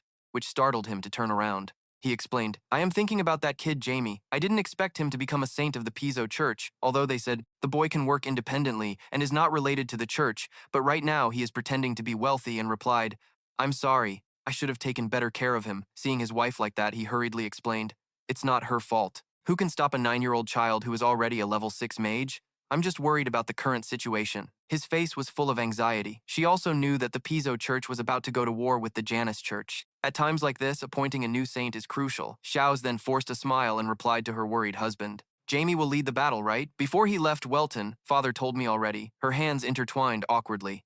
Maybe because of the battle he was chosen, probably Jamie did it because of Ricky. Akeno reached out and took his wife's hand and said, "It's really unbelievable. I'm very worried about you." She was about to say something else. Actually, CS became trembling and panicked. "I'm very afraid something will happen to Jamie." Akeno felt heartbroken seeing his wife like that and comforted her. "Don't cry. I promised to bring Jamie back." Sia still covered her face trembling and said, "But I'm very scared. Mother told me to trust the boy and watch him until the end, but I'm still very scared, husband. My heart never finds peace," she said while wiping her tears. Akeno gently comforted her. "Trust your husband. No one can harm our child, even if it's the Holy Spirit." Scene shifts to Jamie, who is now on the training ground. He firmly held the sword in his hand and shouted, "I want to learn swordsmanship." Akeno was very surprised and asked again, "What did you just say?" He resolutely answered, "I want to learn the swordsmanship of our family. What about magic?" Jamie replied, "I will learn both magic and swordsmanship at the same time." Akeno forced a smile and asked, "So you want to learn swordsmanship for self-defense, right?" "I want to seriously learn the swordsmanship of our family," he said loudly, showing his determination. Akeno frowned briefly. Then he turned away annoyed and said, "You are underestimating swordsmanship too much." Jamie still persisted and said, "I am not." Akeno did not turn back. "Our swordsmanship is not something that can be practiced alongside magic." He ran after him. "But you," he was unhappy and said, "it's not a frivolous thing for you to play with. You are underestimating it too much. I cannot teach someone like you," Jamie answered. "I am very serious." Hearing that, he grabbed an object. "Then show me your determination." He picked up a wooden sword and said loudly, "I will not use aura," pointing the sword directly at Jamie's face, which made him a little stunned. "Just use everything you have and take my sword strike." He raised 2 fingers and asked, "So you mean I can use magic, right?" Black was also seriously watching. Akeno raised the sword and answered sternly, "If you can use magic, swordsmanship, or anything else, if you can block one of my sword strikes, then I will pass the swordsmanship to you." The soldiers nearby witnessing this scene murmured among themselves, "Ha ha, young Master James, isn't Miss Sarah the heir to that sword? I think she is too obsessed with magic, even if she is a member of the Welton family. Isn't it too late now?" Jamie angrily thought, "I can hear you all, just as expected from father. He can rival Cable. Or even stronger, I cannot sense any energy coming from him. This is scarier than anything else." Akeno spoke. "Are you ready?" He replied, "Yes." In his heart, he was determined. "Let's break that wooden sword. If father doesn't aura it, I can do this." "All right, I'm coming," he said as he swung the sword charging toward Jamie, making him a bit startled. Father really intends to kill his own son? Jamie raised 2 fingers and shouted, "Hack magic break." A shout appeared, then shot an energy arrow forward, which surprised Cho a bit, hastily dodging to the sides successfully. Avoiding that energy arrow while also attacking Jamie's front, he both rushed forward and spoke. "The sword is not a simple weapon." Tongue became terrifying. "It will hurt." Jamie then began to swing his hand out using his magical power. Seriously said, "I already said I am very serious, didn't I?" Hand of destruction. At this moment, a giant magic circle appeared. Jamie quickly attacked his father, causing the wooden sword to break. Akeno looked at the wooden sword in panic. Jimmy was still swinging his hand with full force and focus. "At this rate, I can't stop him. The only way I can show my determination is to grit my teeth and resolutely overcome this attack." Suddenly, a hand reached out and grabbed his hand. Akeno was both surprised and happy, asking, "Where did you learn this magic?" Jimmy honestly replied, "I created it myself. This kid doesn't need guidance." He immediately recalled the words of Marquis Lin Mayo, then thought, so that's what he meant.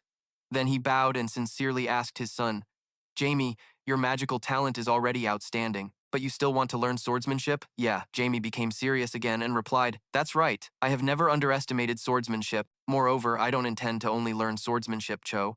I want to learn it for my own future, he said with passion. Akeno was stunned and asked, what do you mean by future? I think father has already guessed. I realized many things after that time. Magic alone is not enough. I need a new power. To face future challenges, father knows that too, right? He said with a thoughtful expression. Although I am still young, it doesn't mean I haven't matured, father. Akeno bowed his head in silence, his tone rising. You are very determined. Then he released his son's hand, then turned and coldly said, from tomorrow onwards, come here at 6 a.m. Jamie was approved. His eyes brightened happily as he replied, yes. At this time, a carriage was running on the road. A hand touched the window looking outside, eager to meet the young master Warren quickly. A beautiful young lady with blonde hair looked out the window with a love-struck expression, then entered a room. Jimmy had woken up and was preparing. Meanwhile, a pair of rosy ears was calling Snow. Jimmy put on gloves and looked back. Something was snoring. Can't believe I have to do this. Vina was sleeping soundly, even drooling. Should I wake her? He thought. The image of his little sister Sarah appeared. She was crying painfully, calling Squirrel. Where are you, Squirrel? In his hand was a letter saying, don't look for me. Then he looked down and thought further. Sleep as long as you want. Anyway, today I have to make up for what I did yesterday. Then he gently touched the little squirrel's nose, creating a bit of magical light. Then the little squirrel appeared next to Sarah, who was also sleeping soundly and drooling. It was 6 a.m. Jamie stepped out of the house, thinking as he walked, I wonder what kind of training I'll get. From the start, I didn't expect to learn the clan's secret techniques. I may be the future clan leader, but training is still very hard because I don't even know the basics. Thinking of this, he reached the training ground without realizing, grabbed a weapon, any weapon. Not thinking much, I will master swordsmanship soon. Then he boldly stepped toward the training dummies. He confidently thought, more importantly, the effect on this physical body is very clear. It carries the blood of a famous swordsmanship clan and has been enhanced by the life seed. This time I will surprise everyone, father. From today, I will be responsible for training you. A man appeared before him and said loudly, this man was Elite Knight, Vice Captain Hamilton. Jamie was a bit confused and scratched his face, surprised, asking, isn't father going to teach me? Vice Captain Hamilton looked fierce and said, a kid just starting to learn swordsmanship wants the strongest swordsman to teach him? The kid was a bit speechless, thinking he didn't look very happy. Vice Captain Hamilton continued speaking. From now on, I will be your trainer, Jamie later asked. But it seems you don't have a wooden sword. He immediately answered, today's lesson doesn't need that. Then pointed behind fiercely and continued speaking. From now on, you will practice running laps around the training ground. Jamie's expression looked completely drained of energy as he called out, Sir Leonardo, why do we have to run? I'm here to learn swordsmanship, not to stop. A shout echoed back. Vice Captain Hamilton somehow pulled out a baseball cap, put it on, and shouted again. Trainee Jamie, from now on, you are no longer allowed to call me sir, but must call me trainer. Jamie was shocked, eyes wide open. Why? In his heart, he questioned, okay, what is this? Why does it sound like I have to obey him? All your answers will be yes, sir, his voice continued to echo. Then he shouted sharply, got it? Jamie weakly responded, yes. Is that all you've got? Use all your strength and shout it out. Vice Captain Hamilton then pulled out a pair of sunglasses from somewhere, put them on, and said with satisfaction, that's right, very good. Where did those sunglasses come from? Now start running on the training field until 9 a.m. The sun had risen high by then, and Jamie was still diligently running. I know, said Akino at that moment. She was looking out the window at her son and said, Hamilton is best at training soldiers. Xiaos looked at her husband with discomfort. He's really too harsh, she said. He explained, I have to be strict with the boy, if he doesn't want the name Welton to be disgraced. Besides, this isn't even cruel yet. This is just the beginning. Once he starts wielding a sword, I won't go easy on him, even if he's my son, he said, tightening his voice to advise their son. Can you be a little gentler with him, right? Akino raised her hand awkwardly and said, my father never went easy on me. I'm sure the boy will do well because he's our son, he said, then softened his tone as he approached his wife. All right, I forgot to tell you this, Sayas curiously asked. What is it? I think the Viscount's family will visit tomorrow. She jumped up in shock upon hearing that. Why are you only telling me now? He explained. There's still a day left. The Viscount is my sworn brother, so we should prepare a little party for the guests. She clenched her fist seriously and said, that's exactly why we need to prepare properly. I don't even know what to do first. Humph, she said angrily, clenching her hands and walking away. He raised his hand to stop her. Wait, but she sighed in confusion alone. Later, Akeno scratched her face and said, I just got back feeling guilty for Jamie. I was going to go easy on him. If your mother advises me one more time, it was already 11 a.m., the sun high and shining brightly. Jamie was still running with all his might. Vice Captain Hamilton stood aside watching, feeling very surprised. Impressive. I didn't expect a 9-year-old to have such endurance. I must always be careful in case he runs out of energy, but I haven't had to use my mana or divine power yet. I just keep running continuously, using physical strength without resting a minute. Jamie was running, thinking, and encouraging himself. Akeno smiled and said, "Honestly, I have some expectations, but since Jamie chose the path of magic cultivation, I will do my best to support him." Vice Captain Hamilton thought of that image, and now seeing him perform so well, he judged inwardly, "Sir, it seems the young master is not only talented in magic." Then he shouted, calling the trainee, "You can stop now." Jamie seemed not to hear and kept running diligently. "Trainee Jamie, you can stop." A hand patted Jamie's shoulder to hold him back. Jamie turned back with eyes like a demon, which startled Vice Captain Hamilton for a moment. Then Jamie regained composure and asked, "Huh, trainer? The exercise is over?" Sweat poured down like a shower. His face looked pale as if sick. Vice Captain Hamilton was still stunned and replied, Yes, today's training ends here. Thank goodness I can rest now." Saying that, Jamie's whole body fell forward. He fainted in the middle of the training ground. Vice Captain Hamilton took off his sunglasses and thought back to Jamie's eyes earlier, feeling extremely shocked. He didn't know how to report this. Outside the window, the sky had turned to sunset. The sky's color was very beautiful. Jamie lay in bed, tired, opening his eyes, wondering where he was. "This is my room. Did I faint? Does that mean the training is over?" At that moment, Sarah was sobbing, calling Jamie. Hearing that, he jumped up in panic. "Sarah, when did you get here? Why are you crying?" The little girl, with a tear-streaked face, replied, "I thought you were dead." Jamie grabbed his sister's hand and comforted her. "See? I'm still fine, right?" Sarah finally responded with relief when a call echoed from the master. The little squirrel was now tightly held in Sarah's hand. She desperately exclaimed, "I've suffered enough. Now I want to rest for real." "Am I suffering more than you?" Jamie smiled with pursed lips and said to his sister Sarah, "How about you stop crying and play with the squirrel?" A desperate call rang out again. Master Akeno hurriedly opened the door and stepped in, asking, "Are you awake?" Both siblings called out in unison, "Dad." Only the little squirrel had now been bitten by Sarah in the mouth. Akeno approached, picked up his precious daughter and said, "Sarah, I'm very proud of you. You know how to care for your older brother. It seems the nanny baked cookies for you." The little girl, still holding the squirrel in her mouth, exclaimed, "Cookies!" Then she ran outside the door with the nanny, calling for cookies. "Squirrel, let's go eat together." At this moment, the man closed the door again and said to his son, "I thought you would be lying around all over the place." "Because your muscles are sore," Jamie confidently raised his fist and replied, "Luckily, I'm still okay." In his heart, he thought he couldn't say it was thanks to the life seed's effect. The life seed was something he was lucky to find once again, a creature containing life force that could self-heal and enhance physical strength. Akeno sat down on the bed and said, "You must have been very surprised to see Hamilton appear at the training ground." Jamie laughed heartily and replied, "I thought the person teaching me would be Dad." Then he playfully hit his head. "You still have a long way to go before you can learn from a sword master," he tearfully replied helplessly. "But you are my son," he looked at him with pride. "Yes, my extraordinary son." After a while, he struggled to recall and asked, "But what happened next? I clearly remember I was running, but I can't remember what happened after that." 5 hours and 17 minutes, even beyond my expectations. Vice Captain Hamilton, who was now extremely astonished, reported to Akeno,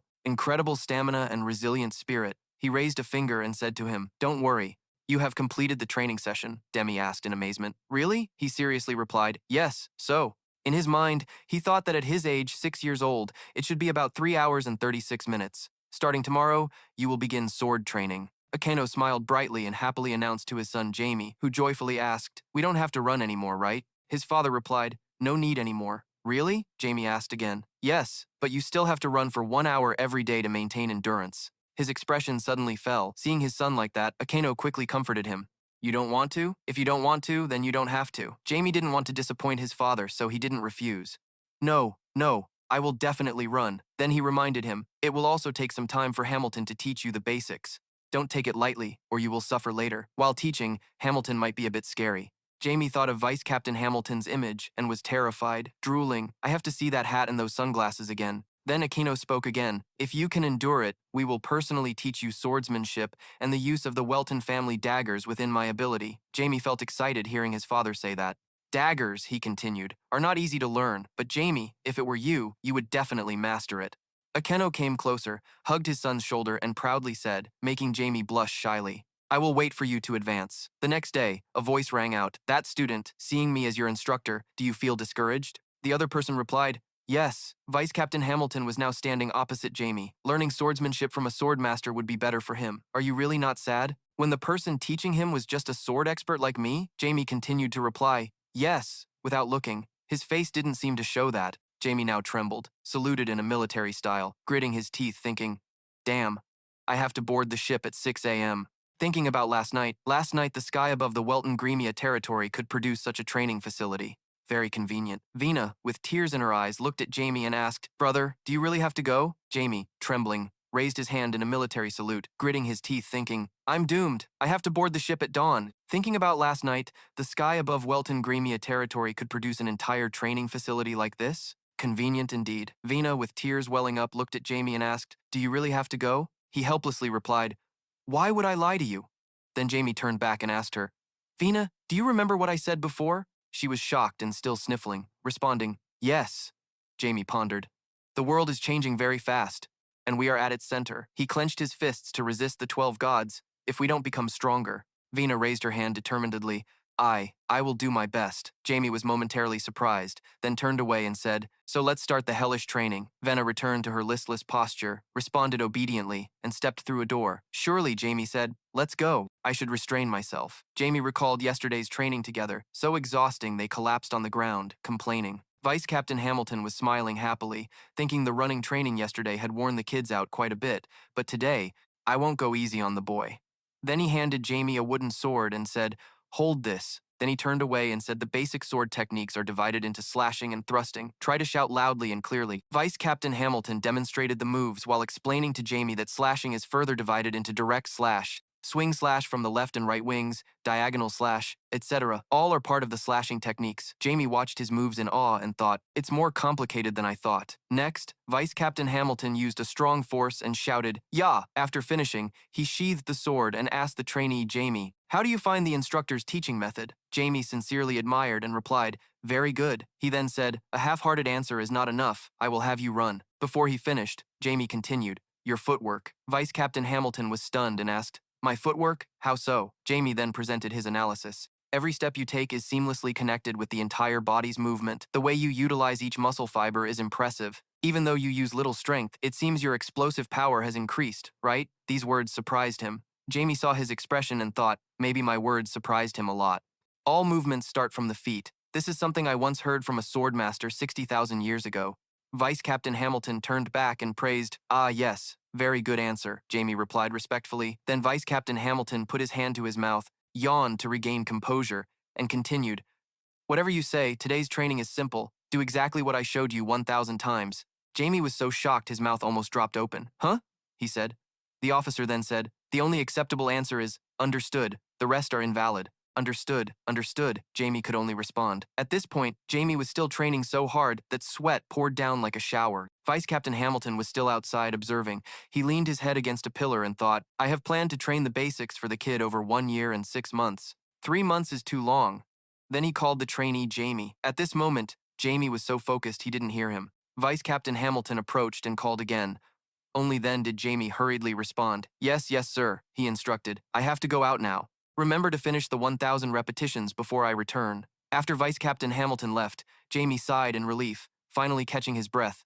Everything was still fine. Only the teacher's gaze was a bit scary. Anyway, Jamie gripped the sword tightly and felt happy. He smiled with determination. Jamie told himself, the more I swing the sword, the more ideas I get about combining it with magic. More freely, a bit closer. Jamie closed his eyes to feel the movements, and a bit stronger, then swung the sword decisively. Jamie looked at the sword in his hand and smiled, thinking the future is still far away, but maybe I will be led to a new field. Then he looked up at Black and called, Black Ball, are you recording? It responded with a hiss as if answering him, then projected an image of Jamie training well. All right, finish this, Jamie exclaimed. Suddenly, footsteps appeared. When sensing something, Jamie's expression became serious. Right in front of the training ground, the flow of life energy was strange. Was there an intruder? Jamie used teleportation technique and immediately appeared behind the intruder. He swung his sword and charged to attack, shouting loudly, who dares invade the Welton family mansion? Bold girl.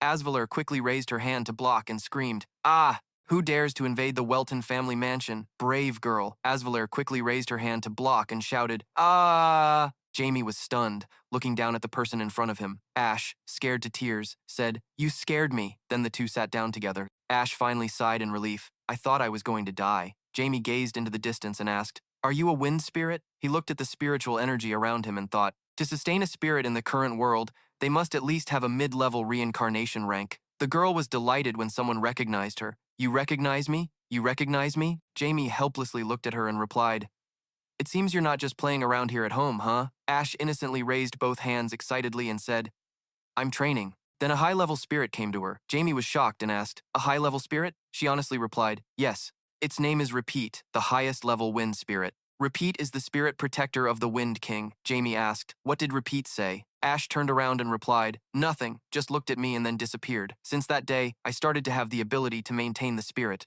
He kept thinking, assuming she was just a child, but the world wouldn't focus on her without reason. The girl then crossed her arms and flexed again. But my sister is even more amazing. She can summon a high-level spirit. Hearing this, Jamie was truly shocked and exclaimed, What? Ash? Seeing his expression, Ash arrogantly continued, I knew you'd be surprised. Dad was also very surprised. He was so shocked he couldn't say anything. Jamie was silent, deep in thought. Of course he'd be surprised. At that age, to summon a high-level spirit means she's a genius like me.